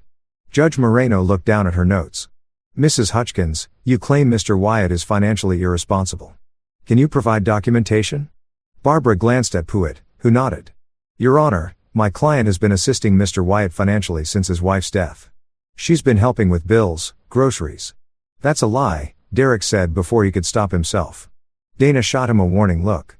Judge Moreno raised an eyebrow. Mr. Wyatt, you'll have your chance to speak. I apologize, Your Honor, Derek said. But it's important, you know. I've been supporting her, not the other way around. And you have proof. Dana opened the binder. We have 3 years of bank records showing regular payments from Mr. Wyatt to Mrs. Hutchkins. Car payments, insurance premiums, medical expenses. We're talking thousands of dollars. Judge Moreno held out her hand. Dana passed over a stack of highlighted statements. The judge reviewed them in silence for what felt like an eternity. Finally, she looked up. Mrs. Hutchkins, these records show Mr. Wyatt making consistent payments to you. Can you explain? Barbara's face had gone pale. He wanted to help. I didn't ask, but you accepted. Well, yes, and you're now claiming that you're in a better financial position to care for this child than the man who's been supporting you. Pruitt jumped in. Your Honor, my client's financial situation has stabilized. As of when? Judge Moreno asked sharply. Silence. The judge set down the papers. I'm not seeing sufficient evidence of immediate danger to warrant emergency custody. However, given the seriousness of the allegations, I'm ordering a full custody hearing to take place in 3 weeks. Both parties will have the opportunity to present their full cases at that time. Until then, custody remains with Mr. Wyatt. Barbara looked like she'd been slapped. Derek felt a rush of relief, so intense he almost sagged in his chair. Court adjourned. As they filed out, Barbara shot Derek a look of pure venom. He met her gaze steadily, unflinching. Outside on the courthouse steps, Dana turned to him. That went as well as we could have hoped, but don't celebrate yet. The real fight is in 3 weeks. Derek nodded. I understand. Give me those witness statements. And Derek, she looked at him seriously. Whatever you do, stay away from her. Don't give her any ammunition. I won't. He drove home, picked up Ellie from the neighbor who'd been watching her, and made dinner. They ate macaroni and cheese at the kitchen table, and Ellie talked about her day, about the frog they'd found on the playground, about how she'd gotten a gold star on her spelling test. Derek listened, responded, smiled in all the right places. But part of his mind was already 3 weeks ahead, preparing for the next battle. Barbara wasn't going to stop. Neither was he. The 3 weeks between hearings moved like sludge. Every day felt stretched thin, like Derek was walking through water. You went to work, picked Ellie up from school, made dinner, helped with homework, tucked her into bed. Normal routines. But underneath it all was a constant hum of anxiety. On Wednesday of the second week, Dana called. We have a problem, she said without preamble. Derek's stomach dropped. What kind of problem? Barbara filed a complaint with Child Protective Services. For a moment, Derek couldn't speak. She did what? She called CPS and claimed you're leaving Ellie alone. That you yell constantly that Ellie's afraid of you. It's all garbage, but they're required to investigate. When a caseworker will be at your house tomorrow at 4:00 p.m. Be ready, Derek's mind raced. What I need to do? Be yourself, Dana said. Answer their questions honestly. Let them see your home. Let them talk to Ellie. They're professionals. They'll see through Barbara's lies. But Derek, this is serious. If CPS finds any validity to her claims, it could impact the custody case. Understood. That night, Eric cleaned the house from top to bottom. Not because it was dirty. He kept it clean anyway, but because he needed something to do with his hands. He scrubbed the kitchen counters until they gleamed. Vacuumed every room twice, organized Ellie's toys, made sure there was fresh food in the fridge, and nothing expired in the pantry. The next afternoon, at exactly 400 p.m., the doorbell rang. The caseworker was a woman in her 30s named Linda Morrison. She had tired eyes and carried a worn leather bag. "Mr. Wyatt?" "Yes, come in." She stepped inside, her gaze sweeping the living room. Eric saw a take in the clean floors. The organized bookshelf, the photos on the wall, pictures of Ellie and Leah, pictures of Ellie at various ages, smiling and healthy. "Thank you for making time to meet with me," Linda said, pulling out a clipboard. "I understand this is stressful, but I need to ask you some questions and take a look around." "Is Ellie here?" "She's in her room. I can get her in a moment. First, let's talk." They sat at the kitchen table. Linda clicked her pen. "I've received a report alleging that you leave your daughter unsupervised, that there's frequent shouting in the home and that Ellie has expressed fear of you. Can you address these allegations?" Eric took a breath. "Stay calm. Be factual. None of that is true. I never leave Ellie alone. If I'm at work, she's at school or with a babysitter. I don't yell at her. And she's not afraid of me." "Who watches her when you're not available?" "My neighbor, Mrs. Chun. She's a retired teacher. I can give you your contact information." "Please do." Linda made a note in your work schedule. "I'm an accountant. I work 9 to 5 Monday through Friday. I pick Ellie up from school every day at 3:30. And on weekends, we're together. We go to the park, do errands, spend time at home." Linda nodded, writing, "Can I see Ellie's room?" "Of course." He led her down the hallway. Ellie's room was painted a soft lavender. There was a twin bed with a purple comforter, a bookshelf overflowing with books, a desk with her school supplies neatly arranged. Drawings covered one wall. Rainbows, flowers, stick figure families. Linda looked around carefully. "Does Ellie have her own space?" "Yes, this is hers." "And you maintain it like this?" "Or does she?" "We both do. I help her keep it clean." Linda made another note. "Can I speak with Ellie now?" "Yes." Eric walked to the doorway. "Elle, can you come out here for a minute?" Ellie appeared, clutching a stuffed rabbit. Her eyes went wide when she saw Linda. "Hi, Ellie." Linda said gently. "My name is Linda. I'm here to make sure you're happy and safe. Is it okay if I ask you a few questions?" Ellie looked at Derek. He nodded encouragingly. "It's okay, sweetheart. Just tell the truth." They sat in the living room. Linda asked Ellie simple questions. How she liked school, what she did for fun, if she had friends. Ellie answered quietly but clearly. "Do you feel safe at home, Ellie?" "Yes." "Does your dad take good care of you?" "Yes." "Does he ever yell at you or hurt you?" Ellie's face scrunched up in confusion. "No. Daddy doesn't yell." "And you're not afraid of him?" "No." Ellie looked at Eric again, her expression worried now, like she was afraid she'd said something wrong. "You're doing great," Eric said softly. Linda smiled. "Thank you, Ellie. You've been very helpful." She turned to Derek. "I'd like to speak with some other people. Ellie's teacher, your neighbor, her doctor. Can you provide those contacts?" "Absolutely." Eric gave her everything. Names, phone numbers, addresses. Linda packed up her clipboard and stood. "I'll follow up with these references and submit my report to the court. If everything checks out, and for what I've seen today, this case will be closed." Eric felt the knot in his chest loosen slightly. "Thank you." Linda paused at the door. "For what it's worth, Mr. Wyatt, I've done this job for a long time. I can tell when a child is scared or neglected. Your daughter is neither. She's happy. She's healthy. She loves you. Whatever's happening with the person who filed this report, don't let it distract you from that." After she left, Eric sat on the couch with Ellie curled up next to him. His hands were shaking slightly, adrenaline finally leaving his system. "Did I say the right things, Daddy? You said perfect things. You told the truth. Why was she here?" Derek considered lying, then decided against it. "Ellie was smart. She deserved honesty. Grandma told some people that I wasn't taking good care of you. The lady came to check if that was true." Ellie's eyes went wide, "But that's not true. You take really good care of me." "I know. And now she knows, too." Ellie was quiet for a moment, then in a small voice. "Why does Grandma hate us?" Eric's heart cracked. He pulled her closer. "She doesn't hate us, sweetheart. She's angry. And when people are angry, sometimes they do things that hurt other people. Are you angry sometimes? But I never let it make me hurt you. That's the difference.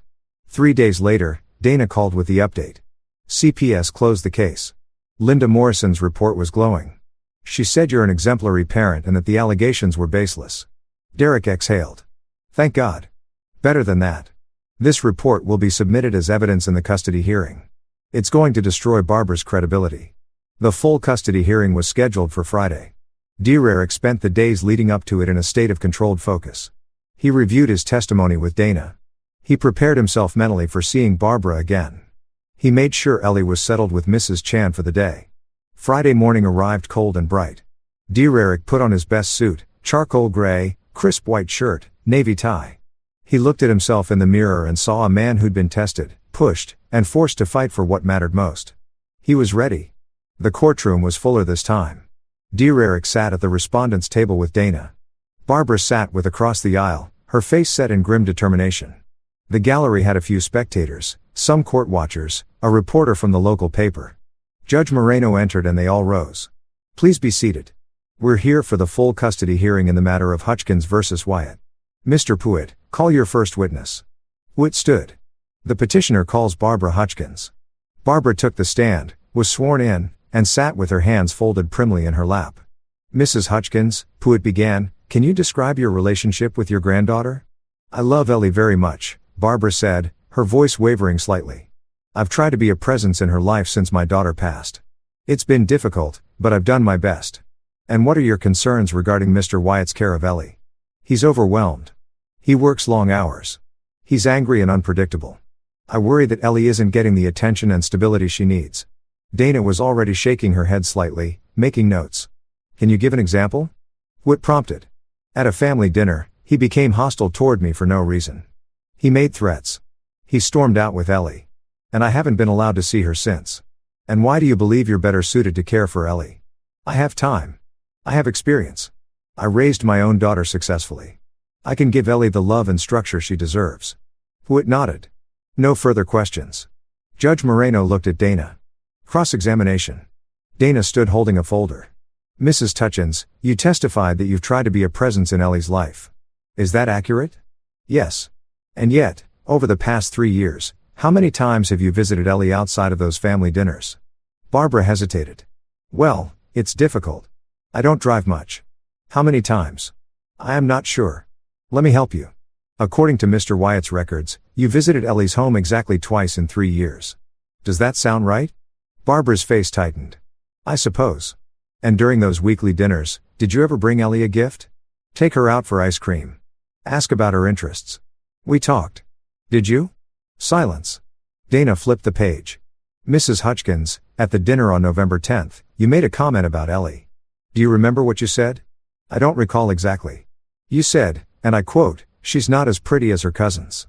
Some kids are just disappointments. Do you remember that? Barbara went pale. It was taken out of context. What context makes it acceptable to call an 8-year-old child a disappointment? I was trying to motivate her by insulting her. I didn't mean Mrs. Hutchkins. Dana said, her voice sharp. You claim to love Ellie. But you visited her twice in 3 years. You've never attended a school event. You've never called to ask how she's doing. And when you do see her, you insult her. Is that your definition of love? That's not fair. No further questions. Barbara left the stand looking shaken. Pruitt called no other witnesses. He didn't have any. Dana, on the other hand, called 4. First, Mrs. Patterson, Ellie's teacher.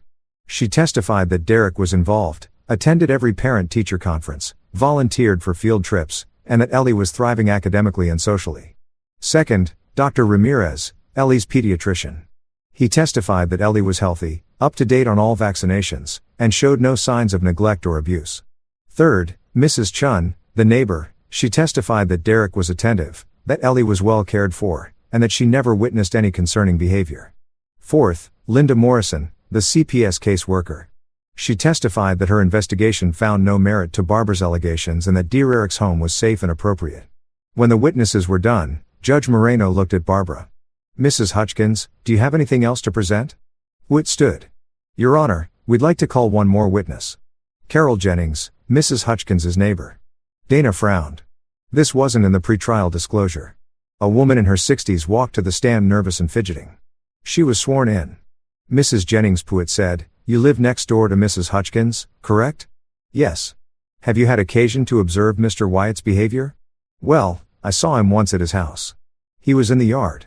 He was shouting." Derek felt his stomach clench. Dana was already on her feet. "Objection, Your Honor. This witness was not disclosed prior to trial." "I'll allow it." Judge Moreno said, "But make it quick, Mr. Pruitt." "Mrs. Jennings, what was Mr. Wyatt shouting about?" "I couldn't hear exactly, but he was very loud, very aggressive." Derek leaned over to Dana. "I know what she's talking about. There was a raccoon in my trash can. I was yelling at it." Dana's eyes lit up. "Your Honor, may I cross-examine?" "Proceed." Dana pulled out her phone, tapped a few times, and projected a video onto the courtroom screen. "Mrs. Jennings, is this the incident you're referring to?" The video showed Derek's front yard. The timestamp was from 2 weeks ago. On screen, Derek appeared, saw something in his garbage can, and yelled, "Get out of there." "Go on." "Get." Then, clear as day, a raccoon scrambled out of the can, and waddled away. The courtroom erupted in quiet laughter. Even Judge Moreno smiled. "Mrs. Jennings. Dana said he was yelling at a raccoon, wasn't he?" Carol's face went bright red. I suppose so. I didn't see that part." No further questions. Dana sat down and Derek saw the faintest hint of a smile on her face. Judge Moreno looked at both attorneys. Closing statements. Pruitt went first, making a half-hearted argument about Barbara's good intentions. It fell flat. Dana stood calm and confident. "Your Honor, the evidence is clear. Mr. Wyatt is a dedicated, responsible father. He has provided for Ellie financially, emotionally, and physically. He has witnesses who attest to his character. He has documentation showing his stability. Mrs. Hutchins, on the other hand, has provided nothing but unfounded allegations and attempts to manipulate this court. She called her own granddaughter a disappointment. She filed false reports with CPS. She has no credible evidence to support her petition. We ask that the court deny her request and grant Mr. Wyatt full custody." Judge Moreno reviewed her notes for what felt like an eternity. Finally, she looked up. "I've heard enough. Based on the evidence presented, I find no grounds to remove Ellie from her father's care. Mr. Wyatt has demonstrated himself to be a fit and capable parent. Mrs. Hutchins has failed to prove otherwise. Therefore, I'm ruling as follows. Full custody remains with Derek Wyatt. Mrs. Hutchins is granted supervised visitation only contingent on her completing parenting classes and demonstrating consistent respectful behavior toward both Mr. Wyatt and Ellie. Additionally, Mrs. Hutchins is responsible for all her own financial obligations going forward. This court is adjourned." The gavel came down. Derek felt something release in his chest. Relief so profound it left him lightheaded. Across the aisle, Barbara sat frozen. Her face a mask of fury and disbelief. Pruitt was packing up his briefcase, clearly eager to be done with the case. Outside the courtroom, Dana shook Derek's hand. "Congratulations. You won. Thank you for everything. You did the work," she said. "You kept records. You stayed calm. You protected your daughter. That's what won this case." Derek drove home in a daze. He picked Ellie up from Mrs. Chen's house and they went home together. That evening, Derek and Ellie sat in the backyard. He'd strung up some lights a few months ago, little white bulbs that made the space feel cozy and safe. The air was warm, carrying the scent of cut grass and the faint hum of crickets. Ellie was curled up in a lawn chair, her stuffed rabbit in her lap. Derek sat beside her, feeling the tension of the past months finally beginning to ebb. "Daddy," Ellie said quietly. "Yes, sweetheart. Is Grandma still mad?" Derek thought about how to answer. He could lie, tell her it would all be fine eventually, but Ellie deserved better than that. "Probably," he said. "She made choices that hurt people. And now she has to deal with the consequences of those choices. Will we ever see her again? Only if she changes. And even then, only if you want to." Ellie was quiet for a moment. Then she asked, "Are we okay?" Derek reached over and took her small hand in his. "We're more than okay, Elle, we're free." She leaned against his shoulder, and they sat like that for a long time, watching the lights twinkle against the darkening sky. Derek didn't forgive Barbara. He wouldn't. Forgiveness required remorse, and Barbara had shown none. She tried to destroy him, tried to take his daughter, all because her pride had been wounded. But he protected what mattered. He'd drawn a line, held it, and won. And for the first time in 3 years since Leah died and left him holding all the pieces, dear Eric felt like they were finally whole again. Their family, small, imperfect, but theirs was safe. And that was enough.